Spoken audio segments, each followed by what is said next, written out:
Good morning. Today is 28th of May 2025, and we're going to be racing today. Today, we're going to be racing at Doomben. This is in Queensland, and we've got about 8 races today here. It's a Wednesday midweek. We've just raced here on Saturday, and today is a midweek session that we have here. There are 8 races today. The ground reading is soft. The last finishing mile of this track is about 350 meters. And we'll see what we can do here today. Welcome to Grandstand, and we do horse racing 5 days a week. And we do that in 2 steps. First, we try and identify the best horses through physics, mathematics, a little bit of understanding of horse racing. And once we have identified the best horses, that's when we take a look at the horses at the paddock when we get the live stream from the paddock or the gates. If we find that all the horses that we have chosen are looking good and good to go with, we stick to our picks and place our bets. But if we find that there are better horses at the paddock and there are circumstantial changes, we do make changes with our picks and then place our bets. It's horse racing, so we need to be vigilant. We need to be making decisions that are worthy and in favor of us, and that's exactly what we try and do. I've got 3 tabs open in front of me. The first one is where we get to see the live races. The second one is RaceNet, where we take a look at the odds and the scratchings. And the third one is PalmerBet, where we take a look at the official winning numbers. So that's all that we have, and Doomben will start in 26 minutes, and we'll see if we got the feed. Got 65% of all bets on Helder Pay, so he might even start a bit short of the 250 the way the money's trending. He's got far more money on him compared to Colifon 440, Pink Shalar 460, maximum dividend at 6, Assailants at 850, and then the other 3 are roughies. It's all about Helder Pay in terms of the whole here. 65% of all bets are on him. 4167. He gets his chance. He gets his chance today. He's got to run out a strong 1550, but looking at the makeup of this field and where he's likely to find himself in the run, I don't think he'll have any excuses. So High Dandy and Invade and Conquer both came out this morning, so that takes a bit of pressure out of this race. Assailant can go forward. He's an interesting runner. Colifon can make his own luck, and Helder Pay, I think they have to be positive and just look to offset what is a bit of a tricky gate on paper, but I don't think there'll be a lot of resistance from those horses drawn to the inside, apart from your 2 obvious leaders. So didn't really work out for him last start. I don't think he would have beat Maori Chief regardless, but I thought he was quite brave in defeat. He was posted 3 deep and working, yet he still fought out the finish and kept trying right to the line. So I like the depth of his 2 runs this time back. He's clocked 2 seconds, Maori Chief, and prior to that, he was second to Engine Route. That was first up, and he was met with really good late support. So Heavy looks okay. He should get the right run here as long as a few things just fall into place in the early stages, but he has got some tactical speed, and he just has to tick off the 1550 box to be the horse to beat, and clearly the horse to beat. I think $2.50 is completely justified. He looks the best bet across the card for Tom Charlton and John O'Shea. The danger, I do think it is the stablemate, Maximum Dividend. He's an interesting horse in that he is lightly raised, and the last time we saw him at the races, he actually bled from both nostrils, hence why he was tipped out after just the 2 runs, but he made a huge impression when winning his maiden first up. That was in really fast time at Wyong over the mile. He's a complete unknown on heavy ground, but kicking off over the 1550 suggests that he's done a fair bit of work to get here, and he looks like he wants this journey, giving away this stride up. He's found the line. He's been asked to find the line. He's been given a niggle, but there has been a response. So Helder Pay on top, the best bet of the meeting to beat 11 at Maximum Dividend. Of the rest, Colifon, you do have to respect that last start SP profile. Did have excuses in that he was asked to chase a really fast pace and knocked out. But I did note in the steward's report, the jockey also said that he mightn't have liked the conditions, and that was a soft track. Today he's on a heavy track, so that is in the back of my mind. And Assailant goes in as the wild card, lightly raced import.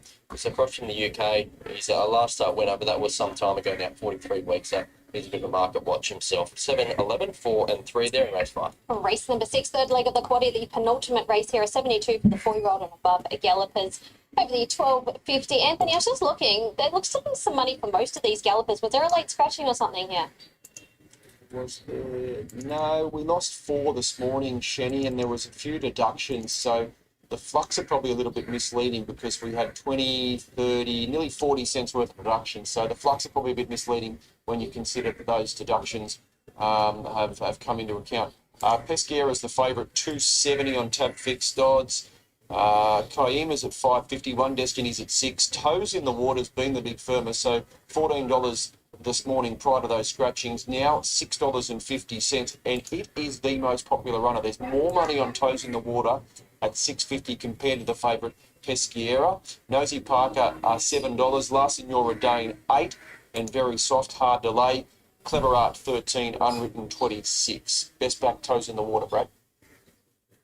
It looks a really tricky race. But what I will say is I think the favourite's vulnerable here. $2.70 looks a touch too skinny, given she'd get on speed favours there at Sandown last start, and is 5 weeks between runs back in trip. But I guess the market has to go somewhere, and at least she'll go forward. One Destiny is your other go forward horse. I think he eventually crosses to find the front here. Other than that, I wouldn't say there's a lot of pressure on paper. So with that in mind, I am with One Destiny. I think shopping at around that $6 seems okay. I want to be forgiving of his last start performance. That was back to 1,000 metres where he never really got the chance to settle at Gosford behind Lulamon. We've seen some form come through that race subsequently. So instead I'll show you a replay of what he did the start prior. This is at Hawkesbury on a heavy track over the 1,100 metres, and he was only beaten a length by Abel Willie. So he'll do his thing from out in front. He is a winner on heavy ground, a 4-time winner on heavy ground. So he loves the conditions, and he's already a Canterbury winner in the past. He's had the 5 cracks, but he is a Canterbury winner. So given he gets on speed favours, Molly knows this horse really well. If the best of One Destiny rolls into Canterbury today, he's going to give some cheek, as he so often does. 5, Nosy Parker. He'll be at the opposite end of the field, so how this track plays will be important regarding his chances, but I too want to be really forgiving of his last start performance. He was back in trip at Scone and back on top of the ground, where he started prior to that, where he hit the line alongside First Person, who came straight to town and won, was really good. So he'll improve with conditions to suit and getting back out to the 1,250 metres. Clever Art can run a race. I think they're pretty evenly matched in behind, so you're looking at horses that will get the right run. She's got a good first-up record. Whether she's quite ready, I guess, is the punt, but it's the same can be said for a lot of these. And 10 at Peschiera goes in as 4th pick. Took her 10 starts to crack her maiden. Did do it in style, albeit with on-speed favours. Maybe she can go on with it now. 1, 5, 3, and 10. And the final race to be run over 1,900 metres for the benchmark 64 gallopers. Much happening here in the market, Anthony. Yeah, there's a bit going on here. We'll need some help with this lot as well. The Bay's a $4 chance, and it is the favourite from Blue Pino, 460.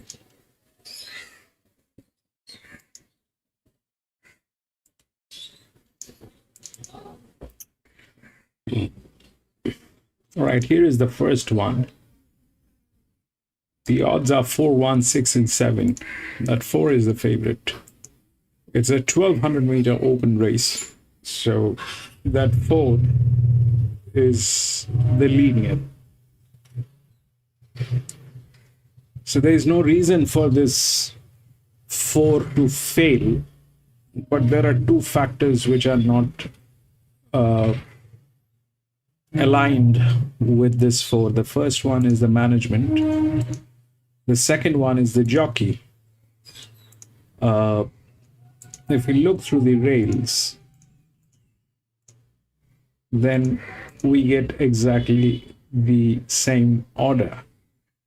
And this is the linear, which is standing here well within the rails. All the horses are within the rails. So the chances are all here, but the point is this, that the favorite, which is number 4, is a good horse. There's no doubt about it. It is the best, but here the problem is they don't deliver. That's the first thing. And the second thing is the jockey. This jockey is not meant for that pressure. So that's the problem. Now we have the jockey pressure here, which is okay with this guy, is the best, and that pressure goes in tandem with this guy. 4 is not, but that's the linear, that's the best horse. So that's how things are. Apart from that, the 1 is a colt, which is going to be ridden by somebody. It has the support of the rails, so definitely there's a chance that it will go through the jockey, and the pressure is also okay. The 6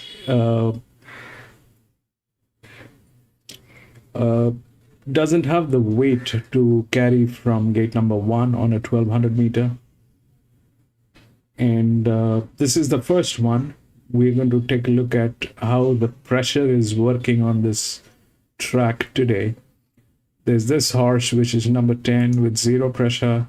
And then the lowest is on 8, which is in very good hands.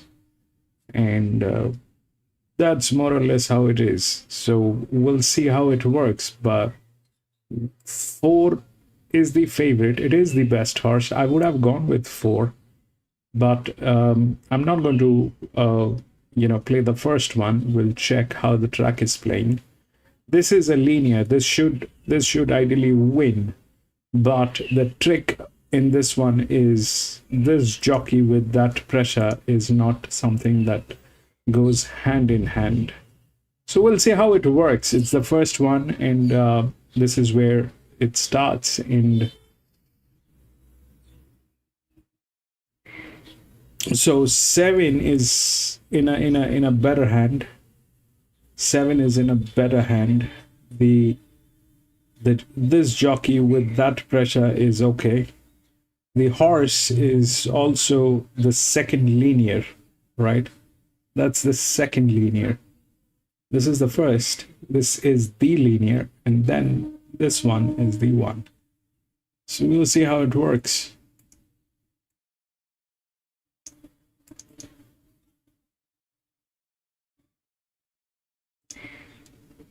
On the other side, the first race from Doomben will be up next.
We're heading back on this Saturday for Derby Day. The time-honoured Queensland Derby has forever been a war of attrition. We've seen entire fields outstayed and outclassed. So Warburger's a mile in front of the Derby. Warburger's wrong time. And we've witnessed winners hang on for dear life.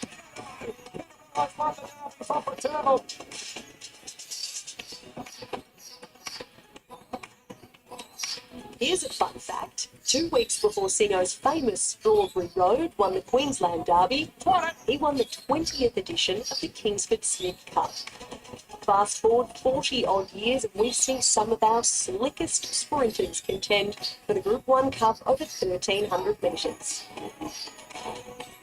Some seek retribution, while others have higher aspirations.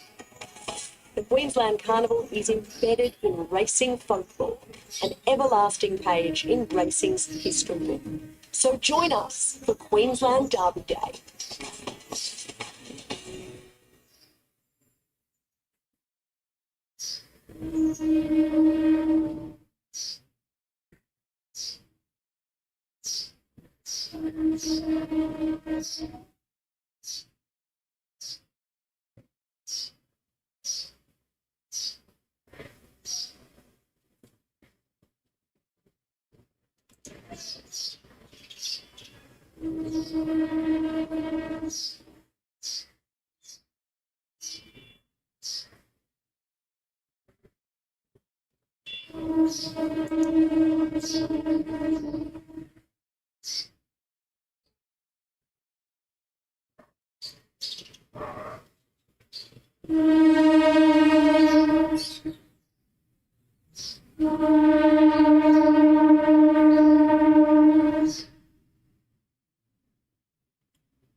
Welcome to racing at Doomben today. Beautiful Wednesday weather-wise, and track the rail is in the 5 metre position, currently on a soft 5. Let's take a look at these 2-year-olds in the yard for the first. Of course, it's over 1,200 metres under handicap conditions, and your new favourite is Worthy Enough. Damien, the first horse to look at, Maxi, gets blinkers today. Chris Lees and Andrew Money. Yeah, he wanted to lay in a little bit when he won his maiden at Newcastle first up, but he did pull away at the end to score a comfortable win, and then he went around in McLaren at Hawkesbury and was down the track as a $4.40 chance behind Aerodrome, who's pretty smart.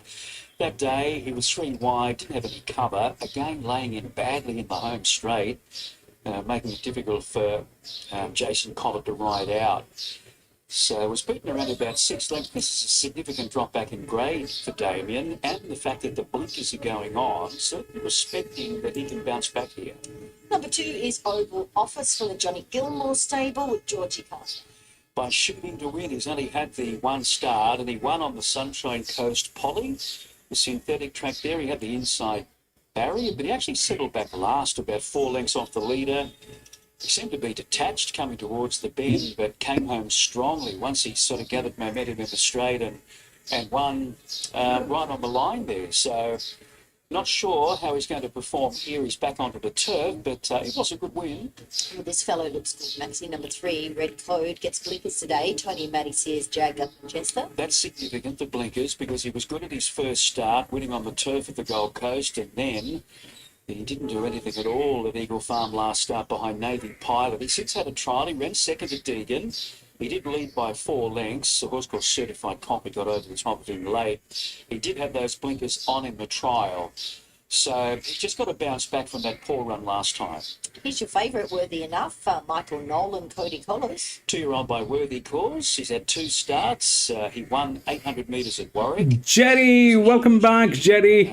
Storm. He then stepped up to 1,000 in Toowoomba and ran 3rd behind Heroic Chief. And Thank you so much, Jerry, for doing that. little bit. Was motoring home to be beaten 3/4 of a length. So Stay blessed, my friend. That latest run was a benchmark 58 and open. He's only a 2-year-old, so punters like him here. They've gone McLean with Cody Collis, and Michael Nolan is pretty good with these young horses.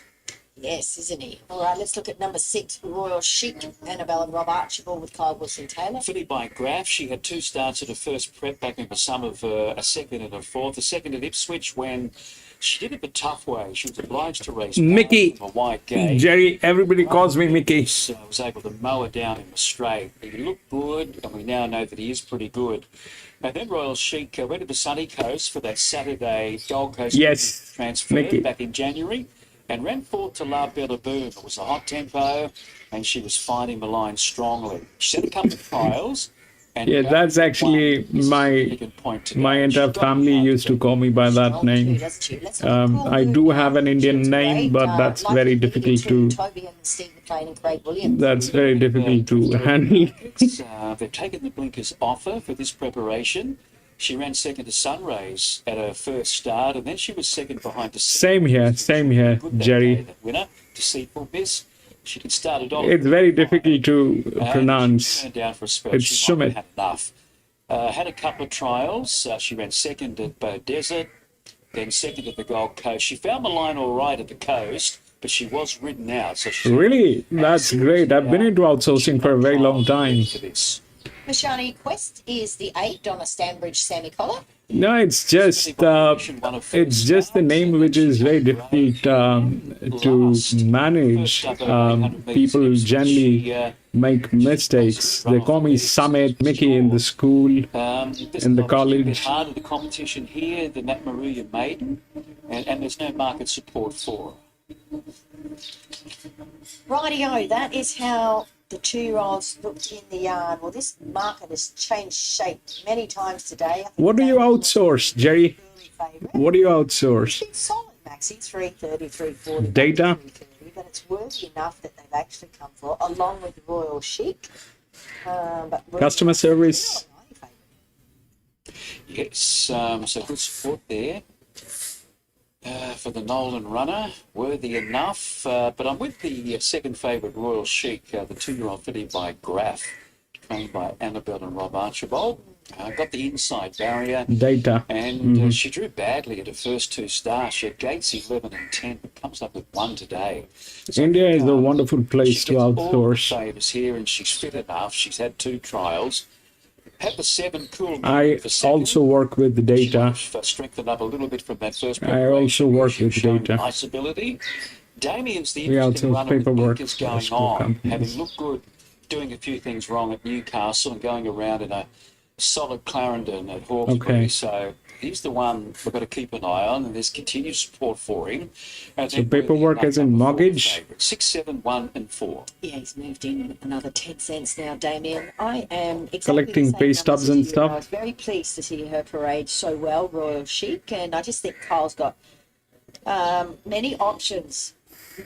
Most Just curious, nothing else. Right, just behind the speed here. Because I was trying, yes, real estate, I kind of figured out, so you same numbers probably, as me, 6174. Let's get back to Anthony for market update. So we've got the favourite here as Damien, and it's Beautiful. $2.80 on tab fixed odds. Worthy Enough is at $2.90 and now in fact $3. Royal Chic's at we've done that $3.90. long time ago So Damien, with some of the biggest for Damien. He's players, definitely the best support of those main three in bet. Okay. Yes, and now he is also the favourite on the QOP here as well at 2. Some 20 years ago, some probably 20 years ago, I used to do that. Mortgage is what we used to do at that point of time. Collecting pay stub and other. 7 is the one. I think, Jerry, 7 is the one. The inside part of the track I explained, but I'm going to step out of this. So the thing is, Should be beautiful. here is how it looks like. The 4 is the favorite. I would have gone with the 4, but I'm not going to go. This is the first one. We'll check how the pressure is working. The second thing is the jockey on the 4 is not the right jockey for that pressure. 7 is more clear. But what about this track today, Bernie? We were here last Saturday for the Cup. Was that 2? It's gone out 5 today. It's just fabulous. Yeah. It's traffic amazing. But I'm going to stay out of this one. I'd like to see how the pressure is working. And if all's good, we'll try to play the next. We head to Headquarters Eagle Farm on Saturday for 3 weeks of some great racing. Yes, indeed. So I think, is there 4 Group 1s left of the year? Tatsiara being the last one. Yeah. So, yeah, very exciting. Heavy support for Damien late here, Bernie. They've jumped out of trees in the last minute. And this is pushing everything else pretty much out a little bit. So it's all about Damien from barrier 4. All right, here's David Fowler for the call. Good here on Saturday. I'm sure it's close enough to good.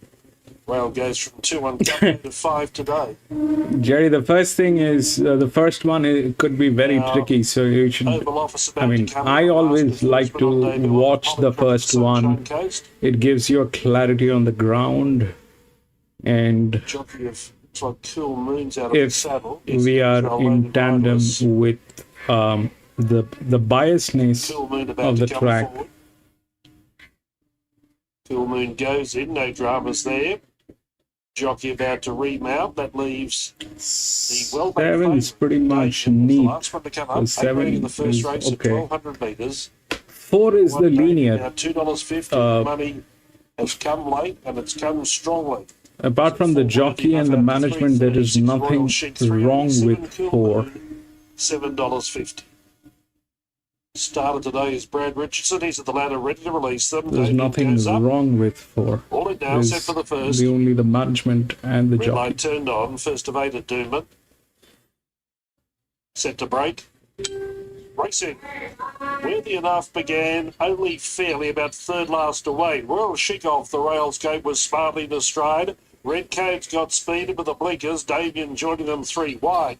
The Shiny Quest about 4th away, going up on the inside was Worthy Enough. Phil Moon's up in the leading division, smashing Lulu back to second last. An Oval Office will settle at the tail of the field. That's the first call as they travel inside the 800 metres. And it's Red Code, 3 wide Damien and Royal Sheep. Protecting the rail, boots up inside that pair. So the trio matchmakers as they reach the halfway mark. Doomben in fourth, Worthy Enough fifth, and then Mashani Quest, Smashing Lulu and Noble Office. 35-38 is a genuine first 600 metres. So these leaders are somewhat susceptible coming to the turn. Royal Chic leads away. Red Coat's already gone. Damien strides alongside Royal Chic. Worthy Enough trying to get to its gears until Moon is just ahead of it. In the straight, look to race into Royal Chic and Damien. I'd say Damien's going better below the 200 metres. He pitched an arrow lead. He's been wide all of the way. Royal Chic won't give him without a fight. 50 to go, though. Damien now starts to pull away, asserts the superiority, and on the line, the margin was 1647. First, second, Royal Chic, Worthy Enough third, and Cool Moon ran in fourth. The Colt. Up Smashing Lulu, Mashani Quest, Oval Office, and Red Coat last home in 110.4. All right, David, 164 and 7. Damien just cruising up in the home straight, being looked after by Andrew Madden until the last 100 metres or so. And he's been able to hold Royal Chic, who was quite good under the circumstances. Obviously wanted to hold the rails and was pressured by a couple on the outside. Just given a good kick. Worthy Enough was off the bit a long way out and has kept on. So it's been a tidy enough performance by him. And then Cool Moon back in fourth, appeared to get a sweet run. But those blinkers going on today. Now this lot wanted to hang like Granny's tooth at its last two starts. And look at today. Have a look at that. Drop in What glass. those blinkers can do. And the punters knew there was a big tip because this was down to $2.50 at one point. Just got out to $2.60 in the last 30 seconds. So what happened is when we look through the rails, it comes like this, 1647, and that's exactly the result. That's exactly how it played. Everything played within the rails, and this one was the highest spell. This one was the highest spell, and had the rails, so it went through. 4 definitely had an issue with the jockey. This 7, this one did not work because it was carrying way too much pressure than what it should be carrying, and that is how it actually played.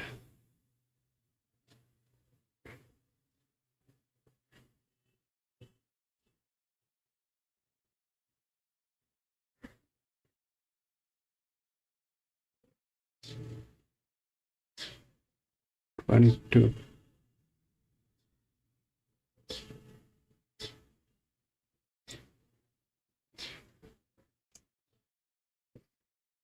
Okay, we'll go to the next.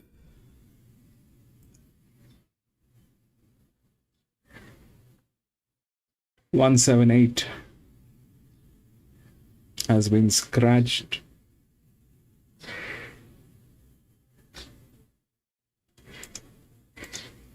Three, 4, 5, and 2.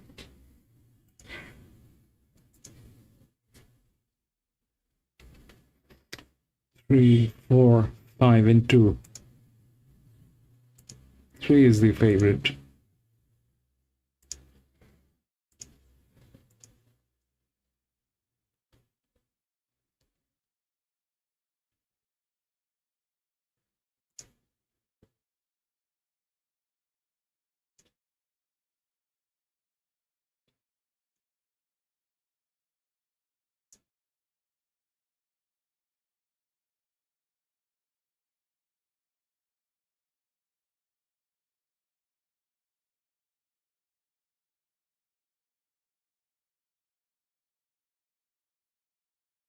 Here today. We've got a very interesting maiden coming up in the second race where we see Make a Call. Oh, glad you could join us. It's good to be here, Bert. Tell us about the win. Yeah, really pleased with him. Blinkers on today. Wanted to make sure he bounced out of the gates, and I thought he'd be sort of lead horse at second. Couple more kicked up. Look, I was never really concerned. I always travelled really nicely. Nice horse. Kept him out of trouble. Kept him in a good rhythm. Just wanted him doing everything right in the blinkers. Plenty of improvement. He can stretch out to 7 furlongs. He'll be an even better horse. That's it. Well done. Thanks, man. All right, there is Andrew Mallion. 1 beat 6, 4, and 7. Anthony? favourite wins. He was brought back to Damien and gets the prize there. It's the first. Too good. They're coming in long intervals. First favourite wins. Okay, we're taking a break on Sky Thoroughbred Central. It's the first from Doomben.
One, 6, 4, 7.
The Coro standing okay.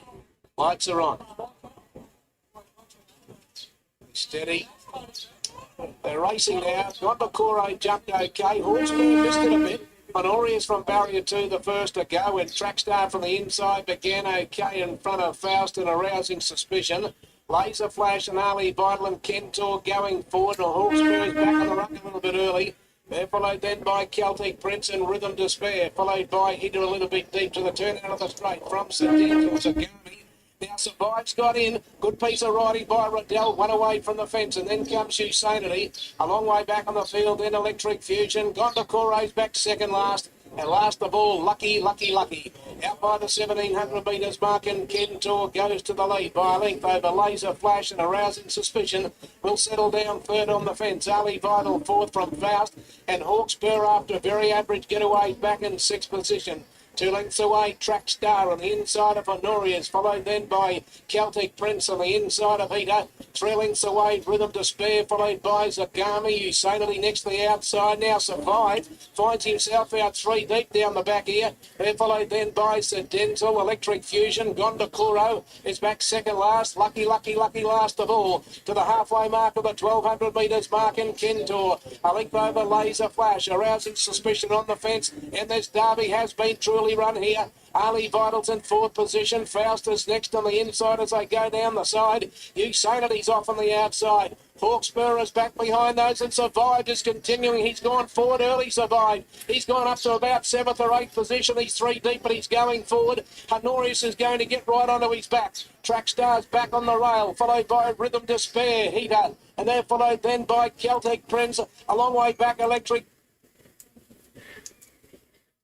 Right, this is the second one. This is the second one here at Doomben. It's an 1100 meter 4th up maiden. If we look through the odds, it's 3, 4, 5 in 2. That's 3, which is the favorite. If we look through the rails, the advantage is here with the first 3 horses, which are here. 5, 4, 6. Then obviously 11 is also there. It doesn't have this side of the rails because there is a data loss on this, but this one is pretty much in here. So if we try and understand what's going on, so this number 3 has got 21 races. It is still a maiden. It has been getting placed, but it's a maiden. It's got 14 league races, out of which it got placed in probably 2 of them. One was Group 1 race. So that 3 is not a bad horse. It's a good one, but it is not as good as it should have been. The pressure on this horse is 0, and that's the largest outer drift. Now this thing, the drift always is a second position. This one is the second horse pool. Generally, that's how it plays. Now, if that's what it is, then we have to look for something that has the potential of doing this. That brings us to the top 2 horses which are within the rails, the top 3 actually. If we look at what happened here, this one was a 32 with a 34 that worked with the pressure, but here we don't have pressure, we have advantage, and the highest pressure out of these is basically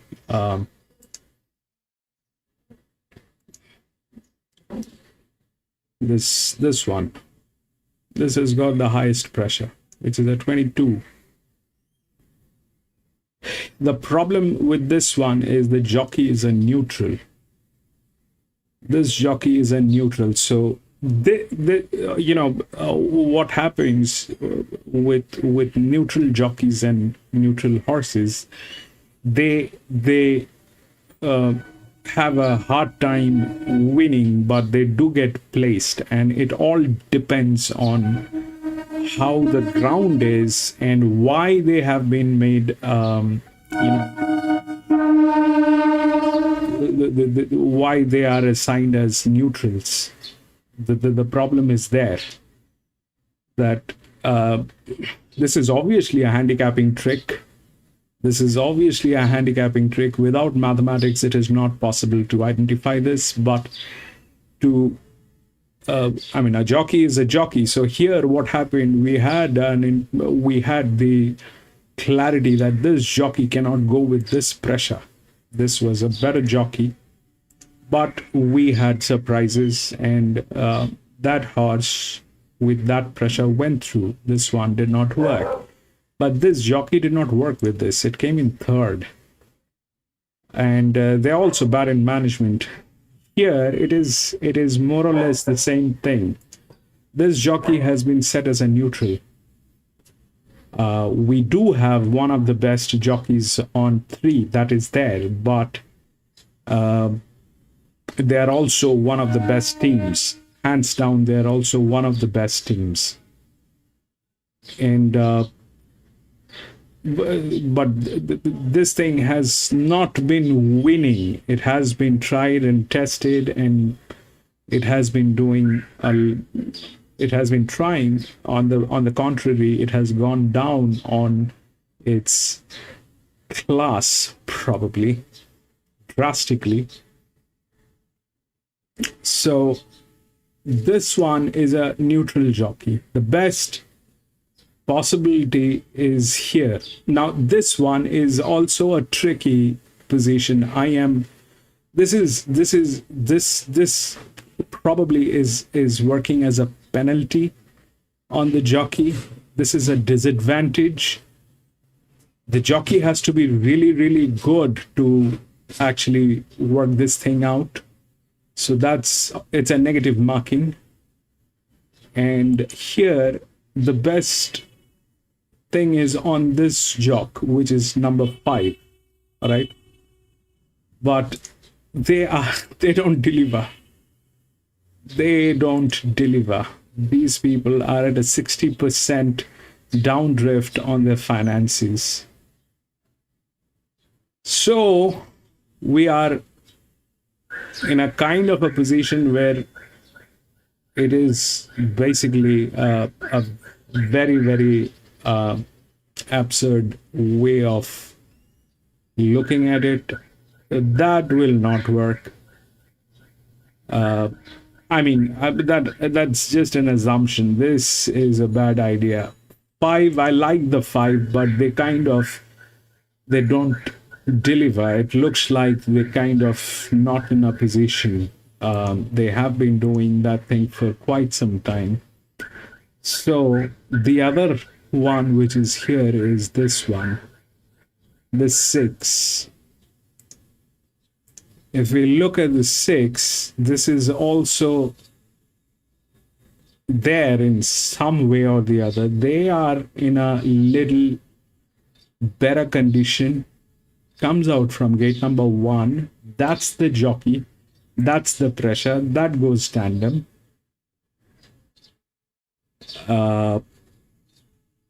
But it also has 12 races, and it doesn't look like that it has done much in 12 races.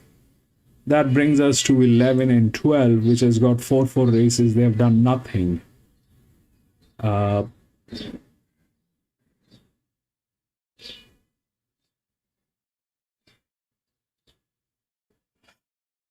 So this one is the favorite, but winning is difficult for number 3. Now, out of these 3 horses which are here, this one is okay. The 5 is okay, is very good actually. It's got 7 races.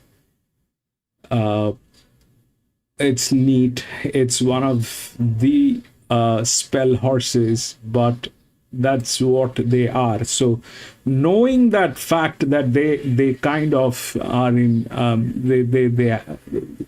they have mismanagement, and they have not been able to identify that, because they are growing their business, but they're this thing is tricky. So knowing that, I will not go with 5.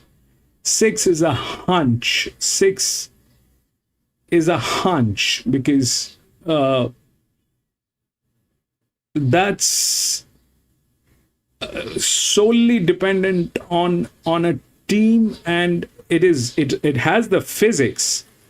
Definitely it has the physics. The 6 has the physics, but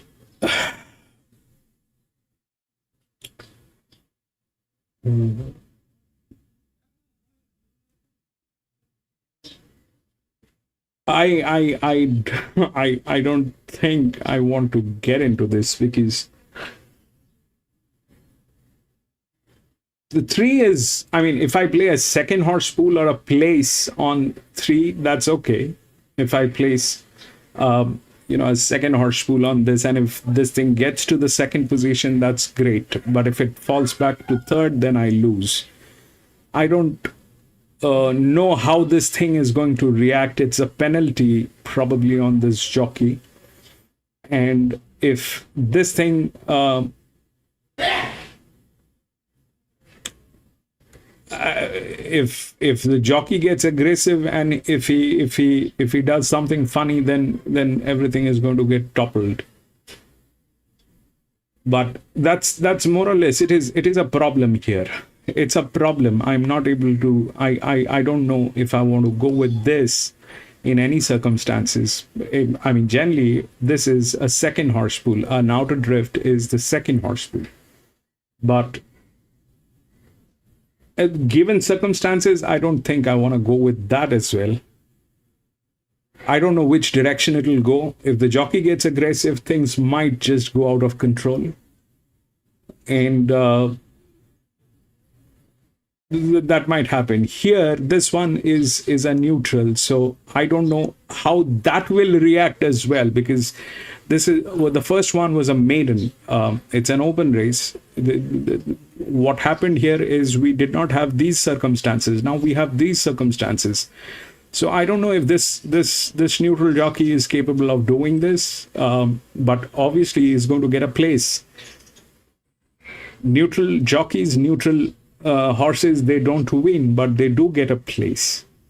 So that's that. 5 has the advantage through the rails, and 5 has everything good, but they are like that. So knowing that, I will not go with this. 6 is a hunch. They are in good hands, but this horse has 12 races and it's not done anything. It's one of the BBs. It's 1100 meters. The arrangement of the jockey is also okay, but it's a pass. I am not going to get into it. Yeah, I was just having a look at him as well, Anthony. He's looking quite well. Let's start from the top though, Maxie, and Elroy will be the first one. Is it too short for him? Chris Anderson and Taylor Marshall. Oh, look, I possibly had a brain fade when I put him on top. Well, it's a pretty open race. Well, it lacks depth, this maiden. For a midweek maiden, they're usually pretty strong, and 2 or 3 of them come out and go forward. There's not a lot doing here. And he's run some good races in the past. He may not have come up that well last prep, although I thought his first up run last prep was good enough to give him a chance here. Now, he finishes 4th. They ran a record. That Ivy Dexterous really blitzed them. He finished 4th. He was well beaten, but it was a good first up run. And then he didn't really fire. But I know he's got the ability to run in the top 3. And at this big price, I'd be willing to have something each way. I thought his recent trial was good. It was equally as good as the 5 horse here, Cleona Maeve. So he'll be back at the rear. Taylor Marshall rides him every start. Look for him to be running on okay here. All right. Make a Call is number 3. He first cost 825,000. Maxie, Tony Goll and Ryan Maloney. Well, gee, have a look at his 2-year-old form. He should be $1.10 here, but he hasn't been anywhere near able to recapture that. He's now a 21-start maiden. As Anthony said, he hasn't raced for a year. So you're going on reputation from years ago, and his 3 barrier trials he's had since transferring to Tony Gollan. There's been nothing flash about them. They've been okay for a moderate maiden. Sinlo de Oro is the 4 from the Marcus Wilson stable. Kobe Vittler's going to claim 3. Yeah, and helped by that, this is a horse that's been trialling really well. He's had a long spell, or a good spell. It was since early January. And the 2 trials were good. He led one at the coast, and then last start he was 2nd at Bow Desert, and he wasn't tested at all. So I'm thinking in this maiden today, he's a chance of getting a win on the board after 10 starts. Cleona Maeve will be the 5 here. 390 to 420 for Barry Lockwood and Ange Jones. Yes, formerly trained at the Gold Coast, and prior to that was a Kiwi, where she appeared to be going quite well, and she was purchased to come out here and has been plainly disappointing, Bernie. She hasn't fired much at all. Didn't come up last prep, but has since changed ownership and trainer. Best Now run. Barry Lockwood. Your best run was probably on a wet track, do you think? Yeah, went second at Eagle Farm. Did start $1.95 and didn't have a lot of room in the home straight. But since switching to Barry Lockwood, the blinkers are off and the tongue tie's going on. And I thought the recent trial behind Ready for the Trip here was okay, was good enough to suggest she should run well. There is a little bit of money for the 6 Dare to Love from the Laurie Richardson stable. Let's tell you for Barrier 1. But I'm thinking that's why. The inside gate at Ipswich last time drew barrier 8 of 9 and was very wide all the way and did peter out a little bit late. There's a big difference when you post it during gate 1, so I can see why there's a little bit of market support for her. Magical Eye is at a big price. Brian Gentle and Michael Hallier. Hard to recommend a maiden after 19 starts. Meander is a stable mate. Damien Thornton. Yep.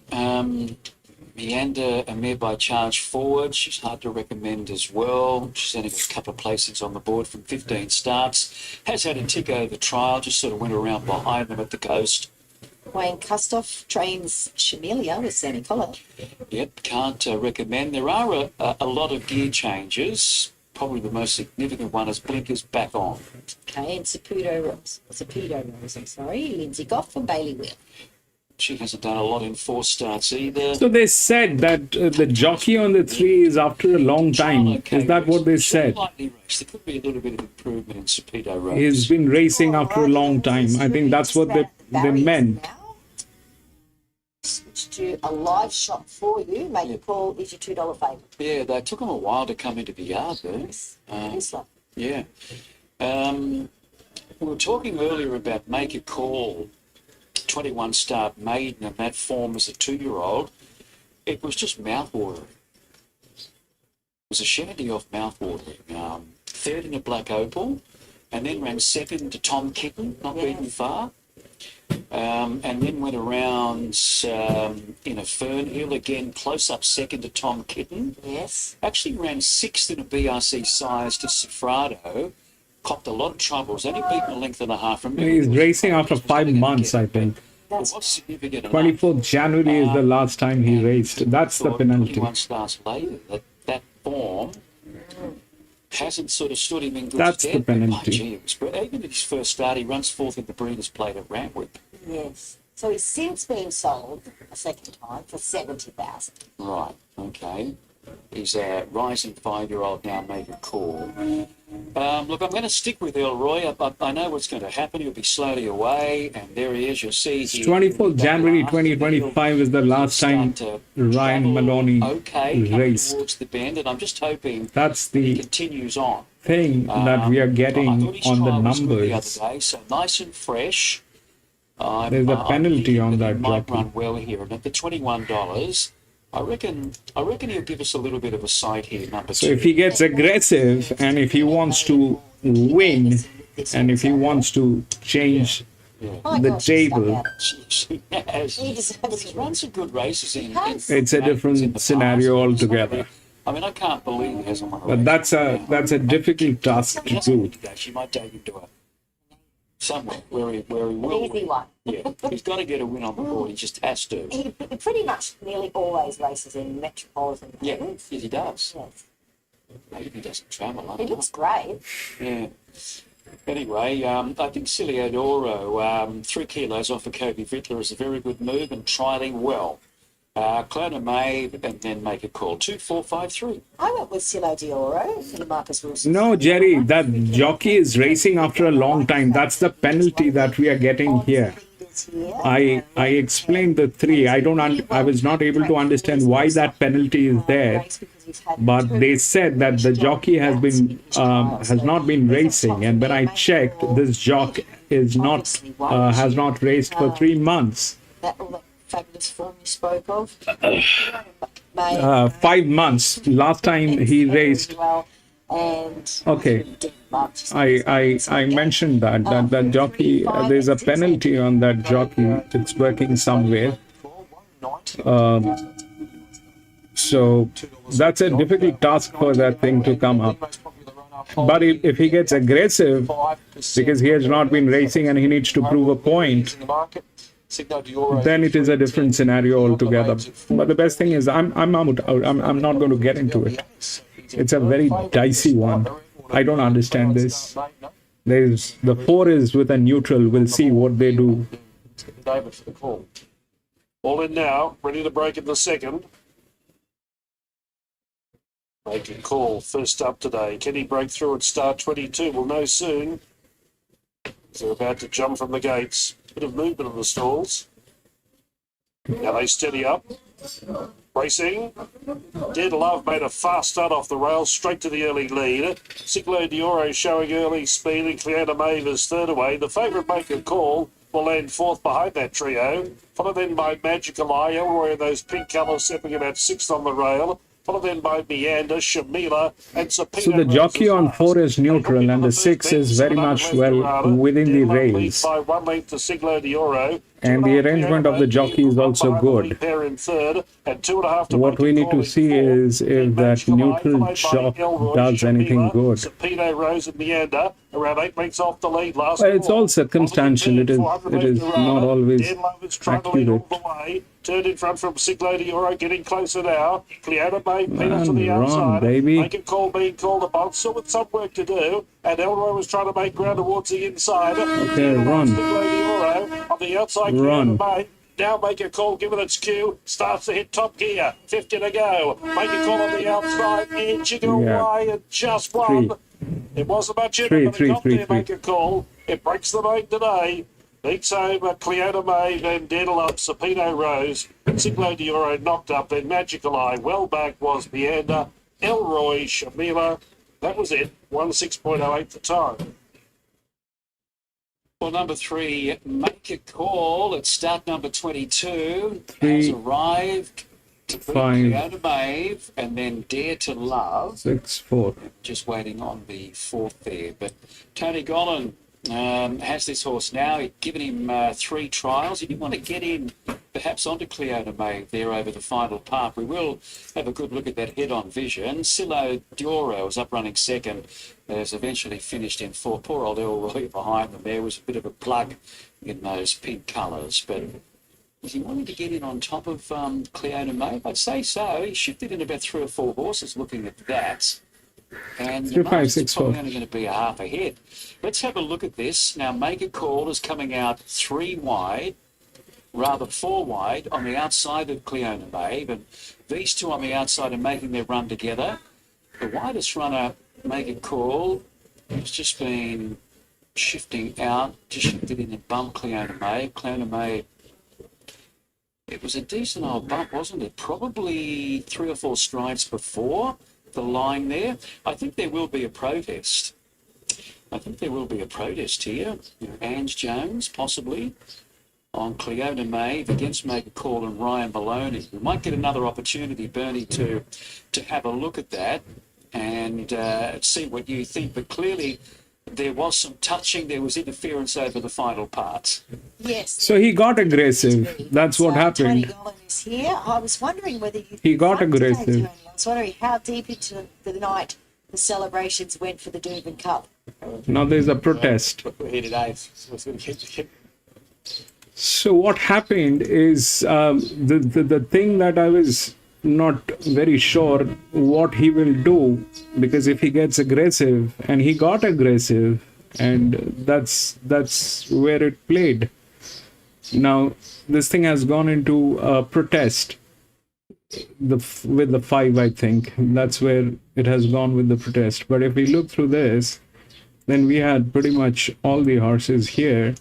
The 6 came in 3rd, actually.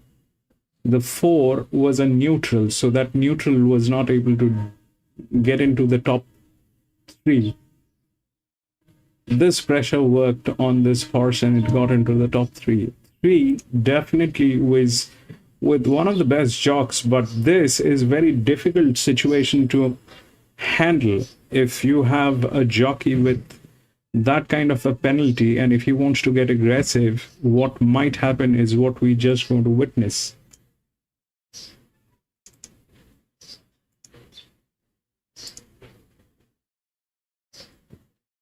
Yeah, It's wonder a little bit too, and I think there's a protest. got the job done. But That's what they gives me said. A bit of confidence going forward. Well done. Thank you.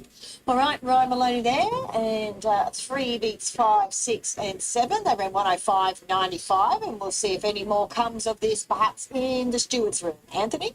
We'll sit tight. Wasn't much of it at the finish, so we'll just sit tight and see if there's more news to come through. But he's on the board for the moment anyway. Okay, Canterbury Race 1, Jockey's Challenge if you've just joined us. James McDonald, Okay, favourite 3. so far this is 3564. They have a protest going on. They might just 14, $18. Let's get straight to the team on. Brilliant. Brad Gray, Houston Duke. Yeah, so you see the five definitely was one of the best. It has all the advantage through the rails. The reason I did not go with 5 is because of this. They kind of is a mismanagement team, and that's why I definitely did not have a clarity, especially with that 3. What this jockey is going to do is something that I did not have a clarity on this thing. So I stayed out, but that's more or less where it played.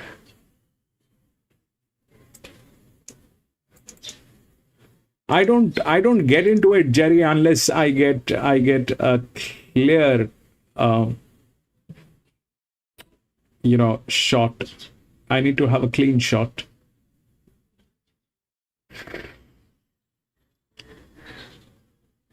Or I will go to the next.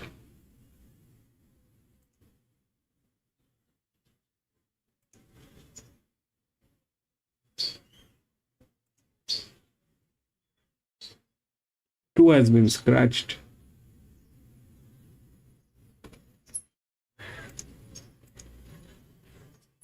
One, 4, 3, 9.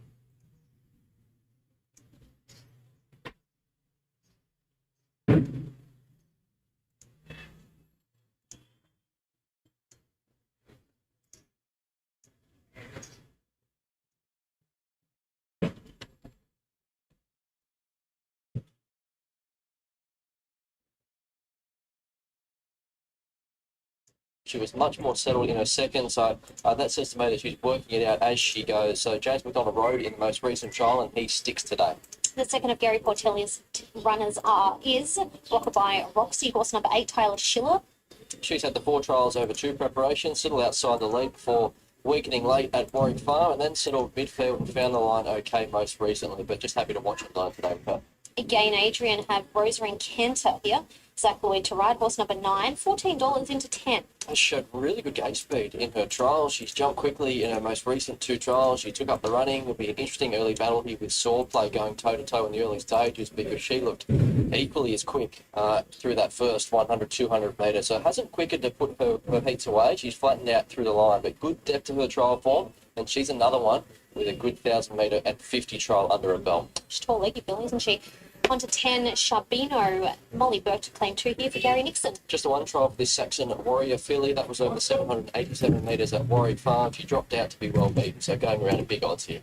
Swordplay, this is the horse the money is coming for. Rachel King, Björn Vega, horse number 11. Full sister to recommendation, handles all going, so that might be an indication that she'll get through today's heavy conditions okay. She's looked a real runner in her 2 trials. She's led comfortably. She's won by a space. She clocked fast times in both of those heats and did lead her stalemate Rainbow Glow in the latest, which does take some doing, given that Rainbow Glow did lead the Woodland Stakes there first up at Scone. So she'll look the winner here at some point. And our final runner is Sapling, Sarah Ryan, and Reece Jones. Has the benefit of race experience and a racing preparation under her belt. Big margins in 2 starts late last year, but good depth to those races behind the likes of Oalay, Mamo and Gallo Nera. Now on Deville Wyong, she was chopped out late, so that margin can be a little bit forgiving of that. Has won 2 Newcastle trials ahead of her return. Okay, jockey's about to be legged aboard for the first race. Luke Hilton from the Baker stable is with me. This filly, she's been jumping and running. She's pretty electric out of the gates. Yeah, she's been ultra professional in both the trials. She's come through those really well. She's done a good job at home. Yeah, she's a nice filly. Obviously, heavy track today's the question mark for everyone, but yeah, she's doing all the right things. She looked to handle it relatively well enough in that trial. Yeah, she did, and I mean, it is a big difference with track work and trials to races, so she's got to come here and do it. She's only a lightly framed filly, so hopefully she skips across the ground, but yeah, look, she's a nice filly going forward. You've also got Fleet Commander resuming today. He'll obviously need the run, but how's he progressing? Yeah, he's been good. His trials have been actually very good for him, and he's been a lot sharper and a lot more switched on this time, so it's good to see. He definitely need the run. And he didn't love the Kiwi tracks, a little bit tight for him, but I think off his trials, he'll run well, and then hopefully we can push on. Are you making the trip up to Queensland on Saturday? Yeah, Saturday we are. We've got Raikkonen up there in the Fred Best. Unfortunately, he's drawn gate 20 of 20, so that's going to make things very difficult for him. But his win first up was great. He's come on from that. He's in good order, so deserves a shot. It's just going to be very hard from that gate. And Allegron, he was only fair second up. We sort of scratching our heads a little bit with him, but we've pushed on, and he's drawn an okay gate for him. He'll get back, and hopefully he can bounce back. Do you send them up the week of, or do they spend a few weeks up there? It just depends. They sort of chop and change when they're running and what they need in Queensland. So Allegron's obviously been up there for a while now, and Raikkonen goes up today. So we just sort of see it, and hopefully he can run well on Saturday, and then he's staying there. Thanks, Luke. Best of luck. Thanks, Shani. Numbers 7, 11, 5 and 9. 7, Miss Lola on top. So she has been a touch easy late with all of the late money coming for sword play. So 7, 11, 5 and 9. I like the way that she... No change. I think the money's coming for sword play just due to Beautiful. what likely be in the run. She's going to give her a head start, Miss Lola. And you'd think rail out 5 metres would be an advantage for the... Right, this is the third one. If we look through the odds, it's 1439. That one is the favorite. If we look through the rails, then we get these 4 horses within the rails: 13, 1, 4 and 11, out of which 1, 4, 11, all of them are neutrals. And again, we have the same jockey here today, and the favorite is him. It's the same jock, this guy. It is the same jock. If we look through the pressure, then we do get that. It's a 1200 meter.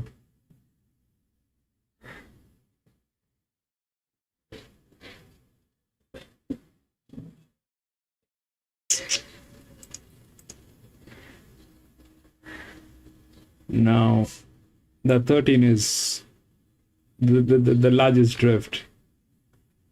That's the largest drift. But they kind of work very differently when they're here. So the others are here. These horses. 8, 9, 6, even 10. That matter.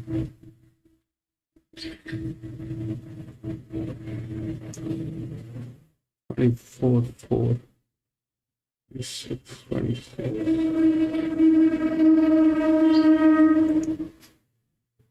So 1200 meter. This was an 1100 meter. This went to the jockey, and it is a jockey distance. That is a jockey distance. So this guy is the favorite.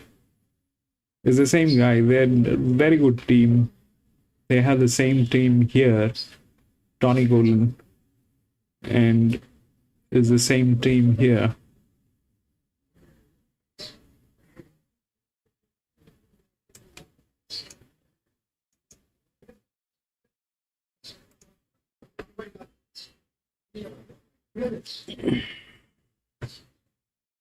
Horses as far as being front running types and back marking types just purely off their barrier trials, particularly when some of them coming off 700 metre heats and some are over the 1050. But on face value, you think they'd be the two to go forward here. Gillette has shown speed in a couple of trials. Lull should get the right run, and there is a little set against Miss Lola. I imagine it'll be half due to the fact that she'll probably get back in the run here and be allowed to find her feet as she has done in her trial. So there should be a bit of pressure. And looking at a lot of these in the yard, Shani, there wasn't a lot of them. They all look little kind of running types. So I would expect there to be some pressure in the early stages. So just trying to crane my neck around the corner here. We are really hoping for the best here with Tyler, but still no news just yet. No, absolutely no use at all. So nothing to be very maybe well. He's just one with Tyler. Produce ladies on the road box, so she may have a little bit of news for us, so we might buy time for the next. Okay, it looks like horses are going to come back to the yard here, so we are going to have an extended delay ahead of race number 1. We'll take a short break here on Sky Thoroughbred Central, and once we have a little bit more of an indication when this race will be run, we'll deliver the news.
Sean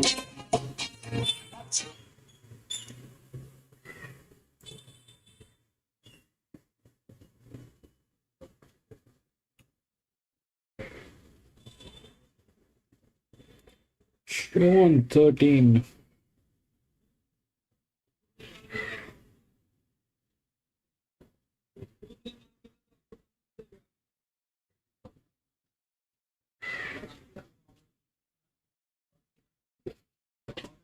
Probably is a showy. 13 probably is a show.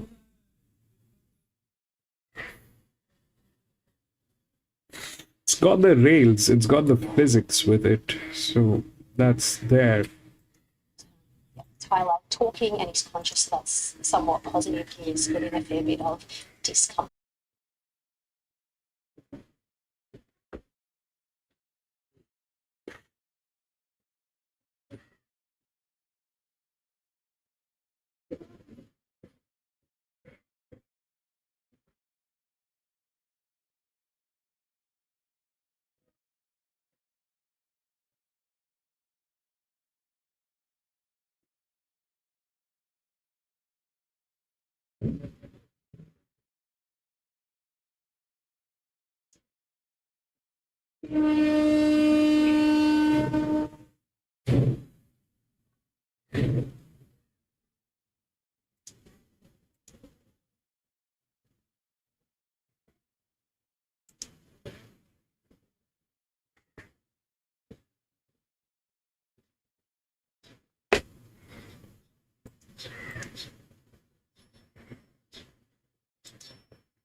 Okay, Doomben the third, Derek. Get through this one and back to Canterbury. Ambulance still a while away there at Canterbury. So let's get to Doomben, Bernie and Maxi. Welcome back to Doomben for race 3 on the card. This is a 3-year-old Colton going to maiden plate. It's over 1,200 metres. Up Bender is your $2.45 favourite. Let's take a look at him. Tony Gollan and Ryan Malone.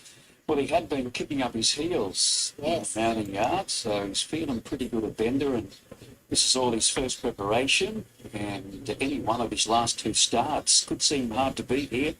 Latest third placing at the Sunshine Coast, they ran along, and he just found it too short. They had to switch course at the 200, which could have been costly because he was only beaten the neck. I'm just loving it getting out to 1,200 metres today, Bernie. Alrighty, stable mate is Boone Break with Ange Jones. Spirit of Burn, he's had 3 trials since September.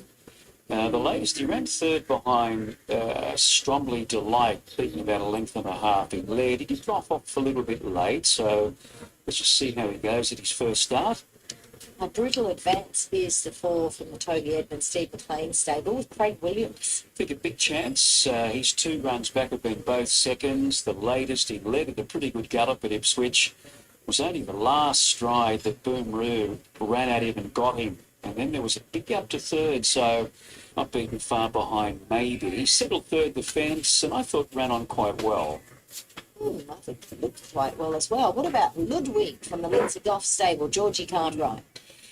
Ludwig by Encryption's getting blinkers on for his first start. He ran 4th of 6 runners in a Doomben trial on May 8, beaten about 3.5 lengths. He settled 4th, No real finish. He sort of just held, and he was blinkered in that trial, as he is today. Meltdown is from the Matt Hoysted stable, Jag Guthman Chester. I think the market's the best guide, and he hasn't moved. He's only had the one start, and that was back in August of last year. He ran 5th of 9 when favoured at the Sunshine Coast. Now, he's had a 2 trials, in fact. He's finished 3rd in both of them. And at Deegan on the heavy aid, he was beaten about a half a length behind him. Niga Wahea thought he ran on quite well under a little bit of urging, but that track was quite wet. So the market, keep an eye on that over the next few minutes. Warren Bra is the 9, Barry Lockwood, Robbie Dolan. Yeah, I think there was some money on tab when the first prices went up for this ex-Victorian, who's now with Barry, and Barry's taken the blinkers off and popped a lugging bit on, so a couple of significant gear changes. Recent barrier trial, a bit inconclusive, you couldn't really tell, was always at the rear, but respecting any money for this stake. Runaway Tycoons at $12, Kelly Schweeder, CJ Brown. I think a great each way bet. He always runs well, in particular when he draws well. His egg gates 4, 2 and 3 in his past 3 starts. And his 2 runs back have been good from low draws, so expecting him to be around the money today. Matty Dunn trained Silent Call with Andrew Mellion. Ex-Victorian, he's by Calix. He had 2 starts in Victoria, midfield at Werribee, and then a good second at Banana back in February by Damien Lane. He led easily, but then he sort of took hold, let one go, and then he loomed to hit the lead at 250. And when challenged, I've got to say he did lift. He was pretty good to the line there, but that was back in February. Market is telling us that it doesn't really fancy. He was out a few points, Bernie, so got a bit of an awkward gate, but keen to see how he goes at his first start up here. Yeah, maybe because they were 1,400 in a mile, this is only 1,200, they might be thinking let's wait for him. Yeah. 6 of Wands is at a big price. Matt Hoy said Damien Dawn. Yeah, 3-year-old by Zusane, hasn't done enough in 2 starts and finished at the rear in the recent Deegan trial. They have taken the blinkers off 6 of Wands. And Uniga Wahaya is the 13, Johnny Silky and Les Tillett. Did win that trial at Deegan, rolling along up front. Has had a lot of chances, though, to get a win on the board. Blinkers off, and the visors going on again, number 13. Yeah, Tony Gollum with the hot favourite, a bender. You had any of those, Maxie? That's a yes. Back in the day, hopefully the Queenslanders will be on one starting tonight. Yeah. Yeah, he's been well backed. He's sort of a bit mischievous, is that a word? Yes. For Ryan. Ryan's had a few problems with him going around to the start. He's just full of himself, this horse. But there has been really good support. I think it's getting out to the 1,200 and the likelihood of him getting a nice soft run. He just needs to tuck in a little bit. Now, what's Callow doing there? He's on Capiana. He's just waiting. That's Capiana behind him in reverse. I'm with a bender, Bernie, number 1. I thought it was a great run at the Sunshine Coast. He had his hoof in the air to say, pick me next time. I think this might be it. Brutal Advance, the 4. Pretty good support for him too. He looks a natural forward runner. With Craig Williams up, he's going to be A little bit quick last start, so there might not be such a rush today. Definitely the 11, Silent Call. He's the swooper for mine, and a bender there as well. 10, 4, 11, and 1. Let's get to Anthony from Market. Yeah, bender into 215. That's about as short as a bender has been throughout betting, and the most popular runner, slightly more money on a bender compared to Brutal Advance, and these two dominate the market. Next most popular is Runaway Tycoon, who's a $13 chance, but a bender 215. Slightly more money on it compared to Brutal Advance. They're having a good battle, those two at the top of the markets. Final thoughts, Bernie Maxi? Well, we anticipate a bit of speed here, don't we, Max? Yeah, I think so. I think Brutal Advance likes to roll along in front. There are a couple of others as well. I actually think a bender will be much closer here as well. Uniga Wahaya. It likes to roll forward. Yep, onto it there. Runaway Tycoon is going to be there. Capiana led its first start but tied. I think they might try That's right. something different there. Yeah, and then you've got those debutantes. I'm not really sure where Marshall and Ludwig size up here. Meltdown's another one, could be pushed from that gate to press forward a little bit. Could be from barrier number 10. As I said, there has been a little bit of money. So a Bender and Brutal Advance. I think you've got Brutal Advance racing ahead of the Bender. They've been clearly the two best supported runners here. Bernie, the previous race was only a nose. Yes. I thought there'd be an objection, whether it be the jockey on the runner-up or a steward, given the bump. Was pretty close to the line, but when you say it's a nose margin, yeah. But anyway, they felt that wasn't necessarily there, and Make a Call got up, and they've been very patient. I don't know how long these connections are running for. Yeah, Maybe new. Yeah. Yeah, they're new. One of the owners was original. Yeah. Mr. Dick. Mr. Dick. Dick. Yes. Yeah. Dennis, maybe David. I'm not sure. Anyway, they're happy. They could be on a bender for the next few days because he promised so much, that horse, that Make a Call, but he got the win despite being difficult for Ryan Maloney. Ryan said that in his interview. He wanted to run around a bit in the straight and shift his ground, but thankfully he's won a race, showing that all that ability he showed wasn't a complete waste.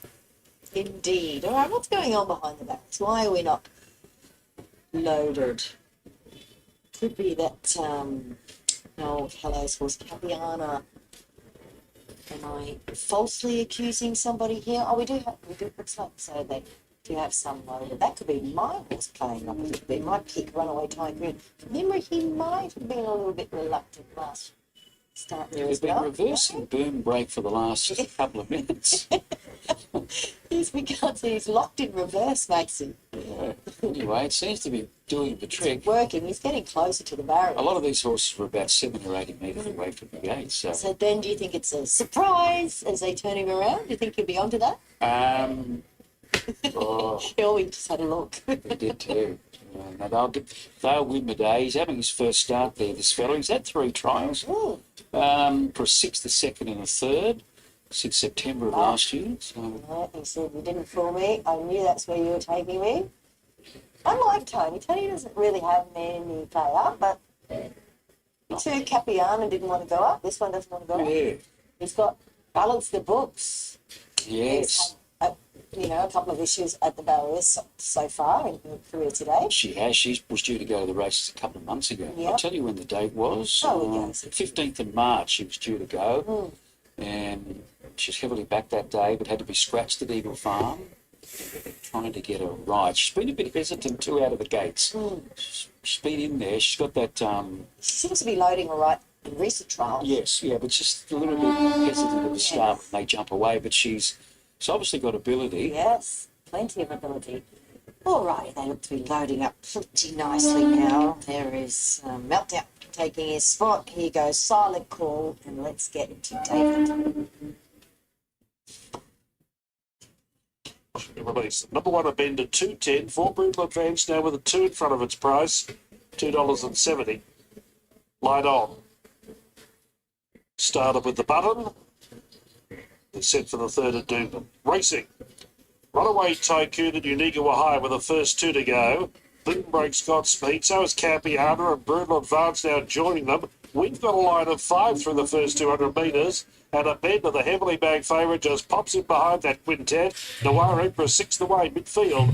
Then Meltdown, followed by Law Marshall. Silent Call, 6 of Wands, and Ludwig is last. Inside the 800 metres, they travel to the side. Capiana working hard, but now takes control. Brutal Advance slips up inside of it. Runaway Tycoon back to 3rd. Uniga higher. It's in 4th at the halfway mark. The first split, 35.58, solid going. Then Boom Break, followed by Noir Emperor. Now a Bender is in 7th position, 5 off the lead as they approach the home turn. Behind it, Silent Call, then Meltdown, Ludwig, Law Marshall, and 6 of Wands. They've gone fairly strongly here. Brutal Advance after Runaway Tycoon. Noir Empress sneaking inside runs, and all of a sudden, here's the favourite joining in ever so strongly. A Bender with 150 to go, swept to the lead from Runaway Tycoon, then Noir Emperor. But a Bender well back gives goal on a race-to-race double and won impressively. Big home, Noir Emperor, Runaway Tycoon 3rd. Thought possibly Boom broke, Meltdown not far away, and Silent caught outside the pair.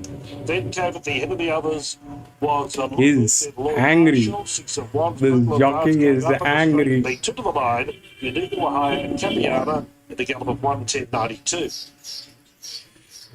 I think that was a deserving win to a bender. 1-5. Putting the writing on the wall with his 10. last two terrific thirds, particular latest at the I Sunny think Coast. 1-5-10. He just got everything perfect through, say, the first quarter there when there were 5 leaders. Can you believe it? There were 5 directly in line across the track, and Maloney's popped into 6 right behind them, a couple of lengths off them. But then, yeah, I don't know what happened, whether he over-raced, but sort of midway through, he lost his spot. He dropped back a length or two, but then you could see he was trucking up, coming towards the bend. The leaders were spent, and he's been able to come around the heels of a couple, and he's too good. So 1-9-10-3 Boom Break does get that 4th spot. A bender, putting up a couple of lengths. We see Ryan Maloney coming around the heels of the leaders there, and this is where he puts a little bit of a margin on them. Runaway Tycoon kicking strongly. Noir Emperor as well, nearer the inside, but he was far too good a bender. And Meltdown, the proven thoroughbred colours, was okay there from an awkward gate. So 1-9-10-3. Yes. Plain sailing for Ryan Maloney with the last 2 winners, Bernie, but he's been able to get them home. So he's furious. This guy is furious because of that penalty. This guy is furious. That makes it a very tricky position unless we get... Is furious.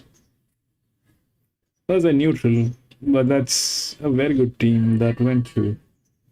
9 was the EW. That went through.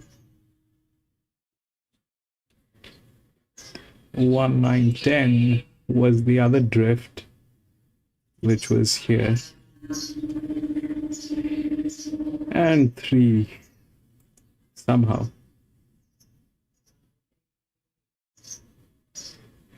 They're also a good team. It's not that they're bad. They're like 19% drifting out, which is okay out of all that.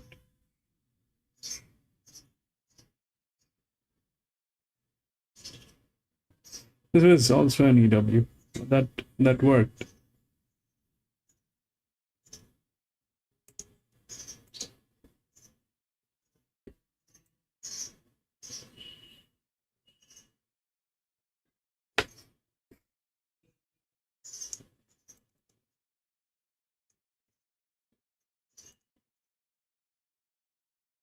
Back-to-back win. He's very angry. For some reason, he's very angry. Jerry. For some reason, he's very angry. He's been given a penalty. There's a penalty that I can see. I was not able to identify why that penalty is there, but that penalty is because he did not race for a good 5 months. And now he's back. He wants to reverse that. That makes him very aggressive. But the point is this, because if he's that aggressive, then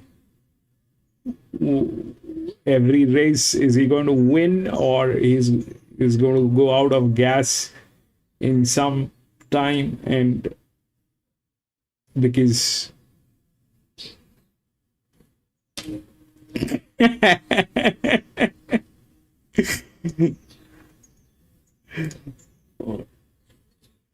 we'll go to the next. We'll see what's going on. 5, 10, 12, 13, 15 all scratched from the 4th one. 5, 10, 12, 13, 15, 5, 13, 15. 3, 1, 6, 8.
All right, this is the fourth one. If we look at look through the odds, it's 3, 1, 6, and 8. So that 3 is the favorite. Then it is 1, 6, and 8. Right. So if you look at the favorite has no races, but it has become the favorite on a 1200 meter. Comes from gate number.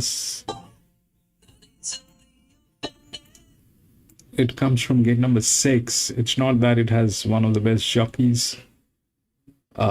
It's probably that team here. This one. The one that came in fourth. So that's the favorite. It's a good team. It's not a bad team. It's a good one. But it's got no races. Coming to the rails, if we look through the rails, we get 6, 2, 8, and 9 all within the box. The rails, all the physics is here. Talking about the physics, these 3 jockeys, especially these 2, are not meant for this pressure. They are not meant for this pressure. They cannot go on a linear pressure. That will not work. These 2 jocks, especially. If I mean that's the linear. I would always go with linear when it is a 1200 meter. That's how I race. It's the linear. It's a 340. There is no reason for this to lose. But the problem here is the jock. That is a difficult proposition for both of these guys to deliver that. This with that pressure is okay. So 2 is okay. 2 is a drift. 2 is okay. That's a drift. The largest drift is again on that jockey, which is 11. It's the same jockey. That's the largest drift.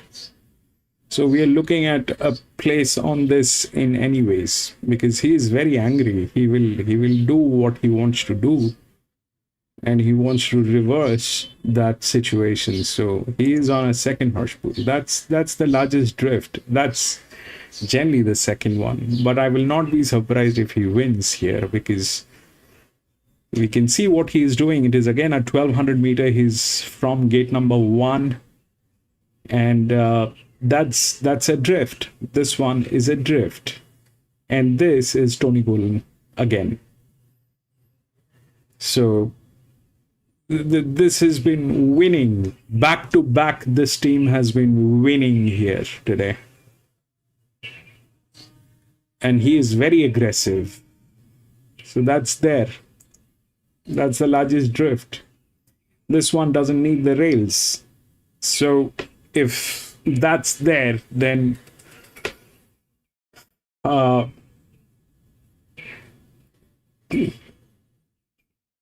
then we support the rail. In that case, 6, which cannot win. All right, this is very bad. This is very bad. 8 is very bad for 2 reasons. One, it is coming from gate number 9. 2 is this is one of the highest disbalanced jockey. This is like the highest. Okay, this is the highest 8, and he's got the highest pressure. So this is not working. The other one, which is here, he cannot win. He cannot win because of the way things are, but he can possibly get a place, and that's the rail, and that's pretty much there. The pressure is also lower on this one. The pressure is also lower on this one. This is one of the highest spell horses. This is through the rails. Here, we had that 13 on top, but they generally default at that position. The moment this guy is up here, I don't know what happens to them. They just default. And this has happened multiple times. It is not once, twice. This has happened like numerous times that has happened. So he is okay. He is here. He is not within the rails. He's in a different trip altogether. So he is okay. He is here.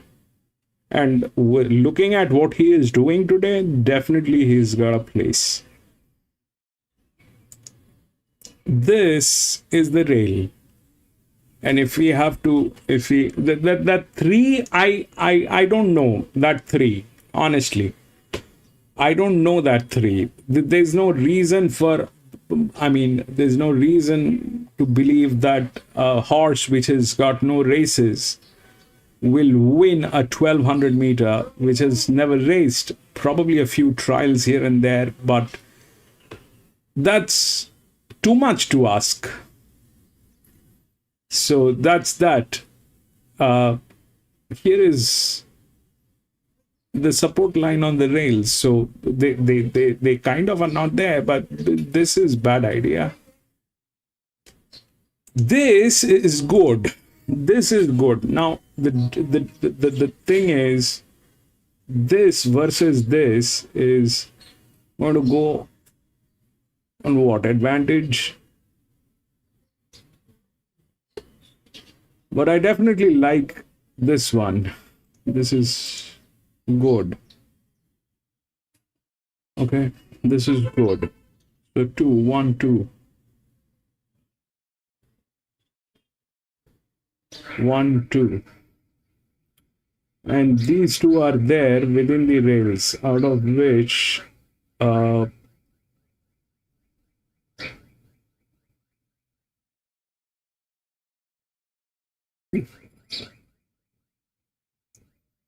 this is 20 by 32, so 20 by 32 and 22 by 9.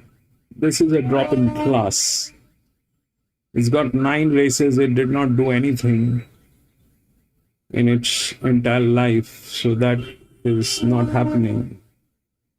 This is way out. Gate number 10.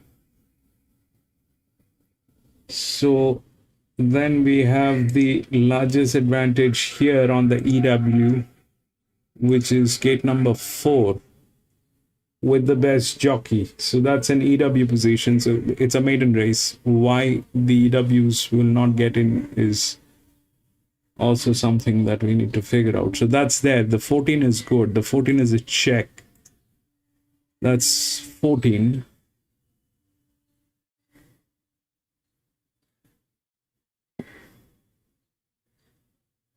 And then anything can happen.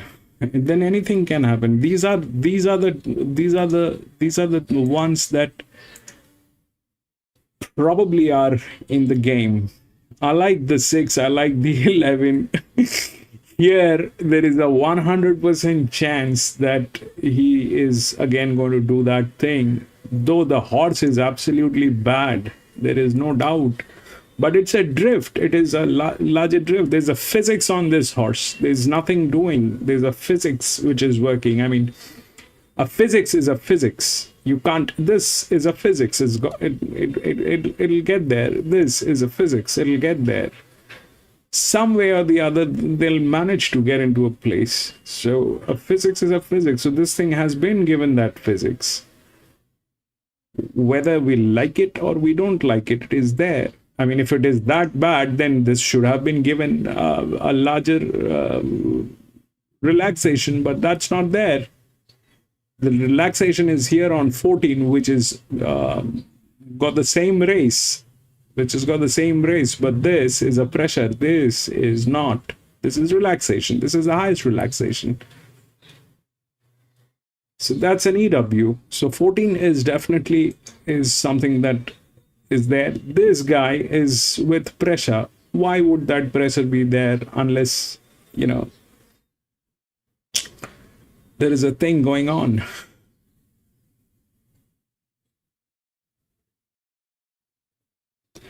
So yeah, 6 I like, and I'd like to get a queen on this, on 1 and 2, 6 and 11. Maybe it's a, I mean, it's a maiden race. I don't advise anyone to get into a maiden race because they kind of play in a way that is very difficult to assume the outcome, but this is what it is. We've got, this thing is not possible. That jockey with this thing is not possible. Whether it is within the rails or not, it's not within the rails, that's not the question. But that's definitely not possible. This one is got 9 races, has advantage, maybe, but not in a winning position. They're kind of together. This is way too wide for a 1200 meter. So we have this one, which has got the rails, is the second linear, and this is the largest outer drift, and then 14 with the advantage. So anything in between should work. Hasn't she what? Yes, it doesn't race experience count for plenty. We see it time and time again, and she has landed at big odds here. So, of course, you take deduction after we did lose one of our favourites. There was a late scratching sword play, but Gillette, she showed really good tenacity to hold on late, long legs. Was making a late dive, heads up, heads down, but Gillette gets the nod right when it counts. Rosa in Canter was brave, wasn't she? She looked clearly headed, yet she kept finding, as you saw and see, with Gay Woodhouse, Adrian Bott. So a race that wasn't short on drama leading up to it, and I guess it's only fitting that it ends with a photo finish as well. All right, Terry Crofter's with me. Crofty, well done. I noticed she was a $16,000 purchase. She went up to Scone in that big English race up there. She was great, but she was really good today, wasn't she? Well, all she just needed was a sit, you know, in a race. The other day she jumped, we wanted something to go forward, and nothing went forward. But he sort of grabbed, he sat there for half a furlong, you know, just looking for something across, and he had to go forward himself then. And then the other thing sat outside, she probably just made it up for the favours. Virtually the same at Bathurst, she probably should have nearly won there. I'm not going to get into it, but I'm going to be out. Black screen. Chad did today, but I got the 200. I won't get into it. This, you know, this is way too much. This is way too much to digest with that jock. This the Maloney. If he destroys the race, he destroys the race. But I'm not going to get into it. Did you come here confident she'd get through the wet going? She's an exceedance. And you look at them there last week. They both won last week. Two of them had the heavy track. It's good, but I mean, there's no. I mean, I don't have a reason to believe 3 is good or bad or ugly because there's nothing on 3. Did you get any of those big And it's not that it's got the best jock. It's got one of the best teams that's there. but it's not. It's a maiden race. You need a jock, I just go work on my 10%. Yeah, no, the owners did, yeah. They got a bit and there are linears Tony here, Crofty, great to see. Thanks very much. strong linears, And well done to Chad. He's had to do with this. not bad It's been linears. from day dot. He trialled her up. He's ridden her in There's a 340. both of her runs There's prior to today, and he I don't know how that 8 is going to react, because that jockey is a challenged jockey. I mean, might come as a bit of a shock to the punters, but as far as I don't know if he'll be able to deliver, but today. it's at the end of the day, it's a 340. Showed me at home to really work really, really well. At the end of the day, it is a 340. They'll definitely have a bit of fun with it, that's for sure. And as far as her progression goes, have you noticed each time she's got that little bit better? Yeah, definitely. I trialled her and we sort of were able to get cover and she switched off and finished the trial off really good. But each time we've gone to the races, we've sort of been seeing daylight and she just wanted to overdo it too much. Worked out perfect today, just had a lovely cut just behind him and come out on the corner and she was strong for the line. And just a quick one on the track, so we're a heavy 9, how did it feel underfoot? Yeah, it felt pretty good on foot. It's going to improve, I think. That's encouraging, well done. Okay, well done, yeah, to Chad and Terry Croft. They're taking out race number 1 with Gillette, a filly by Exceedance, $16,000 Inglis purchase. She went around in that big Inglis challenge, the $200,000 race last time out. She lands her maiden victory here at Canterbury. So the numbers are 1, 4, 9 and 12, 105.92. They have run here for the 1100 metres long. Legs has finished off nicely.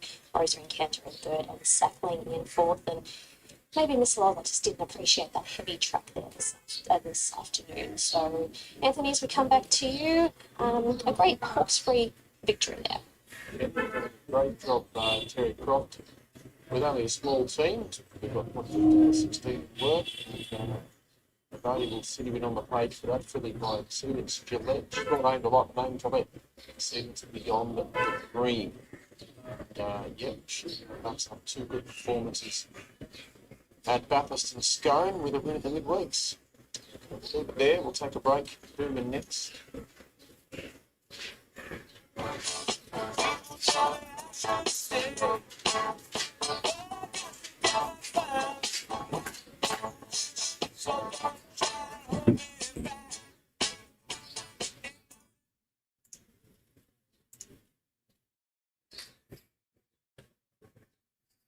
Maloney for the 3rd win of the day.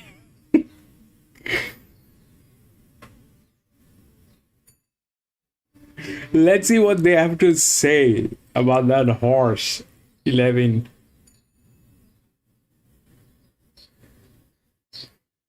It's one of the worst horse. I'm sorry, it's one of the worst horses with the best jock today. It's the worst. Ish.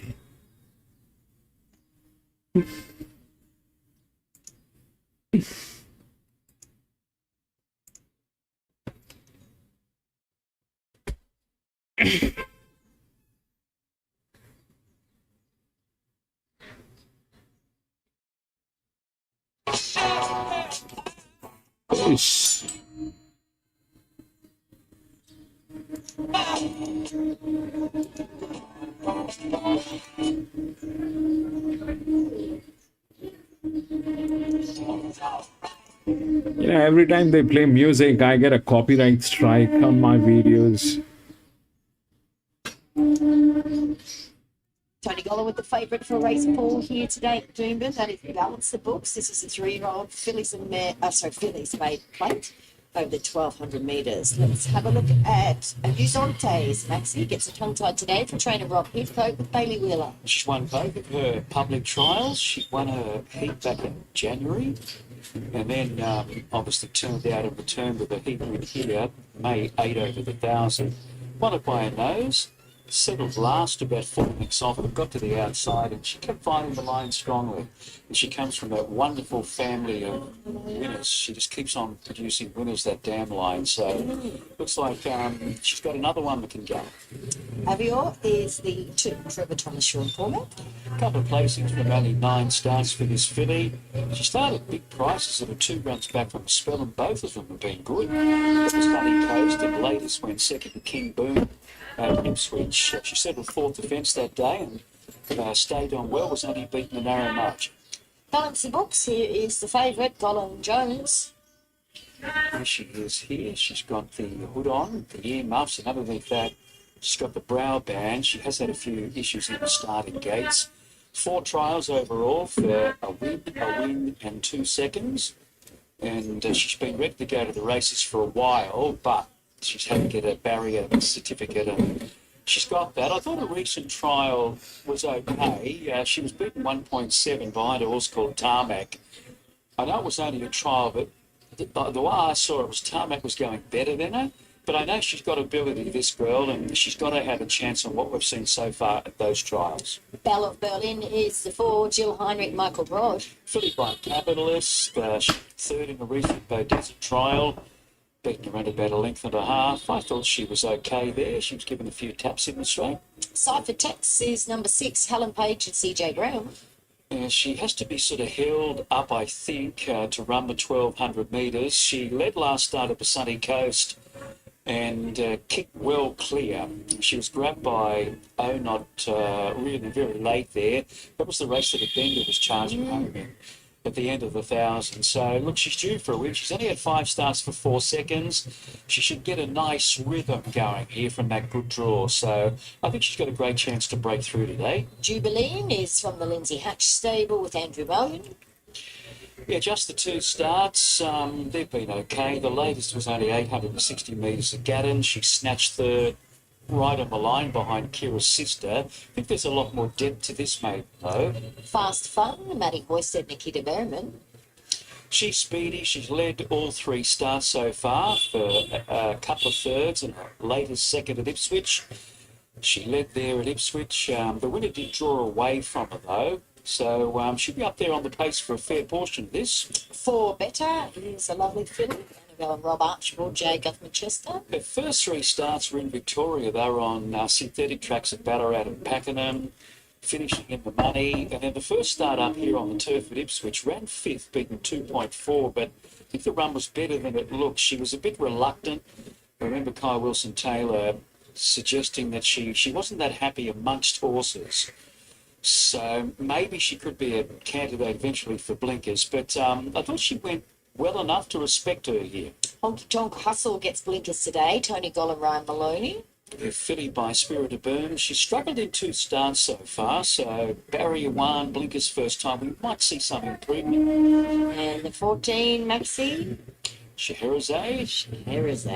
Toby Edmonds, Steve McLean and Craig Williams. Did trial nicely before that first up run, but that without rhyme. It's had all those trials and won at Ipswich last Wednesday. She looked good in that heat, and then she ran 5th at the Sunny Coast first up in that Not Really race that we've been touching on. Yep. Just sort of faded slightly late, but gets a nice soft run here for Craig Williams. All right, that is how the fillies looked in the yard. Let's have a look back the books. They're backing up for a little bit more Gollum. Yeah, well, he's going for 3 wins on the trot, isn't he? And the maidens, he's been knocking them in today. Tony's going for the hat-trick here with Balance the Books. The filly by Capitalist, and that's been a good move, hasn't it? $2.30 into $1.80 in the last half hour. $1.80. Yeah, so she's not straightforward. She taken that hood off her over there, and she can hesitate a little bit at the start as well. So you're taking odds on about a horse that hasn't proven to be straightforward as yet. But she's obviously got a lot of ability with those 4 trials that we've seen her in.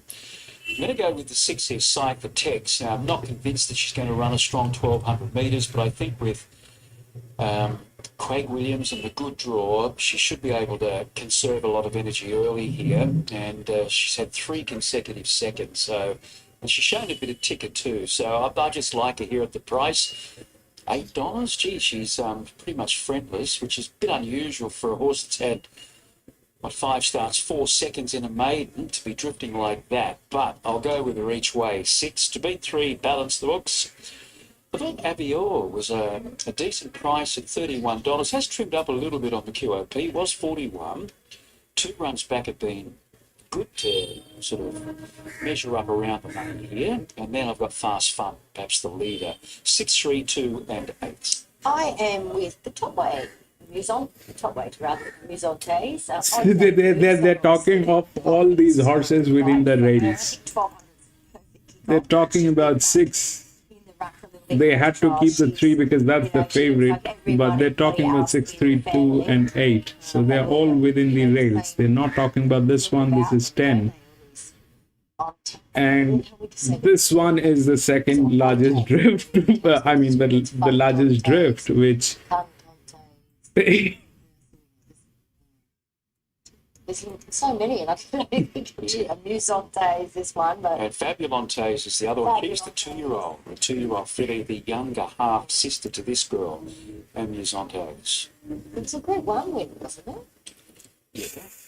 If the jockey was a little different than what it is, the way the jockey has been handicapped on 6, I would have gone with 6, but this might just backfire. I don't know. This 8 is definitely a 340 linear. It's a risk, but the jockey is a problem on that. That jockey is not meant for that pressure. Obviously has been Maloney for the 3rd. Maybe, Jerry, maybe. That's anyway the second horse pool. That's anyway the second horse pool. And the way things are working, it just might be that. It might be that. It might be. I don't have the nerves to go with it. I will stay out. God bless thee. Star Couldn't think of it. She was a beauty. We should get a list of all the Entantes. Yeah, a list of them, and then we can put them up, and we get a pin and put them up on the board there. Yes. So easy reference. Well, I think that the Grandmum died last year. That was the original man. Yeah. From memory. A few years Get ago. Steve to text us how that happened. Steve would like all of the horses. I think it's fair to say the girls are better than the boys, even though the boys. Botantes was another one. Remember him? Yeah, Botantes? he's still going. He's still going, yeah. All right. You know any Ontates horses out there, Anthony? You got through the. Did you say Daytontes? It's a huge jockey challenge on the 8.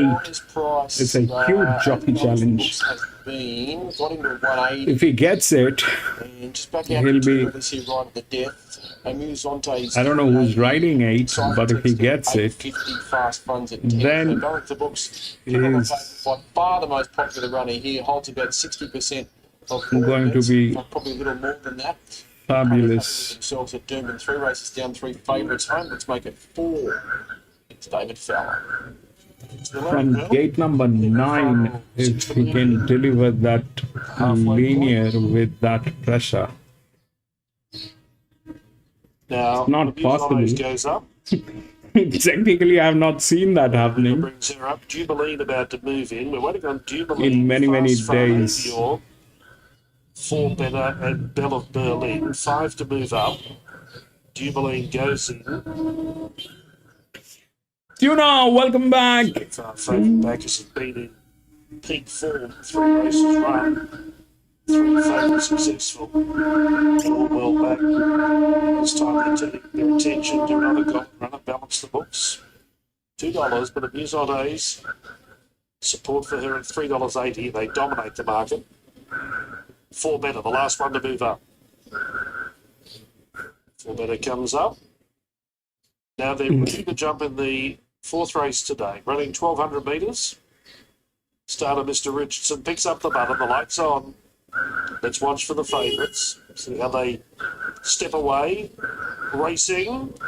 Balance the Books was 3rd last out of the gates. The Musono's just in front of it, but they're in the second half of the field. That's the 8. Fast That's the Fun, linear Natural which Speed, is dashes doing from that early thing at lead. this point of Tom time. Hustle and Cyphertext. Going forward, Avior. 5th away was Jubilee. Run, baby. Scheherazade pushing through in the centre and 4 Better just behind them. Well, the 2 big guns in the market after average starts there. 3rd last and 2nd last. Balance the Books inside of Amuse Odays. And Belle of Berlin 4 away last. Fast Fun takes them down the side towards the halfway mark. 600 left to run, leading Cypher Text by 2. The first split in 35-31. It's a genuine tempo. Avia off the track, that Honky Tonk Hustle, followed by Scheherazade. Musono's on the way forward. Balance the Books has to come away from the rail and tag a Musono into the race. Maloney. Then for better Jubilee, and well back was Bell of Berlin. Nah, that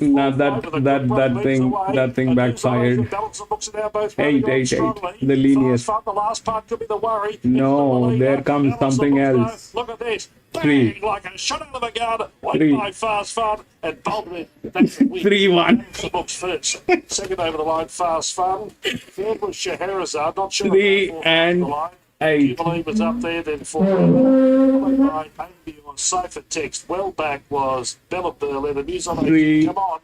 Hockey Top was the last time 110.46, and that's 3 around for 1. It got to a position 1. 3, 1. Oh no, that is 1. Sorry.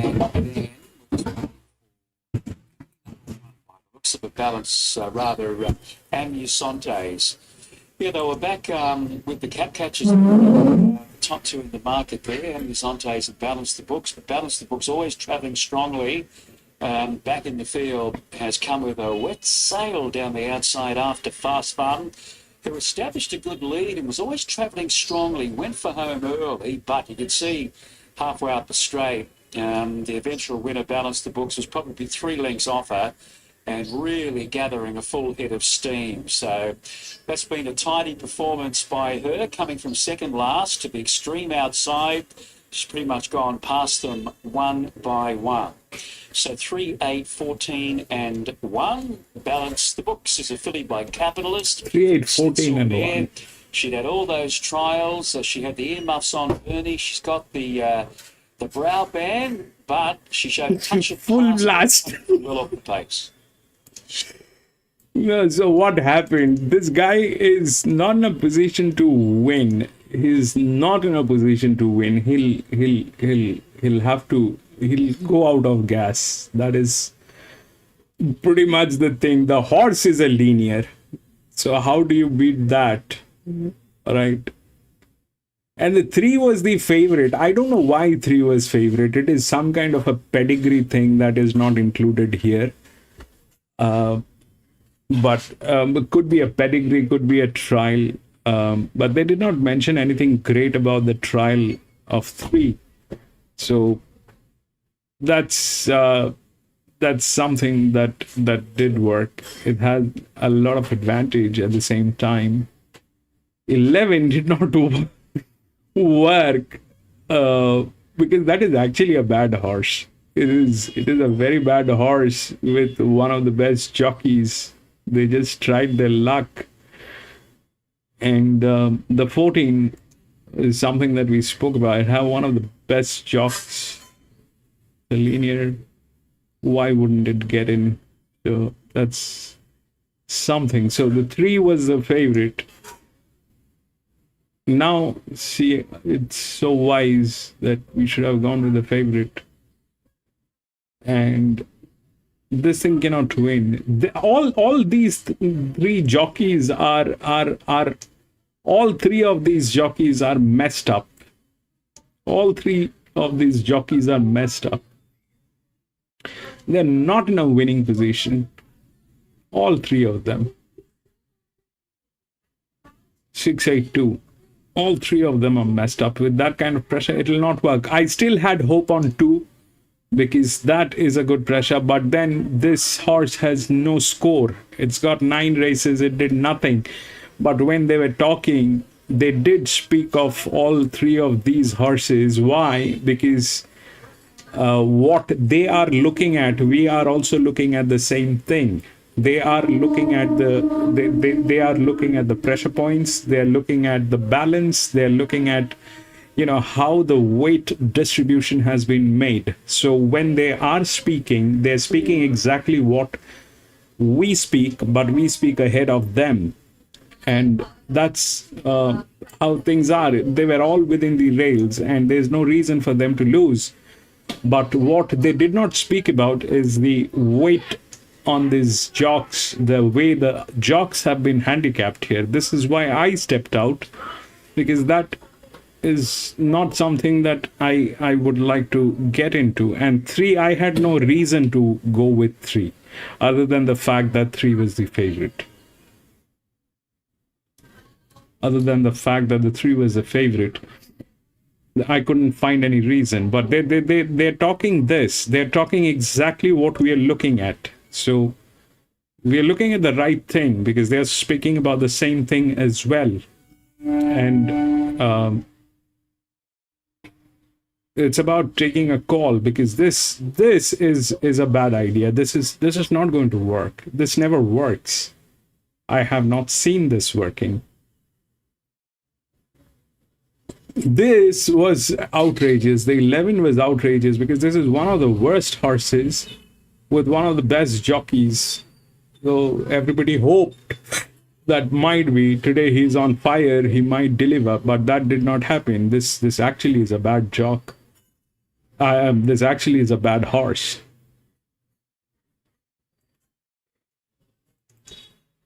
We'll go to the next. Man, we need some good races. 2, 5, 6, 7, 8, 9, 11 all scratched.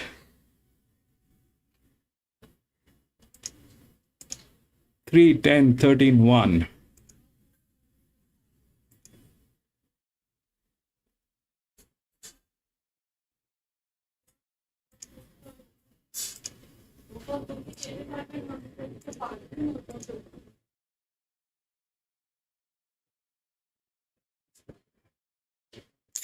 Yeah, probably that's the pedigree, Jerry, and I do not have pedigree on this particular thing. I am working on the pedigree, but I've still not included that.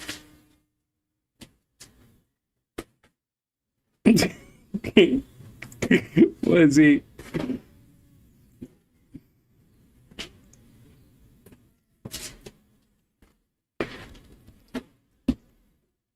It's probably a pedigree, you're right, but I don't have the pedigree included in here. This is something that I don't have. What do I do? We are working on that. 3, 10, 13, and 1. 3.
So this is the 5th one. And if we look through the rails, it's 3, 10, 13, and 1. That 3 is the favorite. It's a horse, and it is again this gentleman who's riding this. It's a 1200 meter. The penalty has been increased here. The penalty has been increased, but it looks like the same gentleman is going to be riding this. It's a linear. If we look through the rails, we get all 4 of them. That's how it is. The physics, mathematics, everything is within here. So now if we look at the possibilities, firstly, let's talk about the 3 is the favorite. we know it is written by Maloney. The second favorite is 10. It's a jockey who's with linear pressure, so that is not going to work. It is something like this. It's 28.5 here, 18.9. This is 24. It is worse. And that's how it is. So that's that. So 10 probably is not the scene. Then we've got these two drifts which are there. It's a class 5. So we've got these two drifts. And so this one is with the lowest pressure. This is something that we have, right? This is something that we have. This is with the lowest pressure. So this one is definitely getting in. There's no problem with this. The jockey and the pressure is okay. If we look through this jockey pressure, it comes in here. This one is difficult for this guy to work. And then we have one which is also with a good jockey. But the problem is this. I mean, I am just thinking loudly that it's in a good hands. So we probably are looking at 1, 2, 3. I mean, gate number 1, 2, and 3. So 3, 13, and 1 is probably the trifecta. Unless, because this one is there, that 12 is from gate number 5. Okay, that's the largest drift. And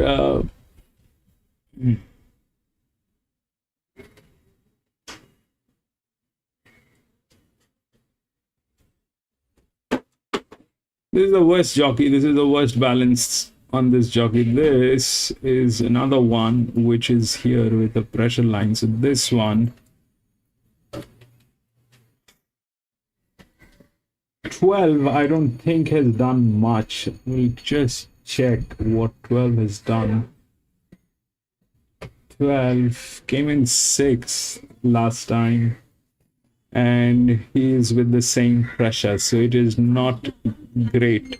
It is not great. On the other hand, 1 was 8th. 1 when 12 was 6th, 1 was 8th last time. 12 is 0. 1 has been reduced drastically.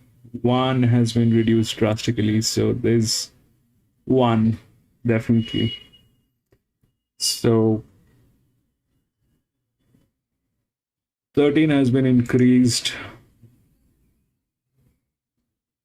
but the pressure is still low, so that gets the advantage. This is the drift. So we're probably looking at 1, 2, 3. 3, 13, and 1. That is what we're looking at, probably. 10 is difficult to accept with that jockey, that thing from gate number 4. Though it is a dedicated jockey. It's a dedicated jockey on that 10, but this one came in 2nd because this was a linear. All right, this one came. That's a fabulous horse. You have to give it to the horse. Here, the 10 is the second linear. The second linear. So there, the first linear came in 2nd. Here, the second linear with that. Maybe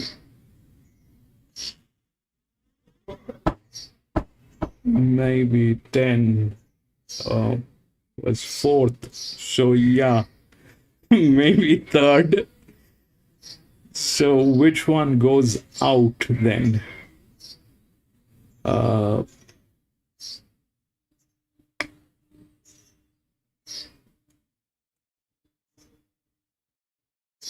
Out of these two,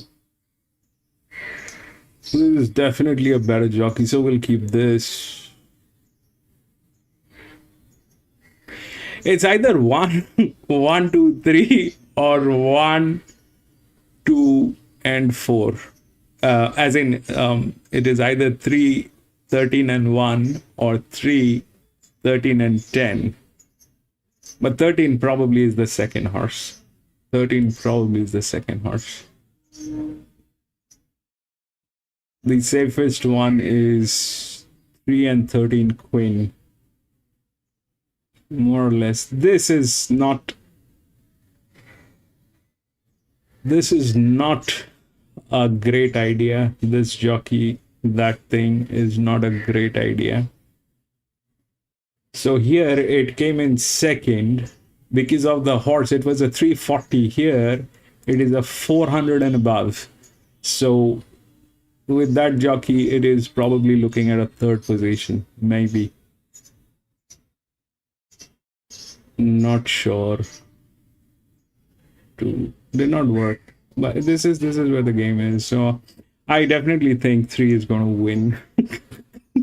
With that jockey on fire, with Maloney on fire today, I don't see a reason why 3 should lose. It's a 397, well within the 300 bracket. It's a good horse. The other problem is that 3 is a horse. That horse has a mind of its own. And if it doesn't run, then nobody can make it run. That is for sure. If it doesn't run, then nobody can make it run. 68. 63.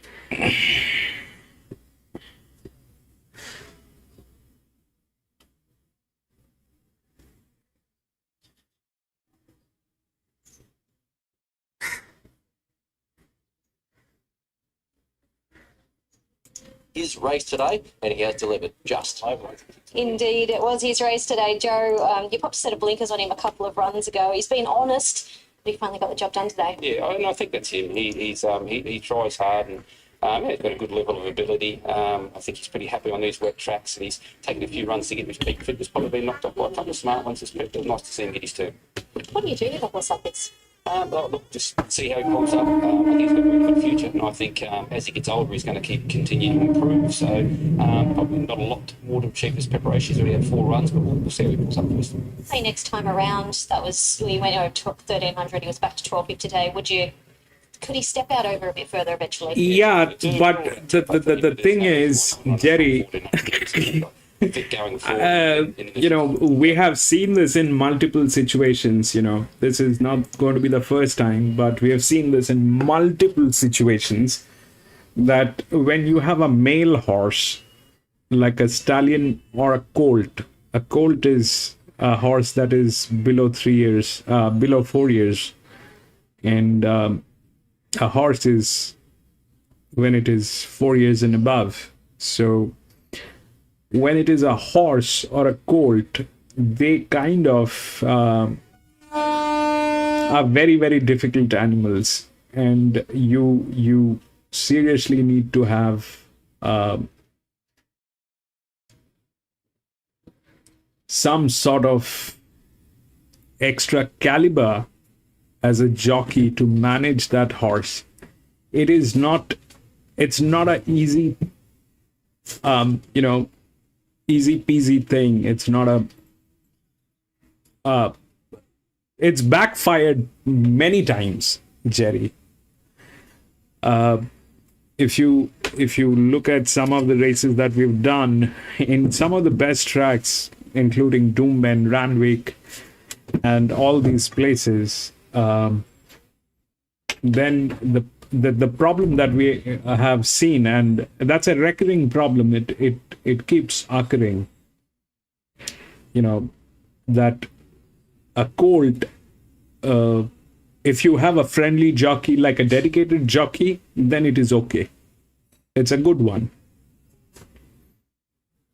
because they understand that colt and that behavior of that colt or the horse. But when you don't have a dedicated jockey on a horse, on a male horse, it becomes very tricky. It becomes very tricky. These are difficult animals. These are not easy. I mean, what can I say?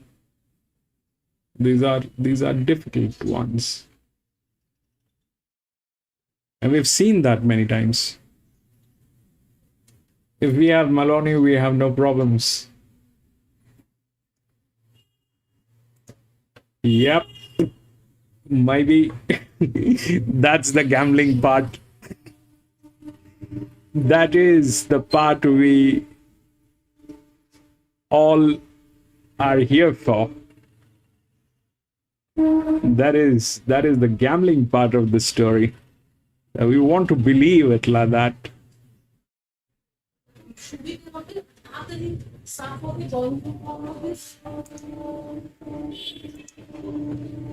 That one is getting tailed, huh?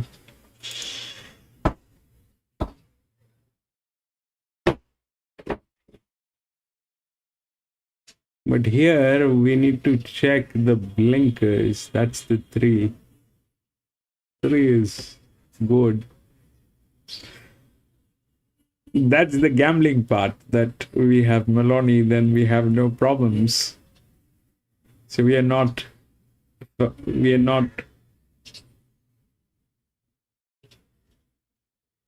disappointed. We call it gamble. It was a gamble, and I lost.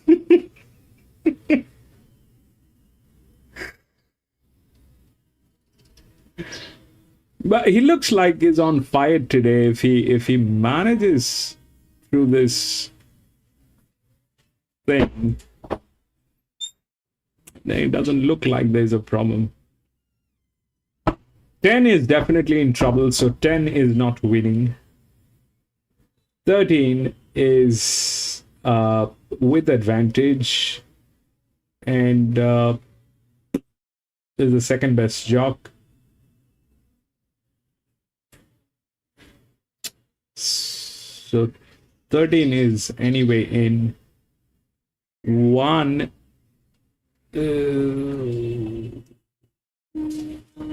is not a risk to destroy 13 or 3. 1 is not.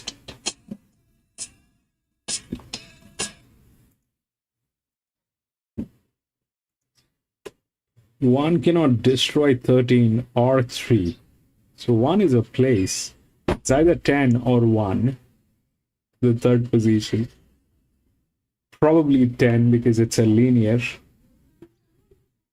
But it cannot win.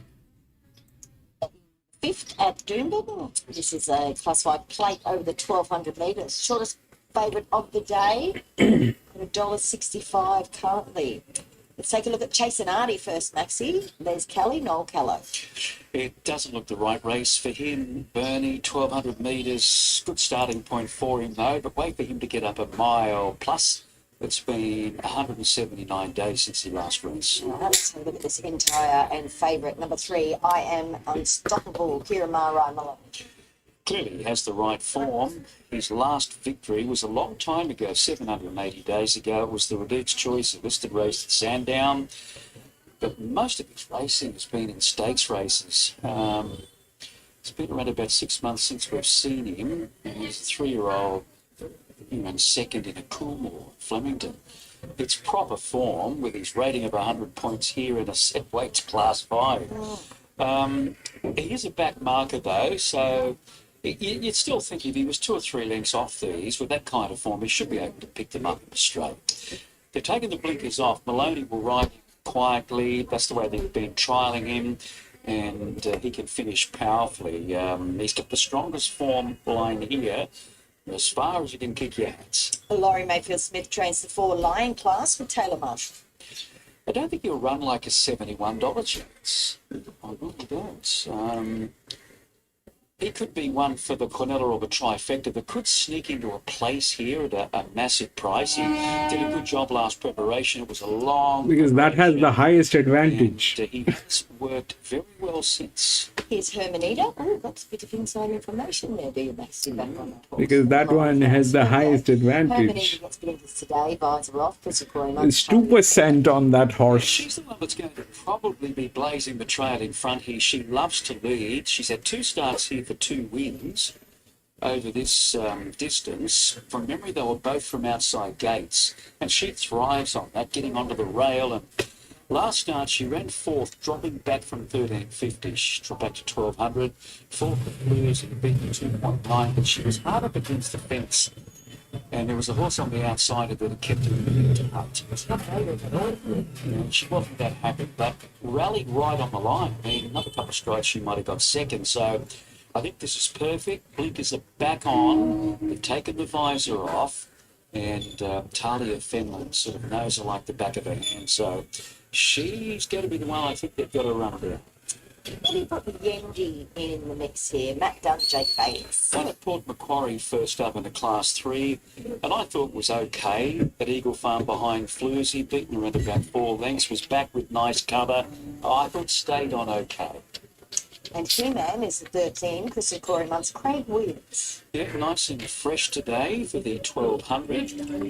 18 months ago, he had it for 3 starts. I don't know what happened in his first run for them. He was expected to run a lot better, but he ran last, but then much, much better at his next 2, culminating with a win here over the 1350, carrying a big weight.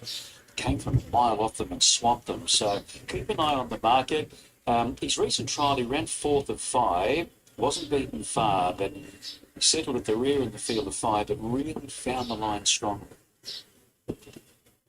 Okay, just a small field here, Maxie, after a number of scratchings. What have we got, 6, I think. Well, he's firmed a little bit more. I am unstoppable, as you mentioned. Probably, given it it's only 6, I mean, Hermanita would think is probably going to be the leader here.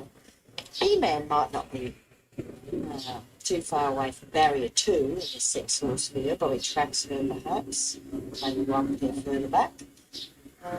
Where have you got this favourite for barrier 1? Well, it can really only be 3rd fence, I think. Yeah, well, they won't rush him out of the gates. He's known as a back marker, and that's the way they've been trialling him. So I think they'll just wait for something to take off, which is more than likely Hermanita. And if he's close enough, he should be able to run them down. But just sort of, I don't know why he's here. Maybe they're just taking an easy option to give him an easy kill because he hasn't won for so long. Maybe yeah. Do you think he could be here for something sort of, well, you think like a he'd Hinkler or yeah, something like that. something you switch cut an eyeliner maybe? Yeah, definitely. Oh, he's got the ability for sure. But I just want to go with the leader here. Now, she might get whopped by him, Hermanita, but I know she's going to, you know what you're going to get with her. A good honest run. She loves the rail. She loves to give a good kick. So she'll give him a target. So we'll go with her number 10 to beat 3 I Am Unstoppable. Putting 4 Lion Class in at a massive price. And then number 13, He-Man. You'll just sort of watch it all unfold and run on. Yeah, I've got the same 4 numbers. Only I did go with him. I know he's got 4 kilos more. It was like Hermanita and 4.5. But he just has such really nice form, and he really has a poor run. I mean, it's only start number 13 for this 4-year-old, so he's very lightly raced. And you know, they have kept him in tie. They're obviously looking for that win in a really good 13 right is down the the track. only one Exactly with a how high, I'm win, not sure. same purse, same No one would like distance. to win, but whether or not he can get that high. He's up on the toes now. Yeah, he's not behind that's- the barrier, so he's ready to rumble. That's what they're saying Right, so- about this.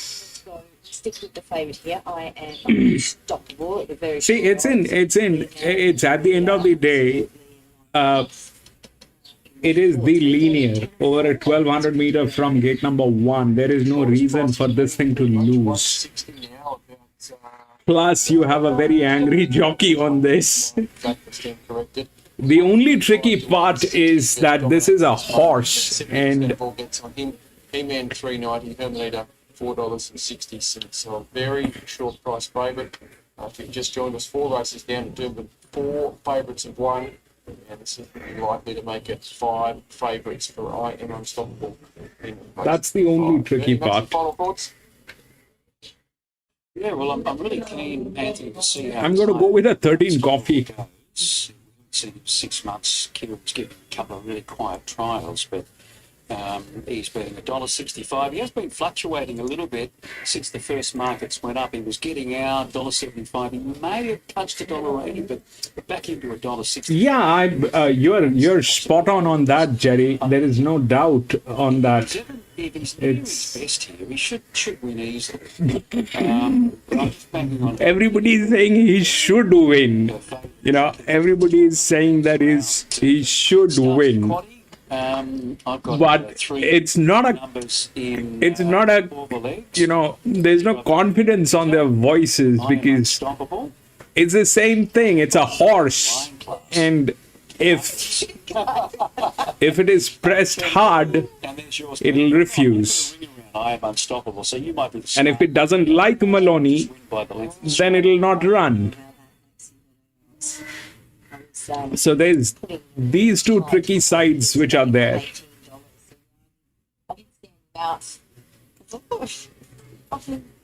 You know, he's got stakes trade form. It should be winning this. And if he's not winning this, there's a problem. I think so. Yeah. Well, they'll certainly know where they're at with him in about 2-3 minutes' time. They're starting to move into the gates, and I Am Unstoppable with Brian Maloney has gone into number 1. Heeman's drawn outside of him, moving quietly. People just look for Hermanita to bounce. She's usually quickly out, and then she sort of can't quite muster it. There's a few speedy sorts in the race, but I think she crosses and leads comfortably here. Yeah, I don't think anybody to take her on today. She'll just have a lovely time. Here's David for the call. This is down 4 favourites successful. Tony Golden has trained 3 of them, and Ryan Maloney has ridden 2 of them, and he partners the Kieran Marr trained I Am Unstoppable. The Lion Class will be the last one to move up. Number 3, I Am Unstoppable. 10, This one has the highest advantage. $1.70. It's running on 2%. That's why they said that it might get a place. And I'm Unstoppable came away ordinarily. I'll call him last in the first call and improve along the rail. Hermanita straight to the lead as expected from Yendi and Lion Class right up there early in third. I'm Unstoppable in the small field after the average getaway improves to 4th. A few lengths away came He-Man and Jason Artie is expected to stay. He's about 3 away last. Down the side now, 750 left to Rana. Hermanita getting no piece from Lion Class. He's nice and fresh. He's keen to go. Yendi in third. I Am Unstoppable. 1 away 4 as they reach the 600 metres. The first blend in a tiny 35.19. Then came He-Man and Jason Artie 4 or 5 away last. On the turn, Hermanita loves the lead. She loves Doomben, and she turns in front. Lion Class has run its race. I'm Unstoppable is now asked to go. Then Yendi and Heeman on the outside should run on fairly well. The leader was Hermanita. I'm Unstoppable is taking a long time to reach the margin. Then came He-Man. It's Hermanita in front. I'm Unstoppable is running out of time. Hermanita's still the leader. He-Man's coming strongly. I'm Unstoppable can't go on, but Hermanita straight to the front and straight 10, to the 3, 13. 10, 3, 13. Average third. Then came Yendi, Lion Class. It just did not. It just did not listen to this Maloney. Yeah, she loves it, doesn't she? She loves 1,200 metres at Doomben Hermanita, despite being taken on by Lion Class, who got a bee in his bonnet, was pulling like a train. That didn't do his chances any good. He's working from the top of the straight, but she's been too good. Hermanita again. Chris and Corey Munch, written by Tardy of Finland. And very good, really putting up that length there to get Chris and Corey first and second. And it was supplied by I Am Unstoppable. I thought at 300 he was just starting. No, 13, 13. 10, 13. And 3, I think. He's clearly got by him for that second spot. And Jason Artie was good first up. The middle distance come stayer was picked up 4th placing. But Hermanita, number 10, I don't know that she's very big Bernie, this girl, but she's got a really good record. That's a 6th win at start 19. Lots of metropolitan performances on her breeding page. 19 starts, 6 wins, 6 seconds and 3/3. The blinker's back on today. They took the visor off and they've had a whole lot of fun with her Manita. Yeah, Chris and Corey Muntz will be absolutely thrilled with this little lady's effort, and of course the effort of the second horse. He was, only needed probably a few more hops and he was about to get there. So well done, Corey. You couldn't have had a better result here. Yeah, it was really good. It was stable Quinella, and this girl here, she's just she loves this track. She loves having her own way on speed. She had a little bit of pressure early, but fended them off. She was well race fit, a little 2 kilo. What is the result? Little things help you get the prize. And the other fella was first up, and 10, 13, 3 and 1. He's come back with a bang for sure, but I think you've summed it up perfectly. She's a mare in great form. She's had a terrific campaign. yeah, wonderful campaign. She's not very big, but she's got a really big heart. Some of the owners maybe before. So what happened is exactly what we were anticipating, that everything is good, but the problem is this is a horse, and if he doesn't like Maloney, it'll not work. In that case, what will happen? I did not anticipate 10 to win under these circumstances, but since it was a horse, this thing went through. The second one went through, and the 13 definitely got the second place. This is the second one, and one was there. So it was a tough call. It was a tough call because here the penalty also increased. Here it was 11.2. Here it became 12.2. And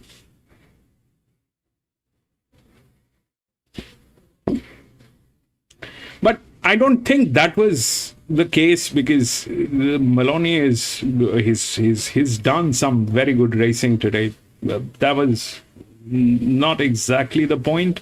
The point was more here that it was a horse, and this was a dedicated jockey. The 10 was a dedicated jockey. It was not in a winning position. If this was a gelding, no chance. But because it was a horse, that's why. This is exactly what we were anticipating, that the 10 will backfire. The 3 will backfire. Sorry.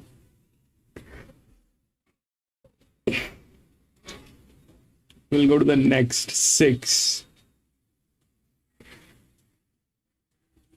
6, 12, 13 and 14 all scratched. 12, 13, 14 scratched. 8, 2, 16 and 11.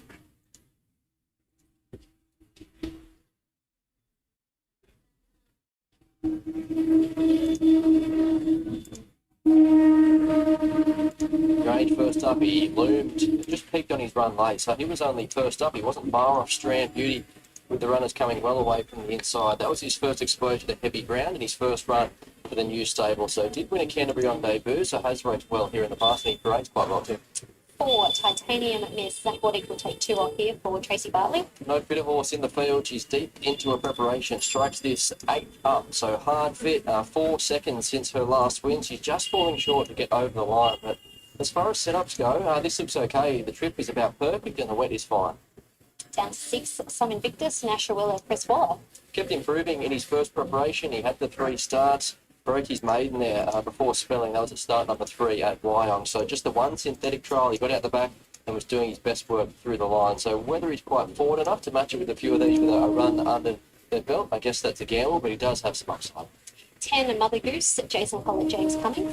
She went straight to the front at Kemper Grange last start, gapped her rivals, impressive win, big margins throughout. Third horse was since beaten as an even money favourite at Goulburn. You can probably blame the heavy track and be a little bit forgiving in that regard. So I think she gets the right setup to bounce right on top of the speed. If she's not in front, she just grabs the back of Strand Beauty. And I know it's never easy to make that transition from a maiden grade, particularly provincial maiden grade, straight into town in Benchmark company. She does find it a very winnable race all the same. And our final runner is 11, Hazel Jean, Tom Sherry, Richard Lip. She was well held last start at Warwick Farm. Some excuse being pushed back towards the inside. I do respect the depth of that form reference behind Thriftnet. A lot less depth here, slightly back in grade. She is unknown heavy, but she too brings plenty of race fitness into this. All right, jockeys being legged aboard. The horses will leave the yard and head around to the gates any moment now. We're 8 minutes out, and the favourite is Strand Beauty, 230, went out to 250, back in to $2.40. You've got Mother Goose on the next line of betting there. $3.20, we've got $3.40 and then $4.80 about inside there, and we've done that quotas. I've been around that price for most of the afternoon. I'm going to have a chat to James Cummings. He's got 2 runners here today. Mother Goose in this race. James, she was great when leading all the way at Kembla the other day. How's she come on from that?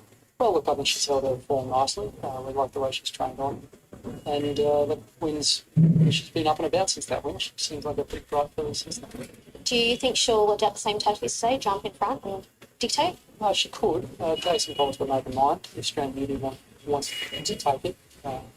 Strand Beauty was a little slow away. We know the first up the other day. But, yeah, if Mother Goose was in the box seat, I think that would be quite all right. And if she had to assume the lead again, she'd be comfortable doing so. She seemed to get through the soft track down at Kembla, heavy 9. Actually, we're up to 8 now, so I think she'll get through it.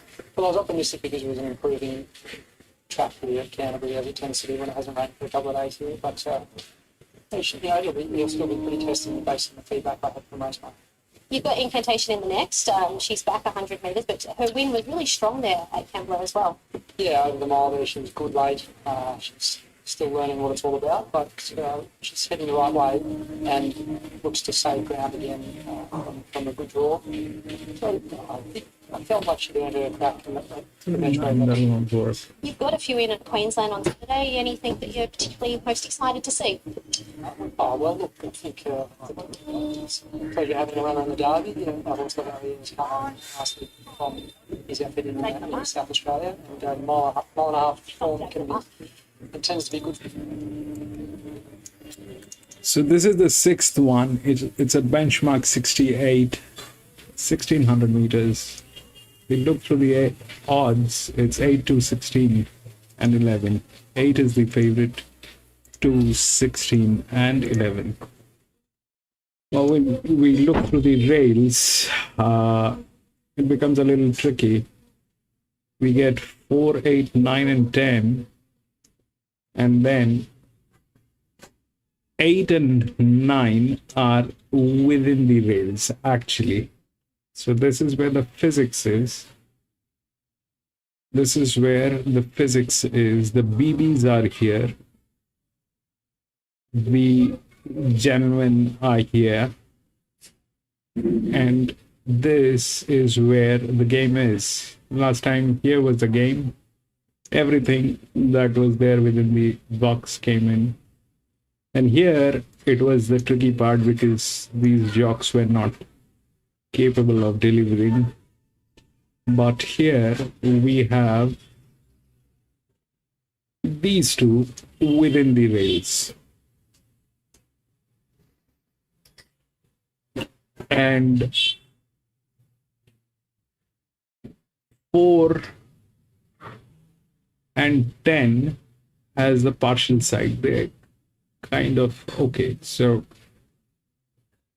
let's talk about 8 first. 8 comes from gate number 11. It is a neutral, which is a neutral.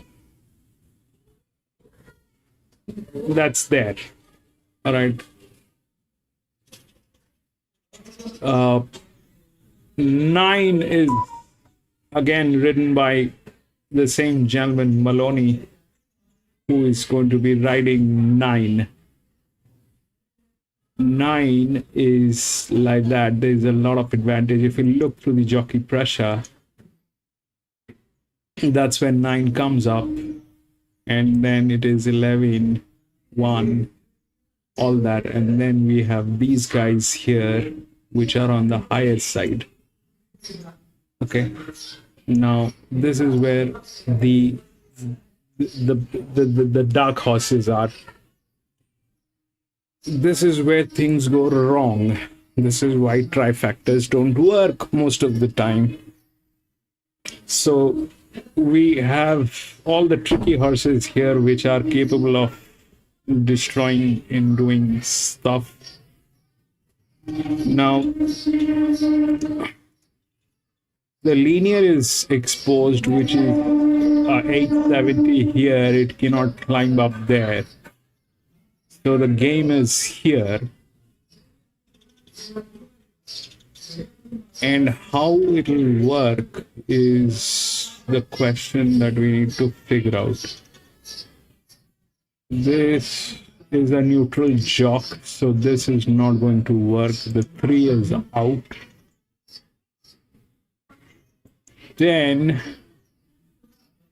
is in good hands, but lacks this side of the rails.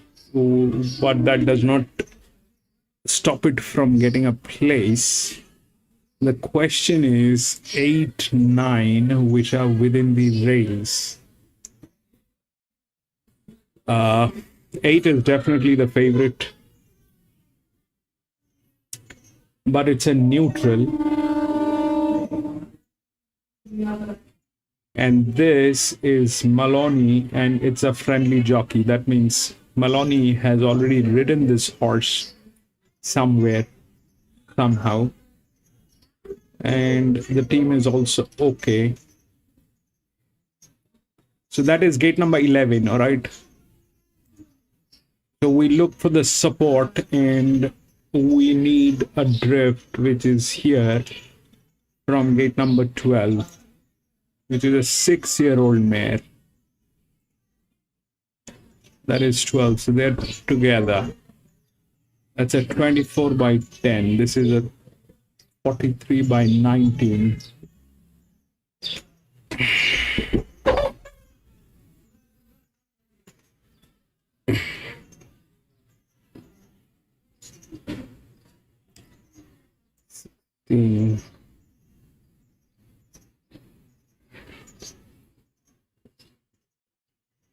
This one has the roof, so this one,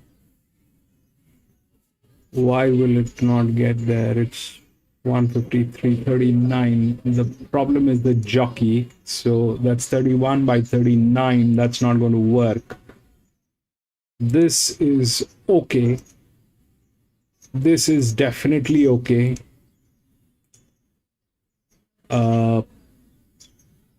These two are there. This is bad idea. Then we have what? This 3 that we spoke. This is a neutral jockey. We can't get that. So then we have these horses here, which is this one with a pressure here. 11 from gate number 10. This is the second linear. It cannot climb up. It cannot climb up. This cannot climb up. Whether you have the jockey or you don't. So we're left with 7, 8, 7.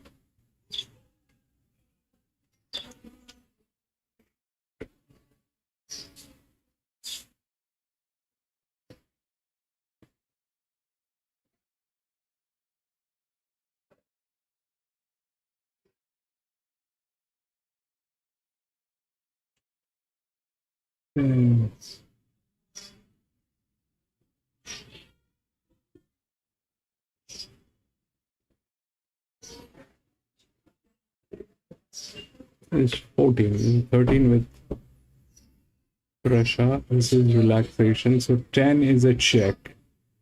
10 will get in. 10 will get in some way or the other. This is 13.8. This is 14.8. This is linear pressure. This is also there.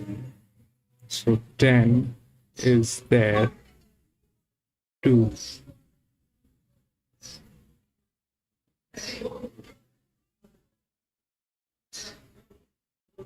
So what happens to 9 then? 9's there. 9 is there, bro, especially with Mr. Maloney. With that physics, is not going to let it go. He's from the midfield. But how will he get placed? Is it...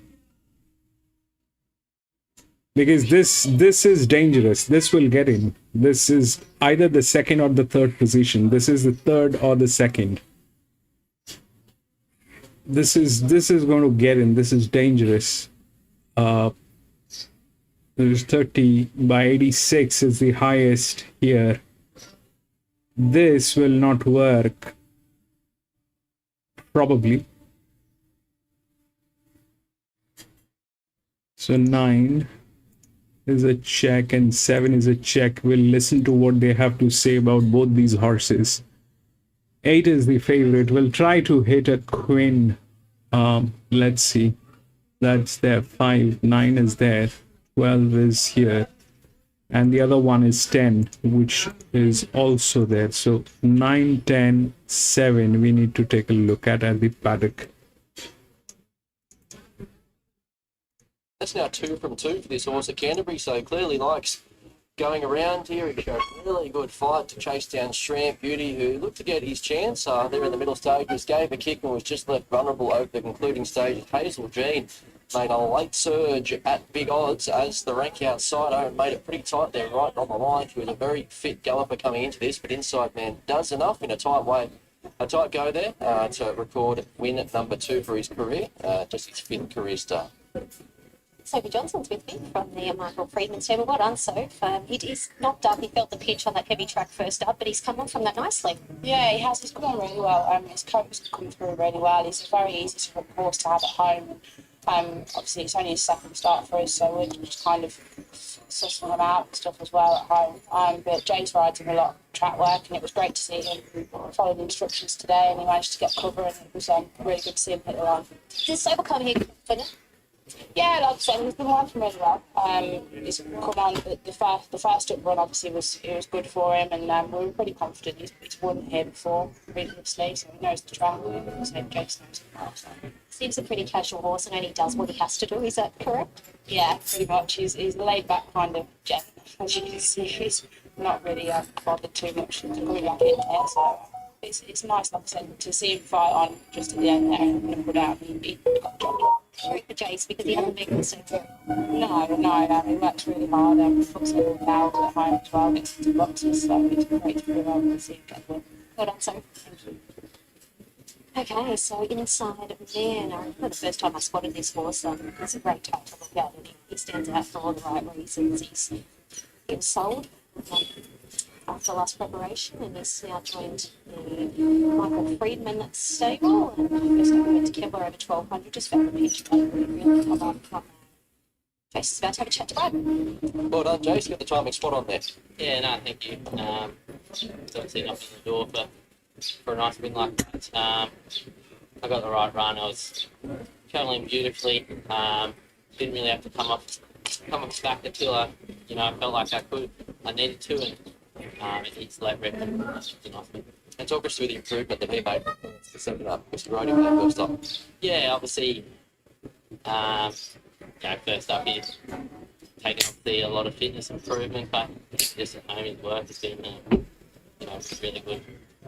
Well done.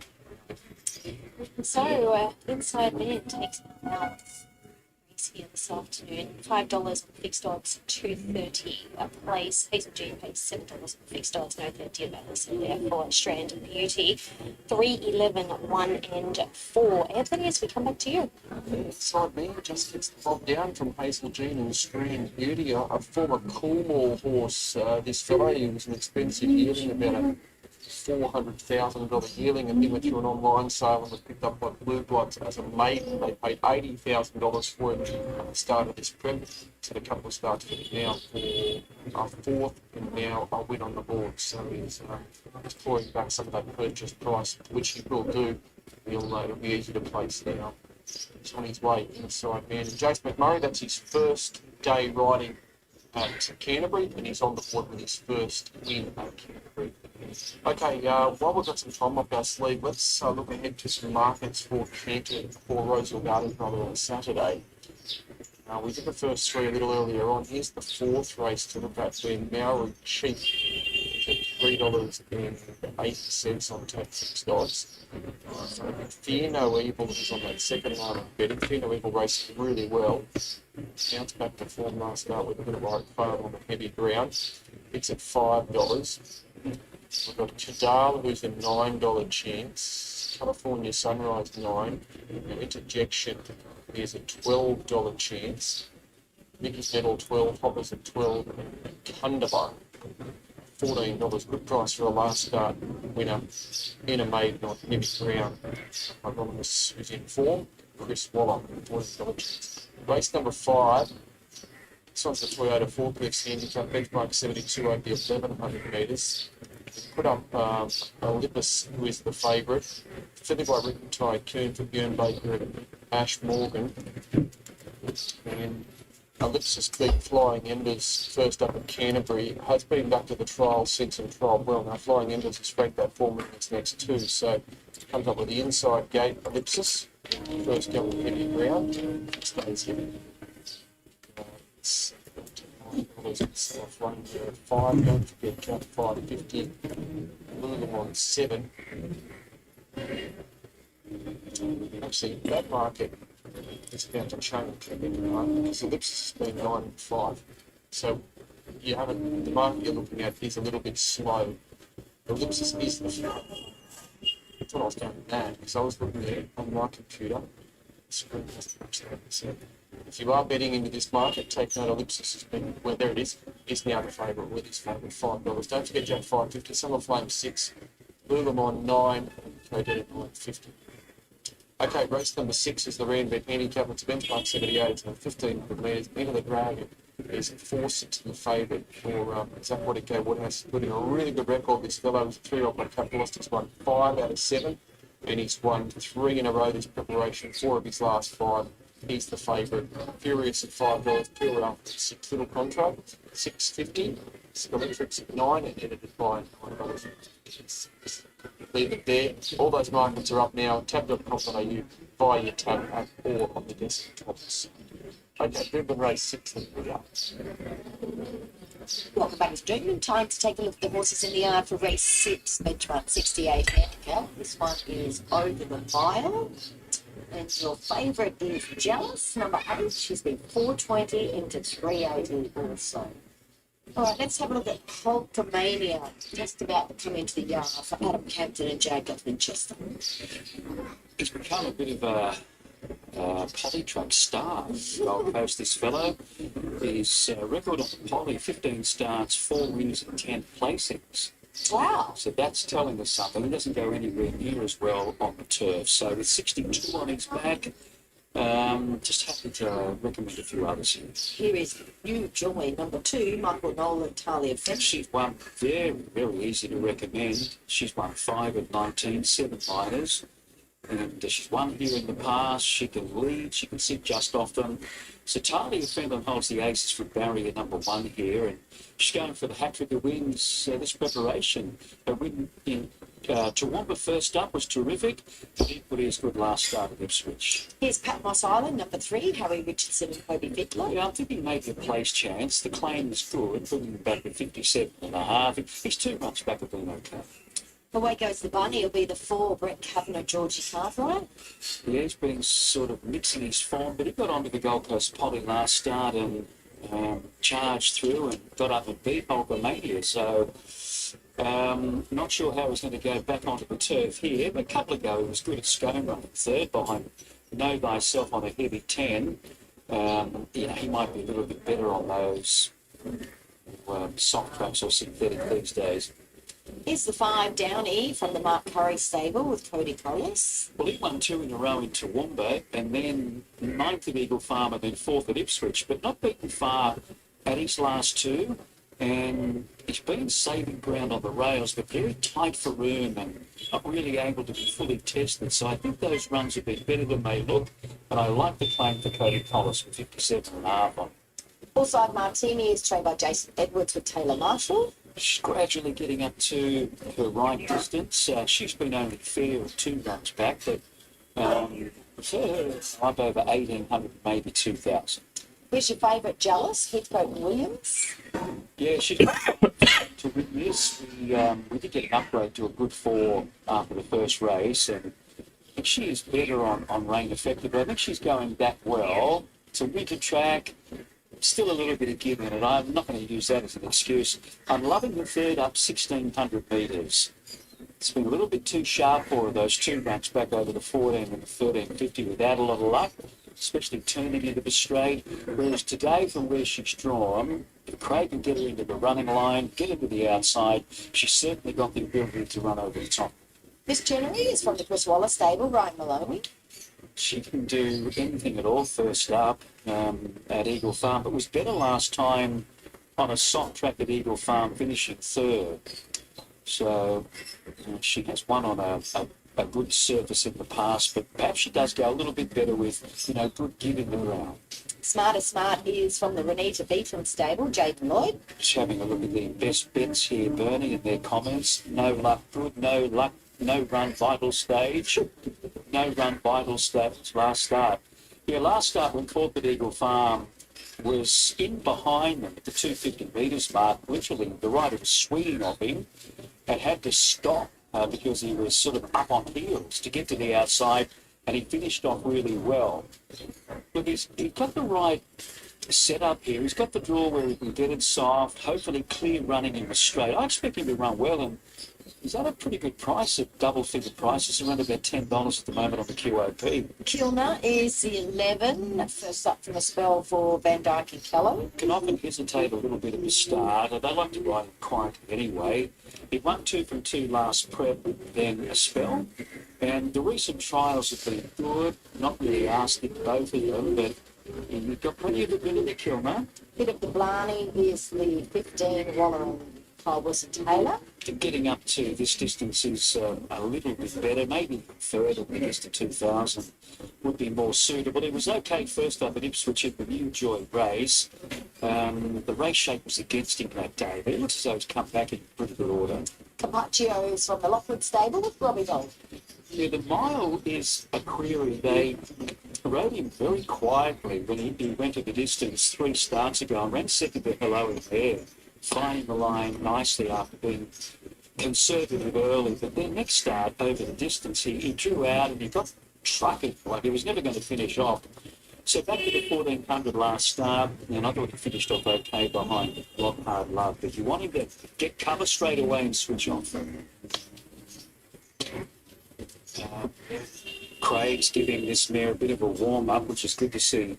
Jealous, get the blood pumping, and hopefully she can take up a reasonably handy position. She's looking good. Market has got her at $3.30. She's been a big firmie here.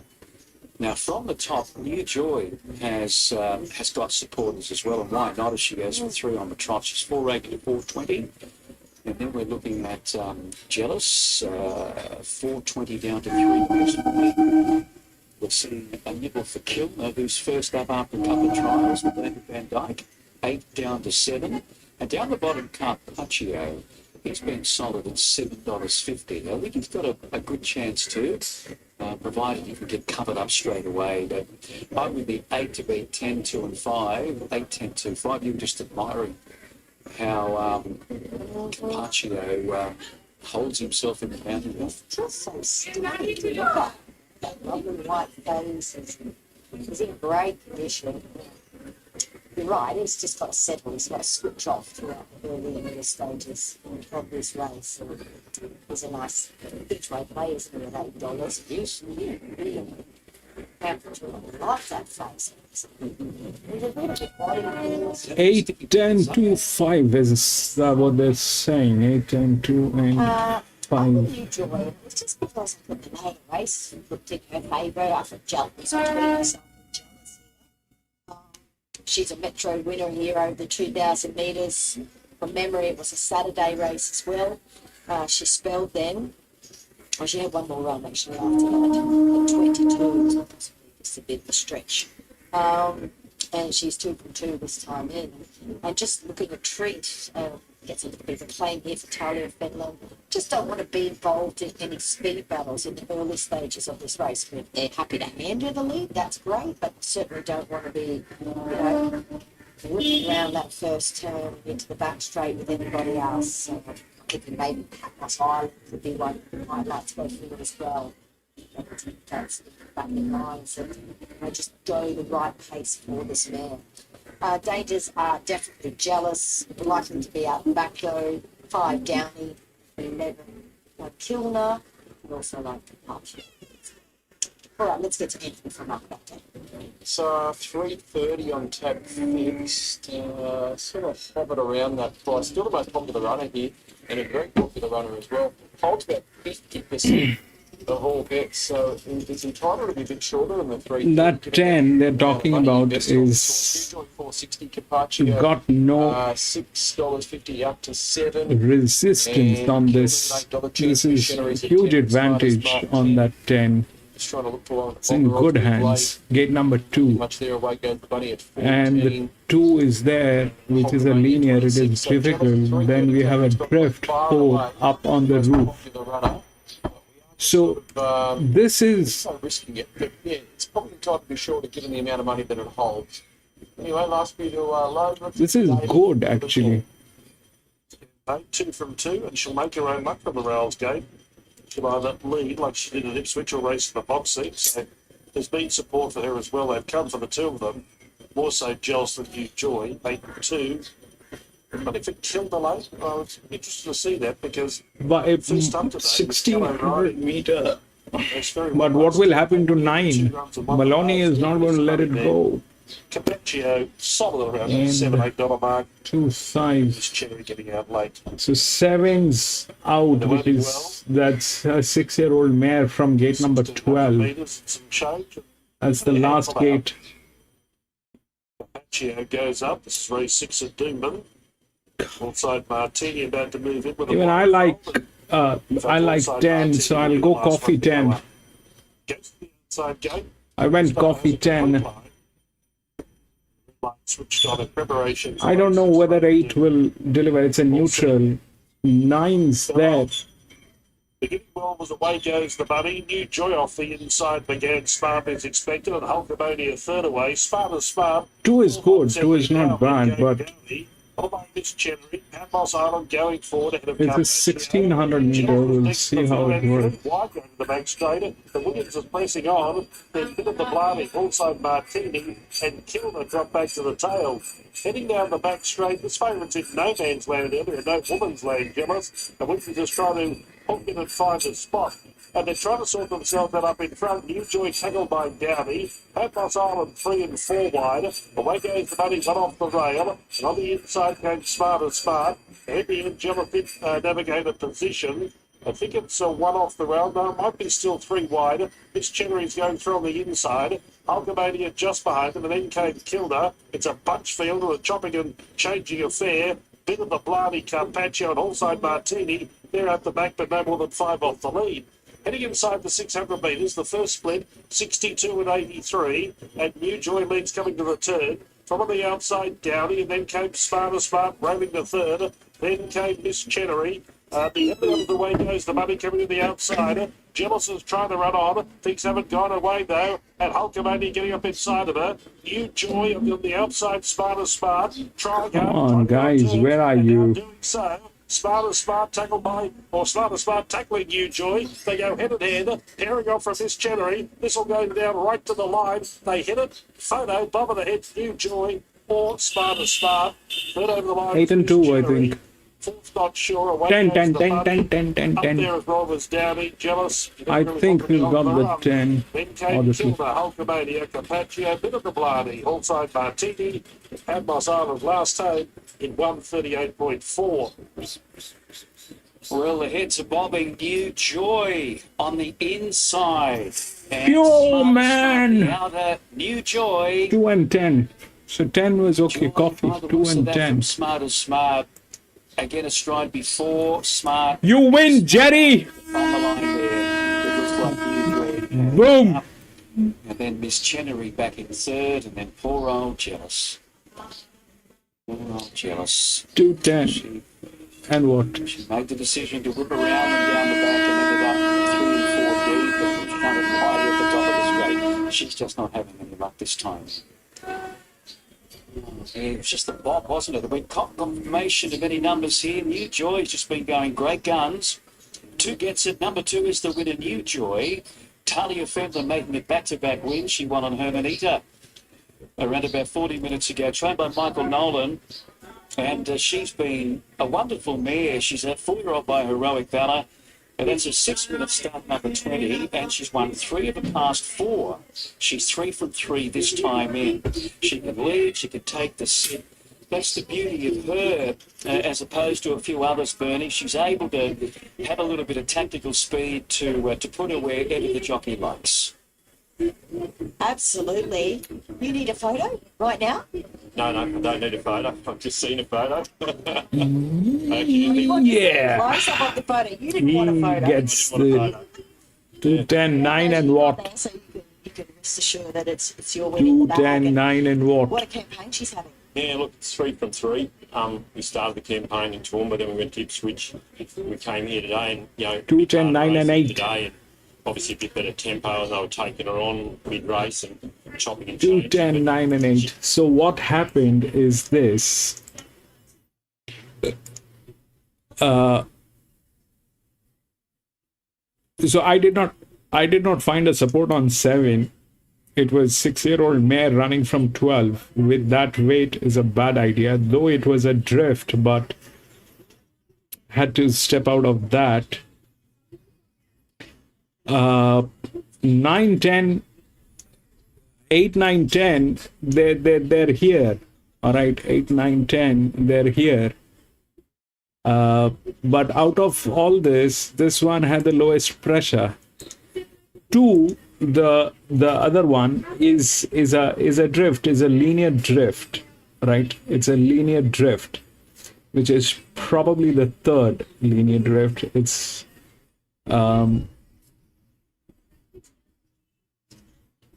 because that 4 is sabotage with that jockey.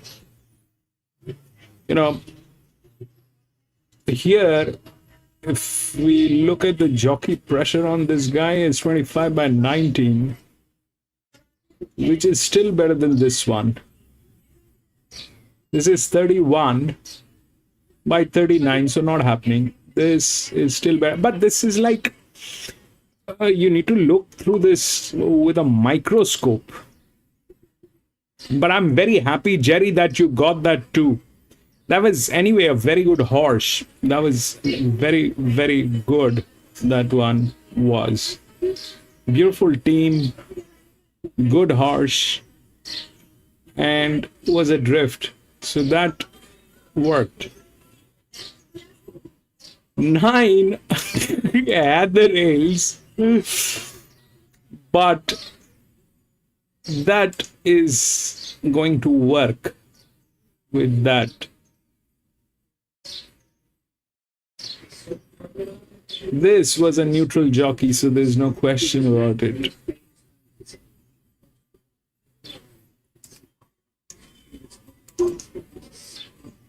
But that neutral jockey actually works at times. It is not that it doesn't work. It works at times. The neutral jocks, it depends on the jockey actually. If it is a very good jockey, then even if you put it as a neutral, he'll get a place. But in this situation, the neutral was absolutely bad. He never raced here at Doomben.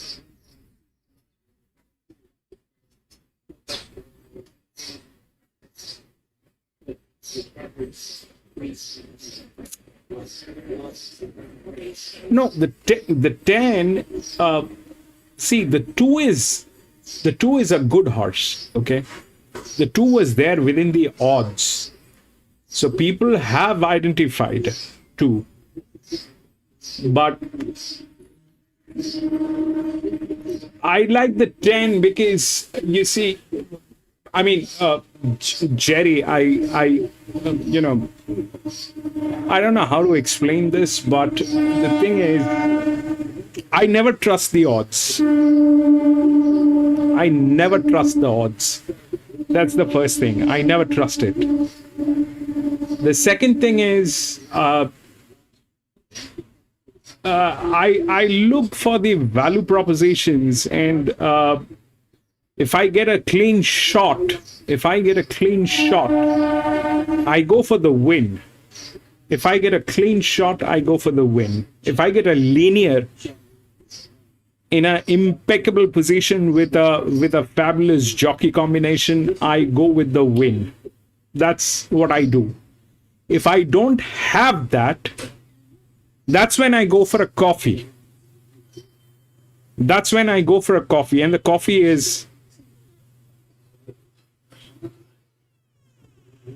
yeah, but that's the thing. I mean, I hope I'm able to explain. I mean, if I like this one, if I can show you this, if let's say this one, all right, if this 397, this is a linear.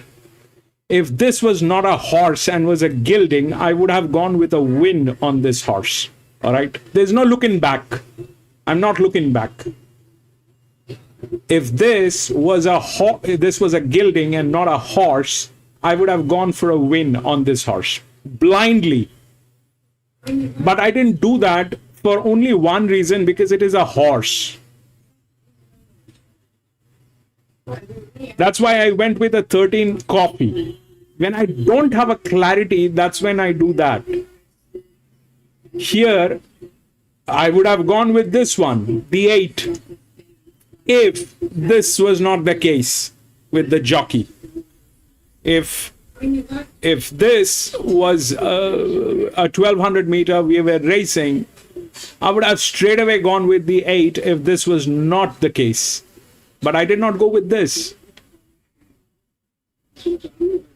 So the problem is that every race has a story of its own, you know. It's like a movie. You're watching it real time.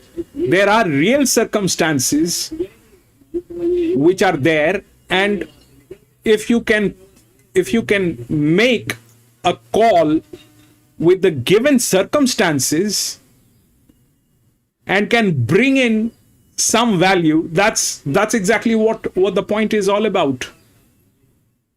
Here the linear is here. It is 870. It cannot go anywhere. That is not happening. So what will happen? We had to look for the drift. The drift is from gate number 12, which is a 6-year-old mare. So this is not a support to this. This is not a support to this. It will not work.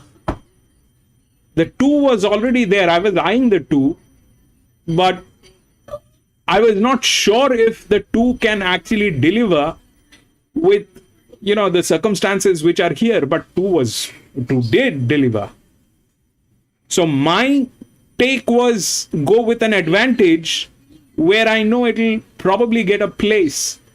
I was very scared about the 9, that it might just, you know, push me back to the 3rd position, and if it does, then I will not be able to work. But with the 9, the problem is it's a 38 by 34. This is a 37 by 1, and this is what we had to look for. So anyway, this is a 966. It's a 908. You have the advantage anyway over it.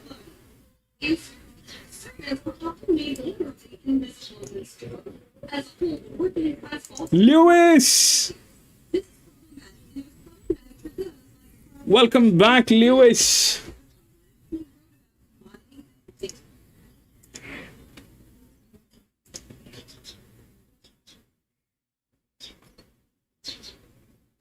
Seven, 9, 15 and 18 scratched.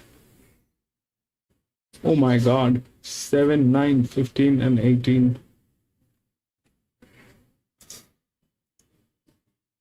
4, 5, 14 and 2.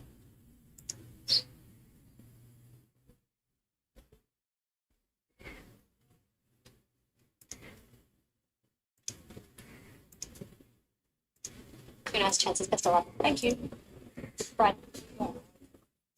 Lewis 6, Canterbury. And 7, just going with Erin Teeber at the price here compared to your favourite Just Feel Unlucky. They come through the same form reference. Just want to make the case there shouldn't be as much between them as the market currently has them. So I think she's building towards something. She does have a heavy track win to her name, albeit it was in maiden grade. But keen to see her out to the 1550. I'm just hoping, praying that she can hold some kind of position given where she's drawn. I don't think she's blessed with tactical speed, but getting out this journey for the first time, maybe she can settle a touch closer by default. 2, Kanara, the stablemate. She is rock solid on the second line as a $6 chance. She is a frustrating filly, but she is talented. So if she gets things run to suit here, and they do tend to run along in the early stages, she might be the horse that gets last crack, and keen to see her back out to the 1550. Did win her maiden impressively in Melbourne over the mile, and she raced closer on that occasion. 1, Just Feel Unlucky. She's on trial at the 1550, but it sounds like the stable are pretty bullish that she'll get it, no problem whatsoever.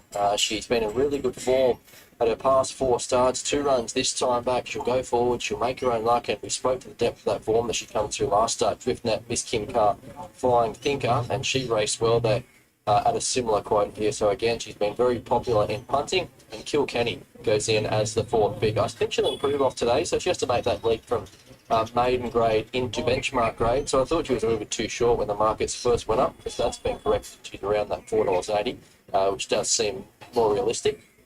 She was a big winner there at Kembla 5.5 weeks ago. 8-length winner, so onwards and upwards for her, and she is completely untapped. Nicely bred filly. So 8, 2, 1 and 7 here, Anthony.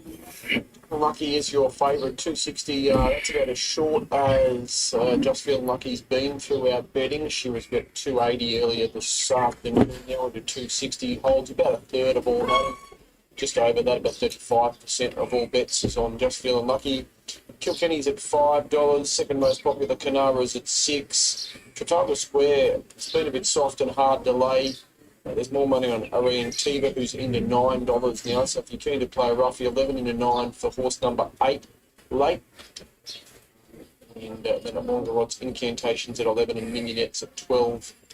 So Just Feeling Lucky, 260, by far the most popular runner from Kanara. At longer odds, around Teeber. Driving in the start, 1550. We'll get a good look at them from the bottom of the honey straight there, Shetty. Well, yes, Anthony. So, if you have just tuned in, we are on a heavy 8 now. That was after running this race. I think wasn't a ride, so I tried very good. It's beautiful conditions here. Nice flying, somewhat conditions here. Can't read the sound. So, it's really very easy to settle there. Now,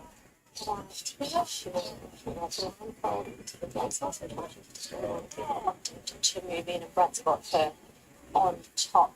In terms of speed, Brad, a couple that can go forward, but how does it look on paper too? Yeah, I would say it's stacked with speed, hence the reason why I Just Feel Lucky is so popular. Other than the fact that she's done a great thereafter, she does have tactical speed and talent, so she might find herself in front. Other than that, Incantation raced closer there last start, was a dominant winner, so they won't waste the inside gate here. Punch Up, maybe Rock can hold a position, albeit she is back in trip, and there's been a little bit of support around for Rock, $71 into $51, so the punter's having to play there at bigger odds. She was a touch disappointing last start, but we know she'll handle the conditions, and if a few of these are just out on their feet late over the 1550, maybe she has some say in the finish at a big quote. But yeah, long story short, I wouldn't say there's a lot of pressure on paper here, hence why Just Feel Lucky is so solid in betting.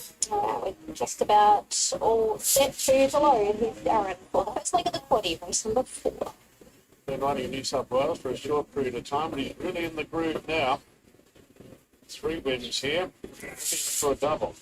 Successful in the previous. There's the line, and we're ready to go. Just Feeling Lucky is the favourite. Set now. Ready now. And they're racing. Incantation jumped out well together with Rock right there. Just Feeling Lucky being sent forward from the wide draw. And Minionettes poking through the middle. Kanara not far away. They're followed by a rider down on the rouse from Kilkenny, Trafalgar Square. And the fellow is going to settle last of all. So Just Feeling Lucky. Jace McMurray goes right around the field and puts the favourite on top, out by 2 lengths.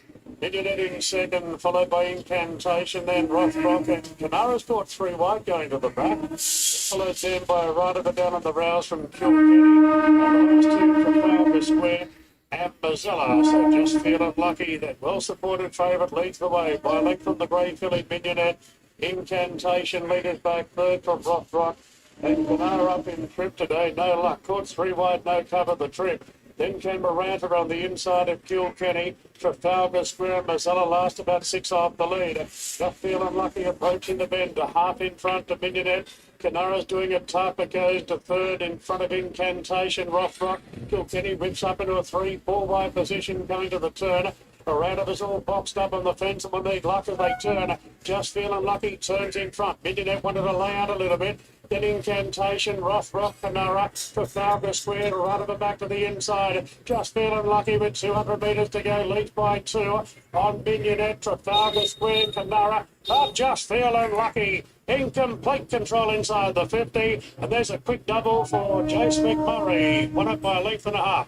A rat of a good going when clear at the end second. Incantation third, followed by Millionaire, then Canara. Done all right under the circumstances. Canara bet a few home. Trafalgar Square, Mozilla and Rothrock. So just feeling lucky there. Leading from the outside draw and controlling the race. Jace McMurray with a quick double for Michael Freeman.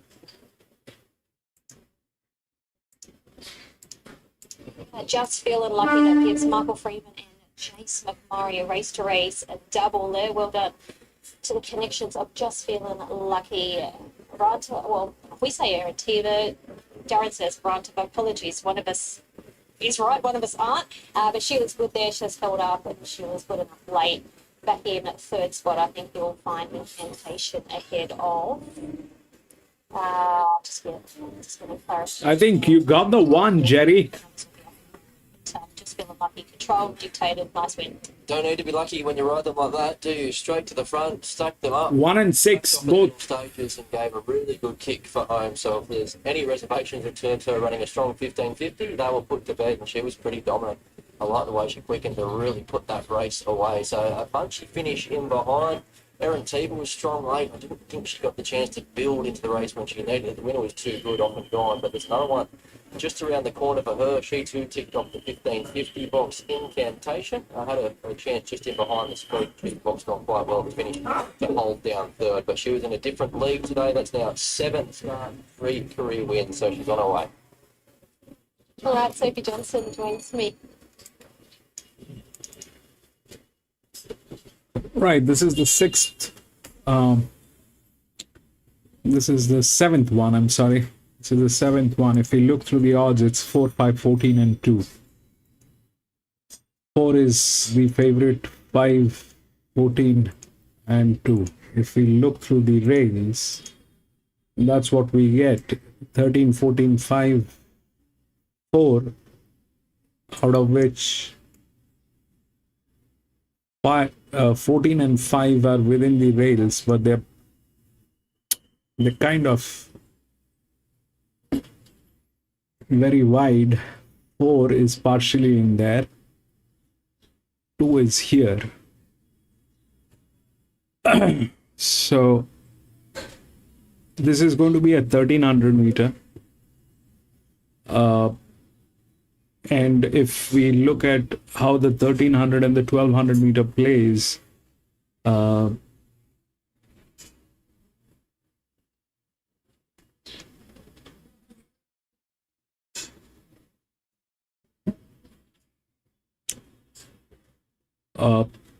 they play pretty much 3, 1, 9.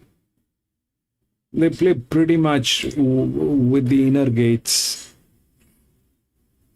They play pretty much with the inner gates. These are very wide. These are very wide. Though they have the physics, they're very wide. They kind of play with the inner gates, and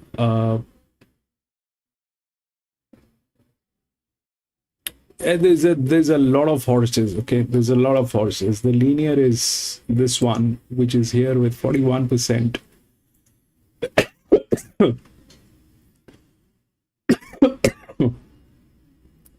but it comes from gate number 15. That's a difficult proposition. It doesn't matter how good the horse is. That's gate number 15. This one is the other drift, which is gate number 11. The larger drift is here, which is 10, which is from gate number 3. This is from gate number 2. That is the pressure on this 13, and this is 15. So definitely this is not going to be a pressure play. It is not going to be a pressure play. This is going to be playing on advantage. This is going to be playing on advantage. So in that case, what happens is this one is at 4%, 39 by 4, gate number 16. Okay. This is gate number 6, 24, which is a larger drift. This is an EW. This is an EW. This is a larger inner drift.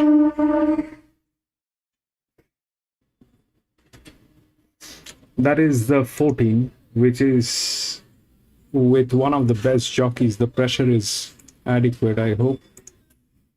That is adequate.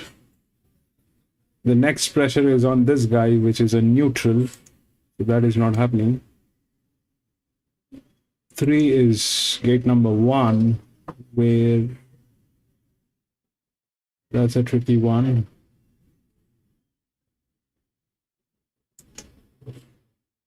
Then comes 6, which is here, and then 10 with a relaxed situation. So that is where it is. Okay. So 15 gate, that's the linear. All right, that's the linear, which is with the largest jockey pressure, but that's from gate number 15. Difficult. 19 is neutral. 3 is 3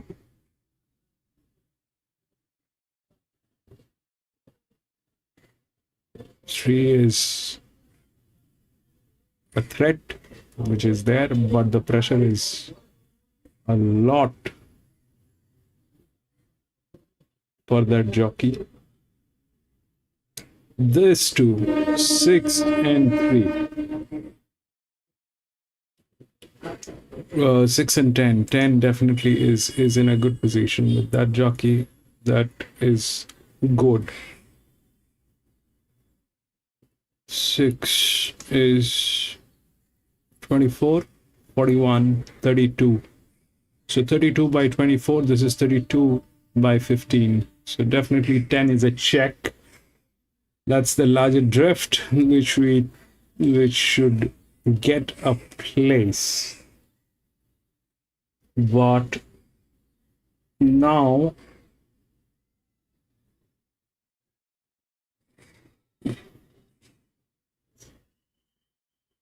this is the favorite, so that's a possibility. That's a possibility. That's a possibility. But we need to find another ghost that might just do. This is from gate number 13, which is the lowest pressure on this horse. That's probably not it. 11, 34 is the second. It cannot climb up. It is here. It cannot climb up with that pressure. This can climb up. This can't. So 3, 4.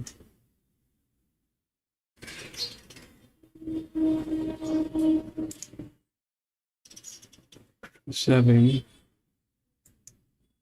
And we have the 9 here at 27, which is touching the roof. That's 42 by 27.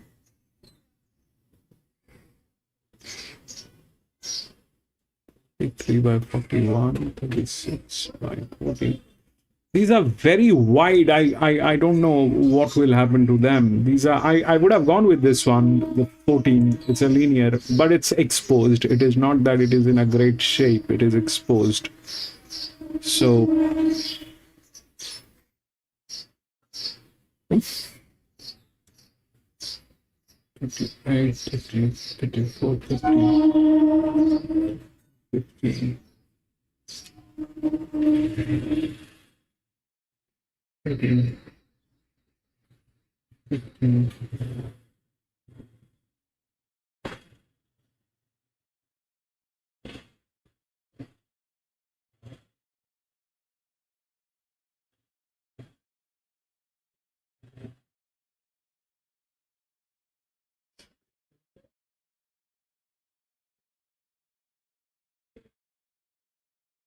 Four, 3, 6, 16, 8, 6. That's a outer drift, but it's lower. So 10 is okay. So here is the thing. Why I'm talking about 10 is because of this, that the 4 is the favorite. All right, people think that the 4 is going to win. Question is, can it win? It's from gate number 2. If we look at what the horse is, it's got 20 races, and the score is not much. There are better horses who are there in this game. It doesn't have the physics entirely. It doesn't have the physics entirely. But what it will do is it will build up. It will build up. It'll build up. It'll build up for two reasons. One is because that's one of the lowest weight, lowest pressure from the inner gates. One of the lowest pressure from the inner gates. The other one is here, which is at 30. All right. So that's that's a good horse if in a good hand. Whether it can win or not, that's a separate question. I don't know whether it will happen, but 2 will build up because it's from gate number 2. That's the thing. But at the last 400 meter, what will matter is the advantage. We just saw how it worked here with 10, with the lowest advantage, lowest on a 1600 meter. So here the lowest advantages are from all wide gates. All wide gates. From the inner gate, that has the potential of getting a place. A place as in a place, either the second or the third. So that's the coffee. This is not within the odds. It's on a very high return. So we'll see what they have to speak about this, and then we'll take a call. The physics is here. I would have gone with this 14, but it's a very, very wide gate. It's a very wide gate.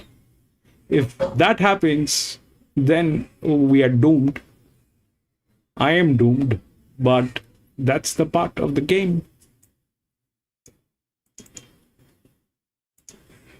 $7.5 on the QAP, out to $9. So Poseidon Ruler I'm going to go with here. I liked him at Ipswich the other day, and I thought he was super over. 3 is good. Probably going to have a big job to do if he drifts that far back like he did that day. 3 is good, Jerry. This big field, he'll have a job to do, but I just think he's in excellent form. And I remember 2 weeks prior to that run, he was off the map at Ipswich and then got himself stirred up in the gates. He might have weird, and they scratched him. And that was when he was off the map. Like he was back as if they had the number up on the board. So they showed his hand that day, and then we had to wait 2 weeks till we saw him last start at Ipswich, and he finished full of running. So I'll go with him here, number 5, Poseidon Ruler for Corey and Chris Munson, Martin Harley. I am a Marvel number 4. You can guarantee that he's going to get a beautiful run throughout the race. Then Edition, don't know where she's going to end up, but I think she's back in excellent form. She'll run well. And then Chikwe Tear back up on top of the ground today. Despite it jumping the weights, I think she can run a lot better here. Yeah, I'm with him as well. I consider him with a little bit of luck with the weight and the draw, but he is a horse that's going great guns at the moment. He's big, he's strong, he looks $1 million. Just needs a break here today, so we'll see how he goes. Dangerous for me at 14. Edition, who also needs luck from her barrier. 2, Historica. Got a big weight to deal with. But is consistent and has been in good form. And the 4, Iron Marble, I'm a little bit against him at 13.50. I'm really happy to be proven wrong because I really like this horse. Had one go at this trip. It was actually 1,400 metres in the front, beaten 15 lengths. It was a long time ago. So he could be very well a different horse now, but you know, start number 21, he's only visited that trip once. Is that because there's a reason? We'll soon find out, I guess. A little bit of money for Affinity Flyer. Last start rocking in the number 13. He's found a couple of points, 14 down to 12. Well, let's have a look at her, Maxie, or him, because we didn't see hers, yes, in the yard. Mare by Kobayashi. 4 wins from 21 and 8 placings. She won in Rock. It was only benchmark 65, but did win quite well. There's bits and pieces of decent form spattered throughout her career, so she could be a little bit of a smoky here, number 13, but the market's sort of liking her a little bit. There's a bit of a move for Boondocks, number 6 from Jake Bates, the new jockey's firmed up a point from 10 down to 9 after turning in an encouraging first up run at Ipswich. That's the one which is touching the roof. Fly heading towards the start over at the 1350 metre shoot. Really disappointing that Rothfire. That's where 13 is.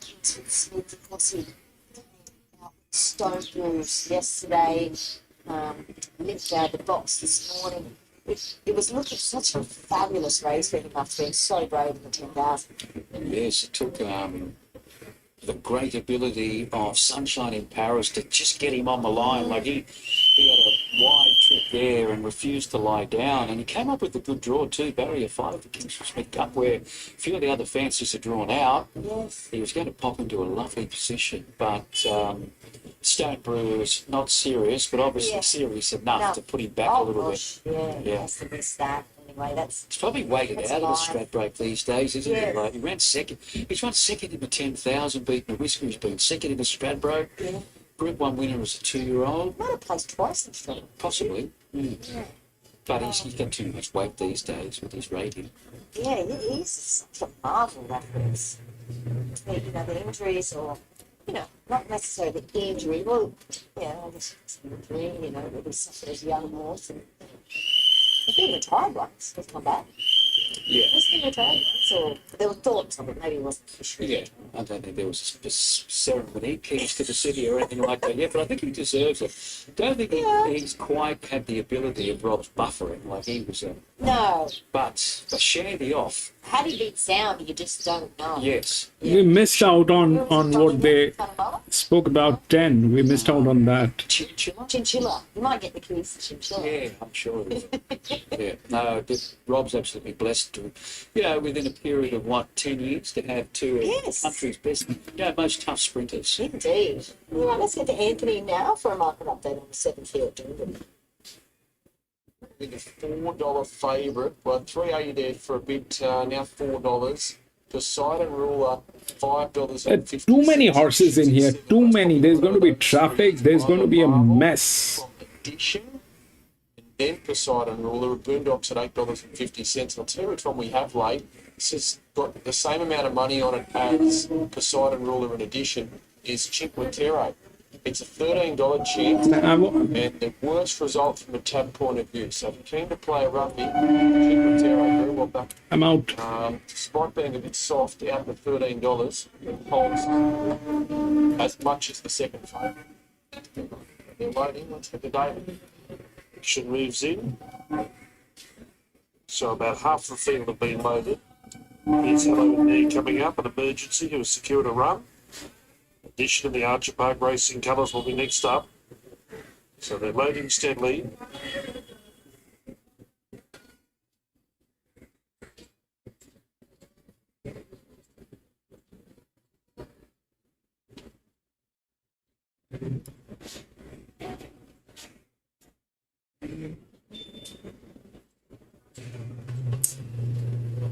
Thanks, Marta. Yes. Not too far off a break now. 3, 4, 14. The best back runner, Talia Fenlon. 3 is good. Treble addition goes in. Nipper's Nightcap comes up. So Luton, who, Restonica, Tambourine Man, and Affinity Fly to join the others. Big field ready to break. 14 is the linear. But it's I would have gone with the 14, but then it's so wide. Tambourine Man, a long shot comes up. And the last one to move in will be Affinity Flyer, and will be set to go in race 7. Tambourine Man goes to its position. Affinity Flyer, last one up. Now There are too many horses in here. Dispatch the field. Red light about to come on. I'm a Marvel drawn down low. Barrier 2, in fact. Just waiting on the light to be switched on. Race number 7. There's the light. Set to go. Did the break. Racing now. And off the inside, Chigway Terror was sluggishly out. Restonica with good early speed. Luke Nude going forward. And it's good Lieutenant revving up to the inside. The favourite I Am a Marvel fourth away. Then Diana's Affair. And Hello in there settling in sixth spot. Chigway Terror now improving to midfield over on the inside of Boondocks. And Carry Action outside the pair 3 wide. It looks a good gallop. 2 to addition. Nice piece of riding from the wide gate. Over on the fence in midfield. Then Affinity Flyer, Tunahika and Poseidon Ruler. And the last trio was a Hare, Tambourine Man and Nipper's Nightcap. To the side, 700 from the judge. Restonica tries to rest up mid-race. Leads Luke New by neck. Good Lieutenant third, 3 deep. In the centre, Diana's Affair. And the favourite, I'm a Marvel, getting a cozy run fifth on the rail. Then Hello in there, Boondocks, Chickway Terror. Otherwise, Carry Action addition. Needing some room to move now. Then Affinity Flyer. Poseidon Ruler trying to navigate a path into the clear. Then came Hika, Tambourine Man, Sahara Nipper's Nightcap. Restoring for 300 metres. Trying to stave off Luton Who. I'm a Marvel coming off heels, but under pressure now. Then Diana's Affair. Affinity Fly running on fairly well. It's Restonica in front with 100 metres left to go. It's still got a margin. Affinity Fly is starting to Persate late. Restonica can hardly lift its legs. Poseidon Ruler is flying. Restonica just got in, I'd say. Poseidon Ruler. Diana's Affair, Affinity Flyer. And Zahir zooming home out wide. Not too far away was Big Dog. 10 got through. Addition looked at who. 10 got through. Nipper's Nightcap. Well back was Hika, Tambourine Man, Good Lieutenant. I'm a Marvel certainly didn't run the distance. Chickway Terror pulling up quickly. And 10 Carry Action probably. towards the tail. I think 10 got through. Restonica has just lasted. What a 2. runner of the Poseidon Ruler who's got second pick. Oh dear, he was enormous there. I mean, that was the risk you take if you're on a back marker in a big field with a wideish rail. But on the other hand, if you've got some dash like Restonica up on the pace there, giving a really good kick, he really dashed, didn't he, at the 250 metres mark. He put an extra length on them, shortening stride. Have a look at this Poseidon Ruler. From almost last with 350 metres to go. No, 12. Gets up, but has missed out. Now, we've got to wait for the placings. By gee, Craig Williams did a good job on addition. He had gate 15 on addition and ended up sort of getting midfield on the fence. So we need to await all the placings, but Restonica takes out race 7 here at Doomben. It's straight to Canterbury for race number 5, where they're in the yard. Thanks, Anthony. Second leg of the quaddie here for the Compton I think- Felix. We'll kick off with that. First runner, it is Fleet Commander, Josh Bjorn Baker. He gets to win first up and short at 1,800 metres, so that points to him improving with the run today.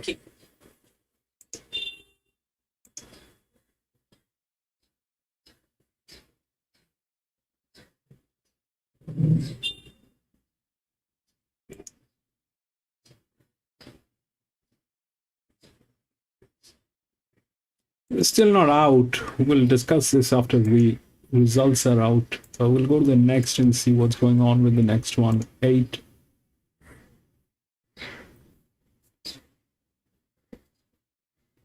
Two, 6, 10, 15, 19.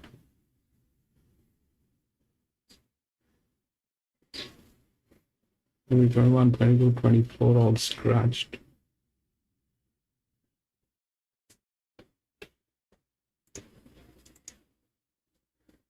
Nine, 11, 4, and 12.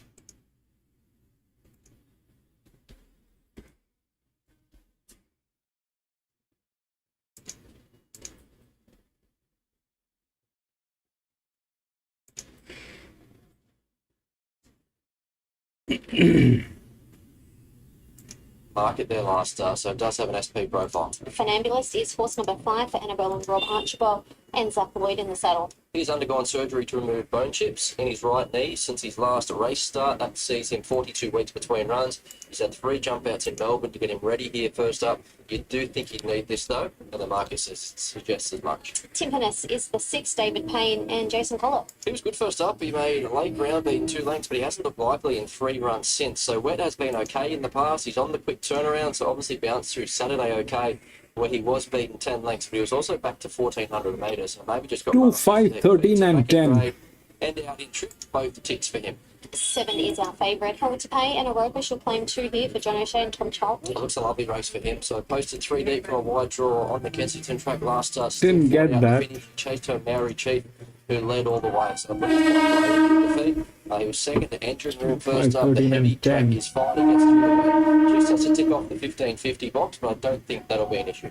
8 is Pink Shalala, James McDonald, Chris Waller, 460 out to $5. He boxed away okay, not to be beaten far at Warwick Farm first up. That was behind Secure. He looked to get his chance, maybe towards the inside was slightly inferior, so you can score him up a touch in that regard. Respect how firm he was in betting late. He jumped $4. There was a lot of support for him on that occasion and gets straight out to the 15 and 50 second up. So a bit of intent to be ready to that setup. And the second of the O'Shea Charlton runners is our last horse here, number 11, a Maximum Dividend, Tommy Berry. He's another very interesting horse. So bled from both nostrils last start, hence why he was tipped out after just the 2 runs. He made a big impression when winning his maiden first up last time in fast time at Wyong over the mile. So unknown on a heavy track, but I do like the 1550 as a kick-off point. He's found the line in a couple of trials, and that suggests that he'll be looking for this journey and maybe even further in time. All right, this is about to leave the yard and head around to the gates here for the 5th race. Tom Charlton is with me. This fellow has been well supported in both of his runs back, but I must say his run last start, it was good, he was brave. Yeah, it was a good effort. Probably didn't have the best run in transit, but finished second to a horse that's in good form and they pulled James off. What do you do with him today? Well, Anna's just going to have to ride him unless she finds it from the gate. He should hopefully end up in a really good position. That's the first half of the field. Just exactly where that is, we'll soon find out. Going won't be an issue because it was a heavy track last time. No, he seems to enjoy the service. Maximum Dividend, did you have him in yesterday at Hawkesbury and you opted to come here instead? Yeah, he's been in a few places. He hasn't drawn ideally 3 of his options, but we elected to start him today on an improving track. And so the race setup, he'll be back in final line, but he's a capable horse. He's definitely not out of this if it unfolds. Ken Merbe, what did you think of his run in that last start? It was a good effort. He just got crossed early and set a light. Probably ended up costing himself. We put a bit of a gear change on a couple of things, and draw today with light just means he can do no work from the barrier. Definitely capable. And natural deduction, second up after off long break. Yeah, he coming off a bit. He's had a really good campaign in a first up run the other day. He should appreciate 1900 tracks and unknown, but you sort of got to run him at some point at the moment. This fella held to pay the best of them, do you think? Yeah, fit well-performing horse. Hard to knock, but others you can make a case for if things go their way. Good luck. Thank you.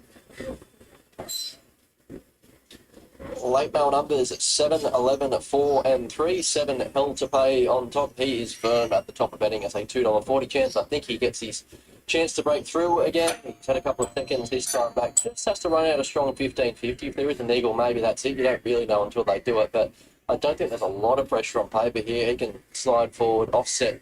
Well, looks a bit of a tricky gate on paper, settle in the first couple and shouldn't have any excuses from there. He was quite brave at the feet last start, given he covered ground, and I do like that Maori Chief form reference, who looks well placed again on Saturday. 11, maximum dividend. He's not short on talent, because obviously he's still got a few little quirks. He was quite fresh as he went out onto the track. He looks okay now, but he needs to settle in the run, but he had excuses there last start when beaten. He bled from both nostrils, and bleeders first up. A lot of punters, including myself, do subscribe to that theory. He's found the line in a few trials, and he promises to be strong. Late 4, Colophon, you do have to take on trust. The market isn't taking him on trust. He's been very soft in betting the last 5-10 minutes. So he did chase a fast pace there at Randwick last start, knocked up and beaten a long way, and he has to bounce back here. But his win prior to that was quite dominant.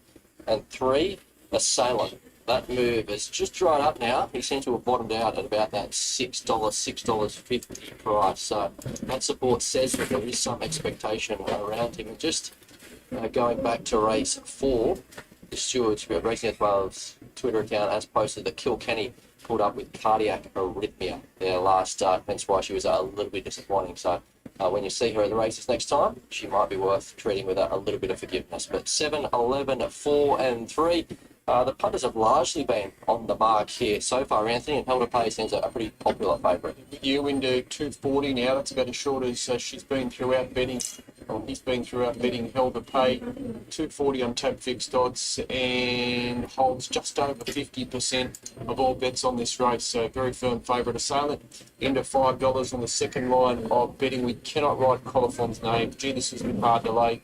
It's 5 Helder Peanuts. Pink Shalar is at $5.50, maximum dividend out to 8, and longer odds got $2.50. But Helder Pay, a very firm favourite.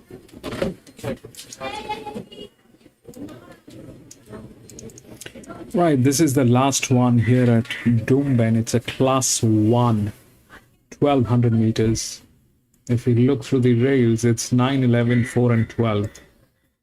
9 is the favorite. Okay. If we look through the rails, then we get here is where the physics is playing. This is where the physics is playing. So 9 is slightly out, but that'll work. That'll work as a support. So here,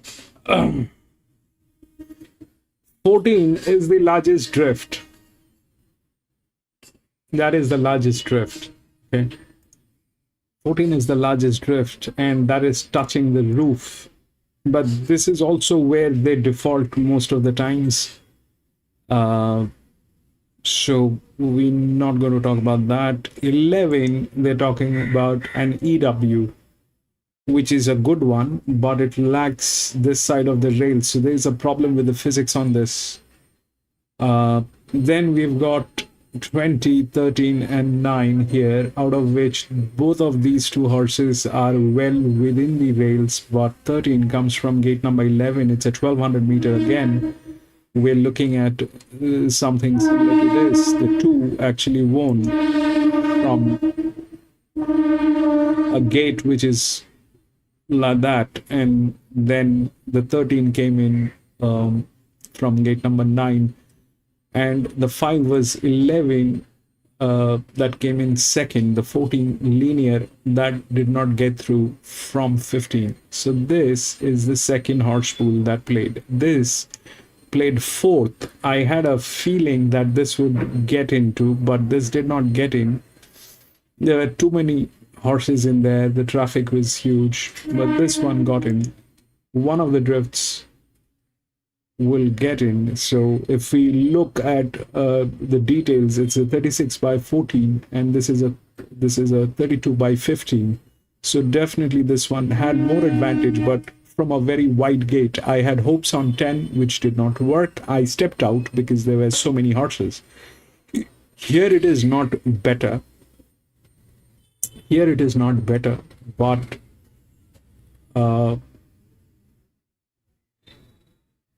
the physics is here. Actually here.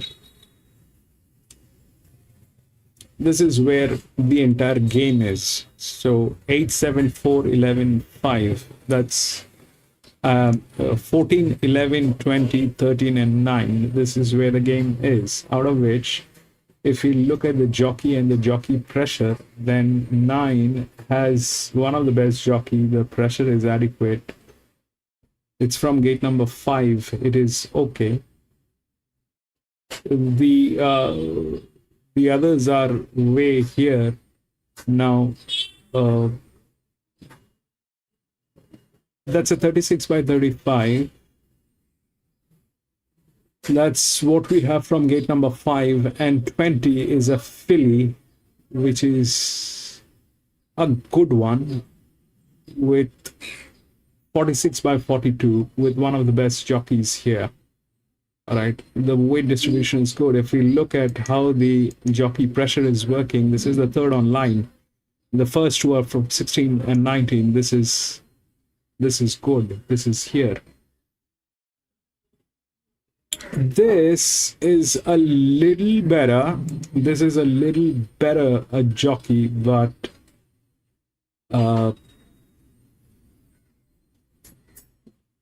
we'll see how it works. But 20 is a check.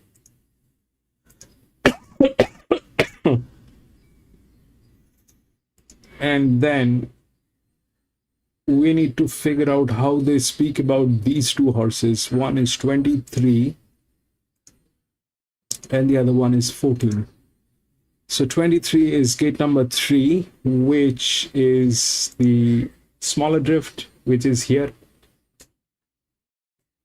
And this is the larger drift, which is here. But this is where they fail. I still haven't figured out why they fail here, but they do fail here.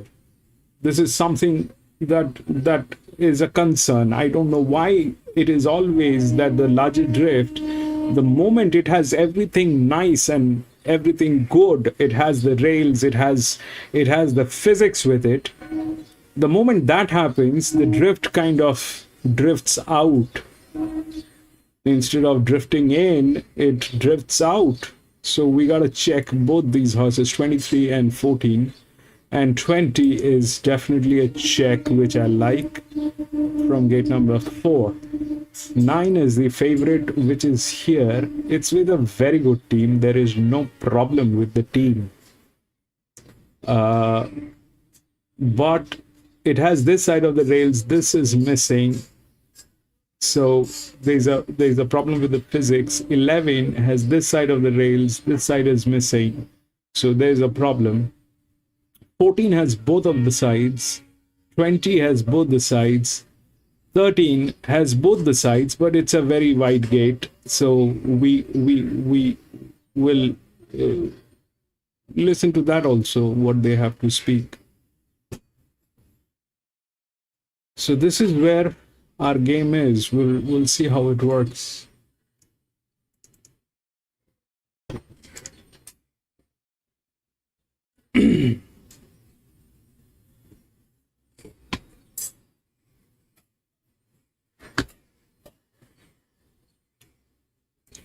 James scored, he was a little bit unsure, so I think the timing's going to prepare the way a little bit better, but he's done a lot of placing, so he's always had something to run down. So still more to come from him. Well done. Yeah, Jeff. Thank you. So Hilton Payne takes out race number 5 here, 251.26 in the fixtures, 165 Peach Halala and 175 Assailant. 7, 8, 3 and 6 Anthony, race number 5. Over at Jeff Harvard's got a good day today. There's another one winning. It's well back in Shalala second. Assailant 7, 8, 3, 7, 8, 3 and 6. Let's leave it there, take a break. Doomben next.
I give you all a boy could.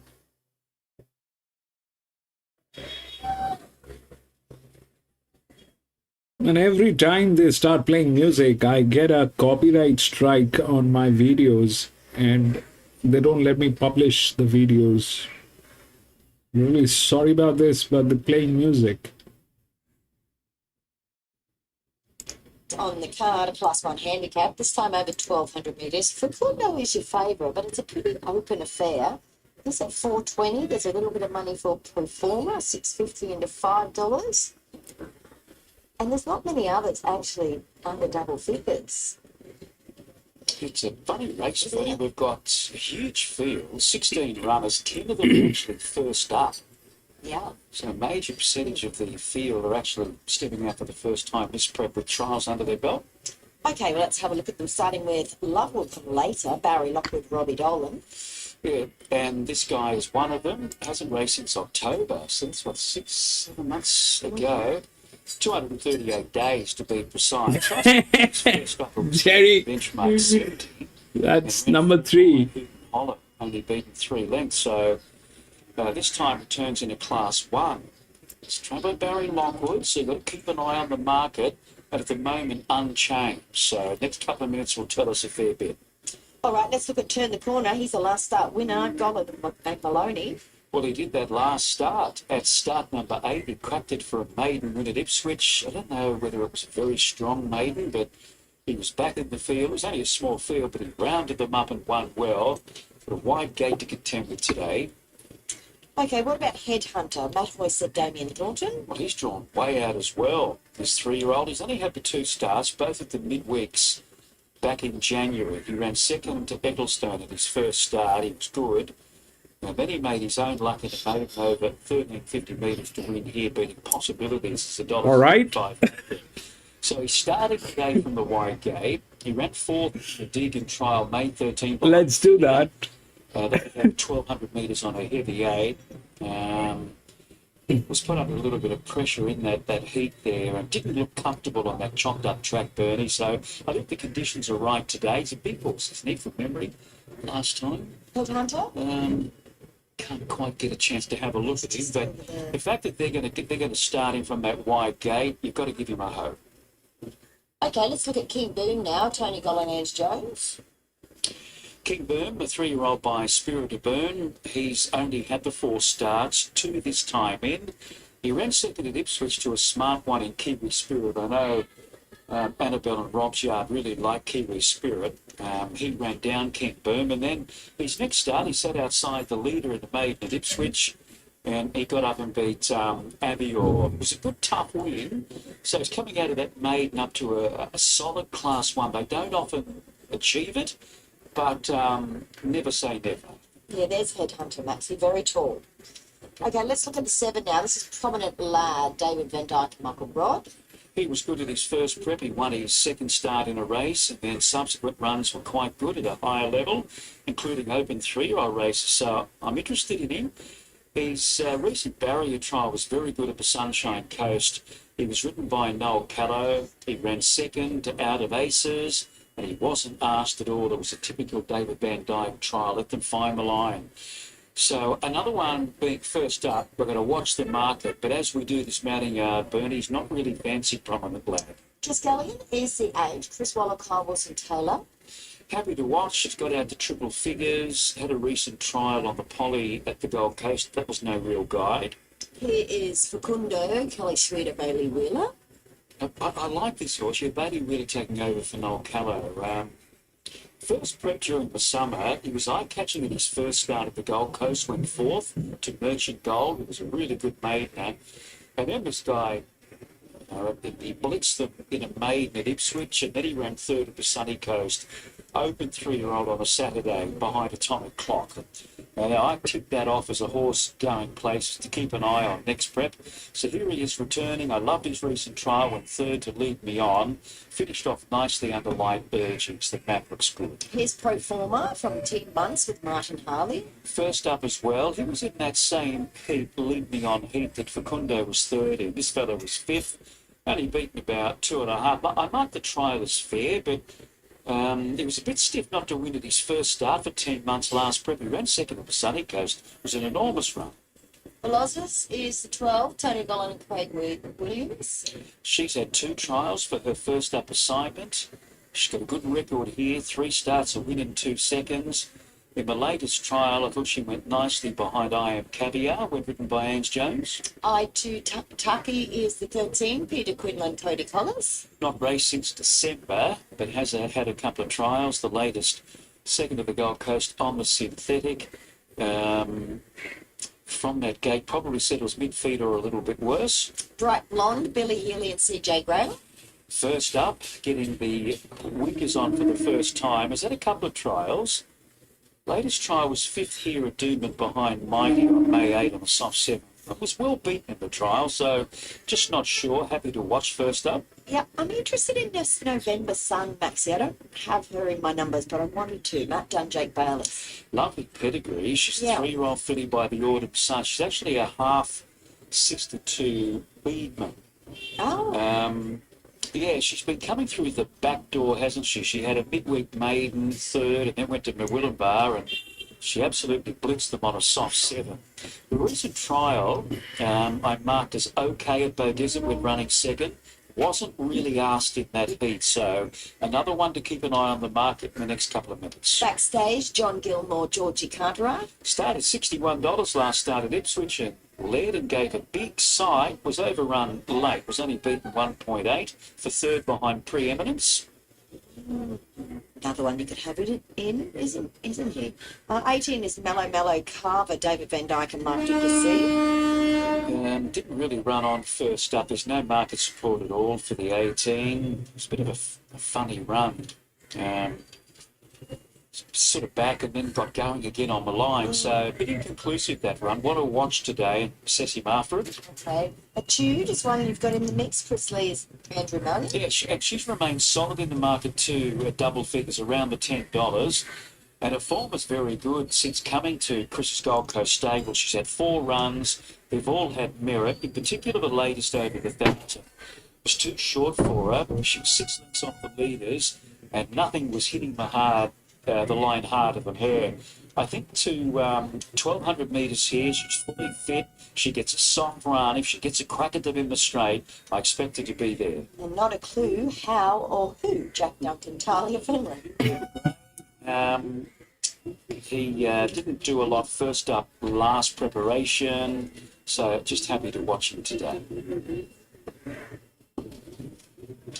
Yes, for the last race here today, good money for this favourite now, Maxie, 4 6 380. Last minute riding change, Bailey was probably put down. So, if my gamble is Good draw on a horse that's got a bit of speed. 20 because it is getting tailed, I would have stepped out. To pick it up just before the I race. don't go with tailed horses. I don't go with horses that are getting tailed. That 20 is getting tailed. I just liked his first prep, and I think Kelly Sweet has really looked after him. He's looked at that prep and said, well, we might sort of bring him back at winter time and just see, kick him off at a midweek, so this is it. And there has been really good support for him. He was right up on the speed in all of those 3 starts back in December, January, so I expect him to position handy. It's all about being fit enough. He would have had another jump out too, not just the one trial, I would think. So I've got him in on top. Definitely there's no fitness query with number 20 here. In fact, you could back her each way, or perhaps pick 2 horses and back them, win place in this big field. Yeah. I recommended maybe the 9 win and the 20 on an each way basis. Prominent lad, despite the... It's got the physics, but it is getting tailed. It's got the physics, it's got almost everything that is required, but it is getting tailed. I think he's capable of getting himself handy here and running well, despite just coming out of maiden grade. Yeah, I made it my only best bet here today for Primrose. She made it the best bet as well, so let's hope he can deliver. It seems to be behaving quite well behind the barriers. I did see the jockey out of the saddle on a tube. That would be Andrew Million. Yeah, but there's Facundo. So it must have a special meaning, actually. You must Google this name. I'll have to get you to Google your French friend. What's his name, that fellow? Oh, it shoots been scratched. I also like the 18, but they... Where is the winning jockey? Maloney is with a very weird horse. He's with a very weird horse. That's a shame, because I really He's with a very weird horse from a very weird gate. My hope was 20, but that 20 is getting tailed. The 14, they said that they are happy to check. 23, they're saying that we are happy to check. I also had a thing for 18, which they're saying that it's a funny thing. The other one, which is really intriguing, is the 8. That's got the lowest weight, the highest advantage, the 8, from gate number 6. That's gate number 5. 8 is the EW with a huge advantage. So this probably a place. 9, 7, 11, and 12 as we continue. Okay, Bernie, Facundo That's the 8. back into 360 before It did not get tailed. I don't know. I don't know about 9, but 8 definitely, you know. Below is 950. But the 20 is still there in the game. If the 20 gets in, even after getting tailed, then Pro former. Lewis 9. The best back runners. Velocity now slipping in on that $10 line. Coffee. $9.50. Coffee 8. By and large, favourites have been successful for the major part of the day. If they've been favoured, they've been well in the market. So punters have got it right today. Will they get it right in the last? Looking at primarily It's a. Pro former. It might just Be the last one up. Just about ready for the final event today. An early finisher at Doomben. It's Headhunter again. They make an attempt to coax it up to the outside gate. Headhunter goes in. 4, 2, and 4 is difficult from that gate. It's a linear Racing Brisbane. run. November Sun, another clue. Howard, who came out clumsily. Did it inside. Lee Levin, go. Carver, King Boot got speed. And Bright Blonde puts herself handy early in 4th. Veloz's on the way forward. Facundo about 6th on the rail of the first call. Then came Triskeli and Love will come later. And in midfield defence was Proforma, followed then by I2 Taki, Prominent Lad, turned the corner finding the rail, 3 November Sun, Headhunter a mile back and not a clue how a spread out field, nearly 15 lengths top end to tail. 600 left to run, first split, a quick 35.09, and on the inside the leader was Backstage from King Boom. Velocity has dropped into a nice spot in 3rd for Willow, 4th in the turn Bello Carver, Bright Blonde for Kundo being shaken up, Pro Former with work to do. Dude, run. Where are you? Prominent Lad right down the outside. On the inside, Backstage, King Boom the outer. Going to it strongly. Trying to get a gap there was Bello Carver. And I2 Taki is running on well. King Boom, Backstage is lifting. And I2 Taki is flashing late on the outside. I2 Taki 13. won the last. November Sun jumped out of the ground to be second from Backstage and King Boom. Then came at the head of the others, Bello Carver, Velocity, Prominent Lad, White Blonde. Then Triskeli and Facundo never got into it. 13, For that matter. 16, 17, Not a clue how or who. And turned the corner with 13, 16, 17, and 5. So number 13, 8, Taki has been able to get up at a good price, 15.20 and 4.30 in the last race on the card. I think David called November Sun, the one with the flash pedigree, getting up the second spot there. Hit Backstage. Might have hung around for a place. We see Cody Collis kicking A2. Adaman, 9. Wide shot here. 18, Yeah, 16 is really 16, 17, and 5. 13, clearly follow out of that. 16, Then 17 and maybe number 5. So just waiting for the placings on the last. Facundo was getting the world's best run and everything went pear-shaped there. Trouble in the home straight, there was a So what happened is that 20 was getting tailed and that we completely ignored that 13, which was there within the rails actually. We completely ignored that 13 for 2 reasons. One, it was wide, but it had the physics. It had the physics. It was there within the rails. The 20 was getting tailed, so there was problem with that 20.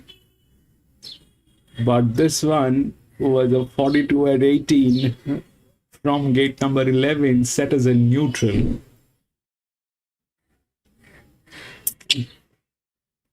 So 13, then came 16, which is here, 16, from gate number 18. So that came in 16, then came 17 from gate number 1, and 5 from gate number 12, which was another neutral. So is this Goller? She beat much in a recent Arman. Olympian trial, but she gapped her rivals, and it looked like a really nice piece of work to the eye. 7 Kayuma, Sarah Ryan and Tim Flock. Another horse in the market here, so he looks to be trending the right way. He's across from Hong Kong. He returned from a 44-week break this time back. Just blew out late at Kembla Grange first up, and then worked the line okay again at Kembla Grange. So he has been in the market both starts, fitter again now, strikes this third up, and yeah, he's pretty firm here, so there's some expectations that he can improve again.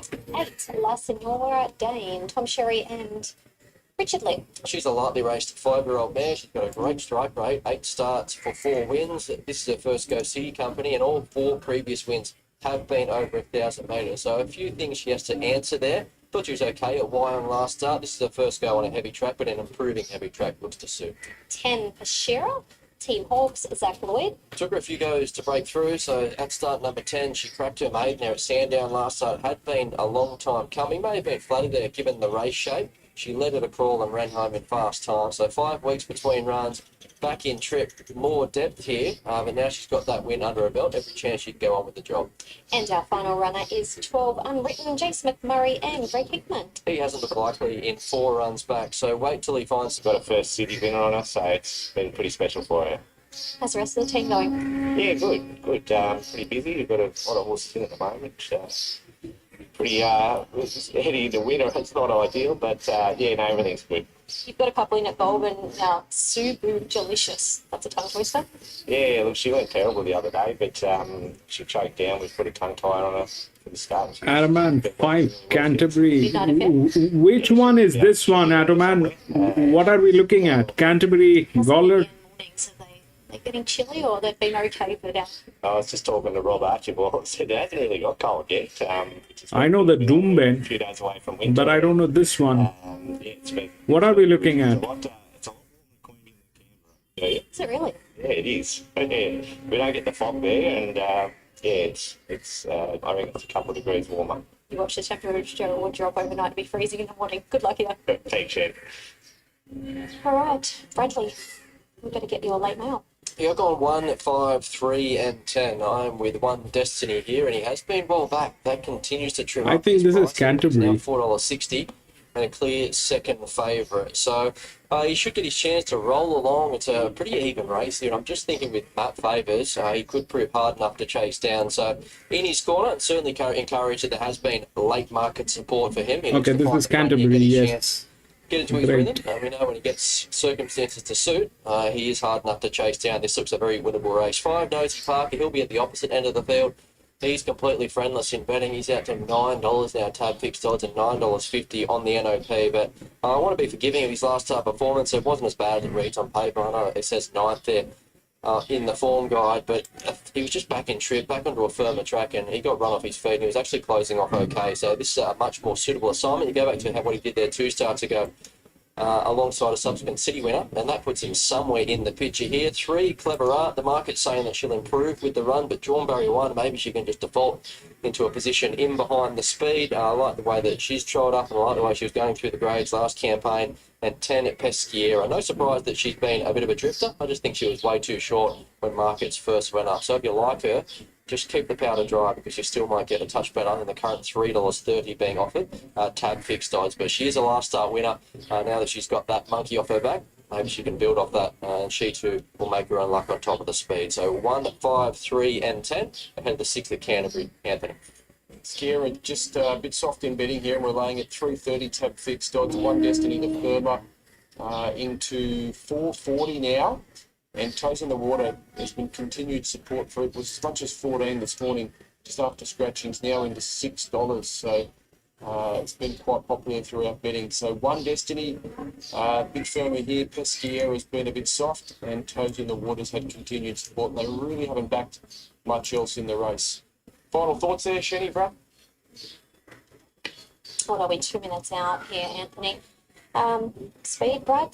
One Destiny, does he just bowl along? I'd say so. Yeah, that seems to be his go. He seems to be most happy when he's let stride. You'd think Canterbury would suit. He can just get into his rhythm and give a kick and give them all something to chase down. The market sees it a similar way. He's holding firm now at that $4.40 close. So other than that, Pesquiera, I think, can go forward here. She was an all-the-way winner there last start, albeit a very slow tempo. So it may have been flattered to some extent, but at least she's got some tactical speed, and that should take her some ways. So yeah, I wouldn't say it's a race with a lot of speed on paper, hence why there has been good late support for One Destiny, I'd imagine. Track's been quite fair. We've touched on that. We're on an 8 now. Did you expect it to play like that, or kind of you don't really know something? Yeah, it's a bit of a mixed pattern when you get out to that 5-6 metre position at Canterbury. We've seen with these midweek venues through the past 6 months, even the past year, Canterbury, Kensington, Warwick Farm, you can throw them all in the same bucket. And we've had some really fair racing at the midweeks, and when you see the rail get out to that 5-6 metre position at Canterbury, sometimes you can think, well, is it going to be fencing run? And history does suggest that it can be that at times, but today it's probably the opposite. It's been a fair track, but these jockeys have just wanted to inch off towards the inside. So anything that's been hard the fence and still run well, you could probably just score up marginally. A lot of these That's okay, Araman. If you know the game, then how does it matter? And you do pretty well, Araman. I'm not the person to ask. Apologies to Connections, because neither of us know. Maybe Darren might. People generally look at the odds and they put money, but she is our favourite at $3.20. Ahead of our we do it very differently. $8 and $4.40 for him, $5.50 for Toes in the Nose. She opened at $14 earlier on. And then you've got $7.50 then for Kaima. Actually, sorry, $5.50, I should say. Let the punters think what they want to think.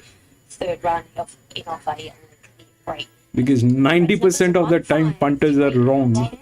So the horse will be loaded riderless. We've got one more race to come. And that will be run at 5 o'clock. The lights are on and we're ready to go.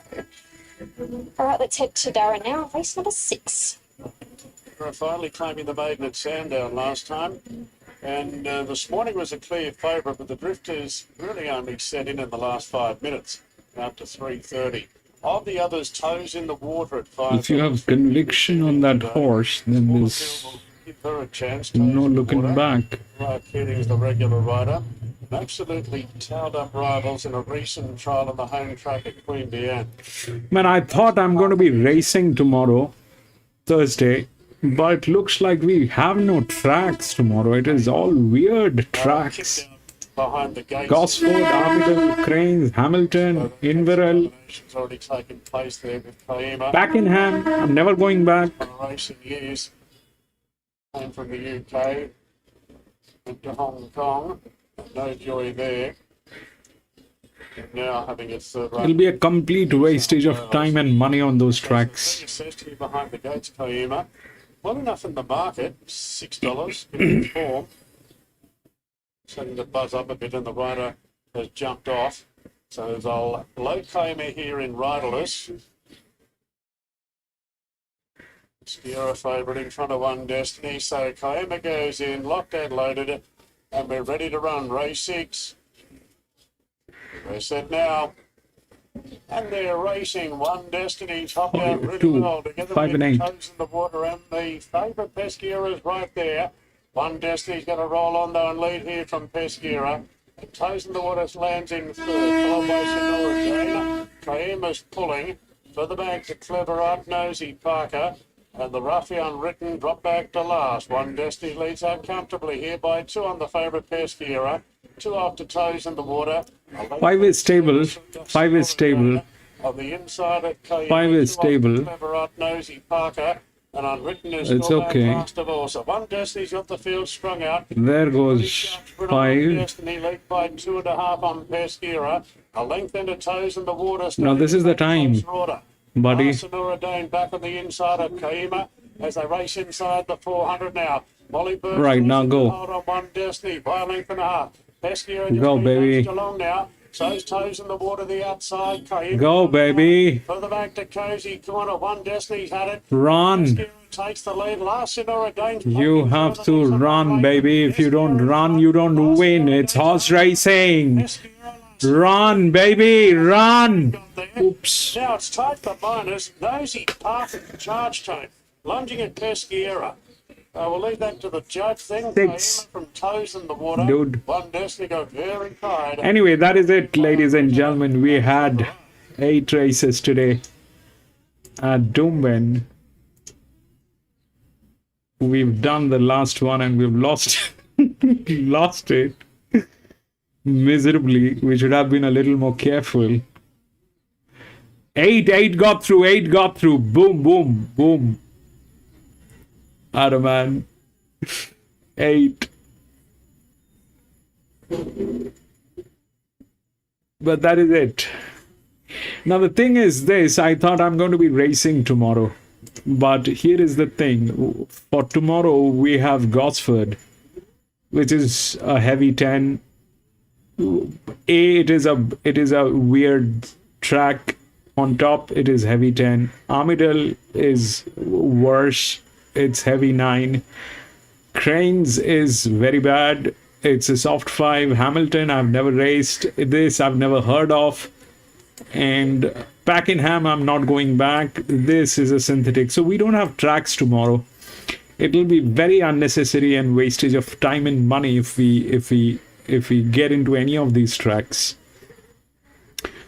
But if we look at Friday, we've got some good tracks. We've got Sunshine Coast. We have got that's the only good track. Bendigo, I'm not going. So Rockhampton is also an average track that we can try. So Sunshine Coast, Rockhampton, I think we'll get these tracks on Friday. Saturday, definitely Eagle Farm is the biggest. So we'll get Eagle Farm, definitely. That's a big day at Eagle Farm. We'll get the Eagle Farm on Saturday. But tomorrow, it looks dicey. These tracks, I don't think it is going to be worth time and money on these tracks. So we'll skip tomorrow. It is no point. It is no point. Unnecessarily forcing ourselves into these tracks doesn't make sense. We'll stay out of these. We'll come back on Friday. We'll try to play one of the good tracks and see what happens. Thank you so much for being there. Araman, dancing to the bank. Absolutely, Araman. Brilliant job. But thank you so much for being there. Lee, thank you so much for being there, my friend. Jerry, thank you so much for being there. Lewis, thank you so much, my friend, for being there. I think Tuna, thank you so much, Tuna. Thank you so much for tuning in and being there. Thank you, gentlemen. Thank you, gentlemen, for being there. Araman, chicken. Yeah, it's good to be chicken at times. Those tracks I don't want to play. It's good to be chicken, and it is. I like chicken. All right, okay. I like chicken.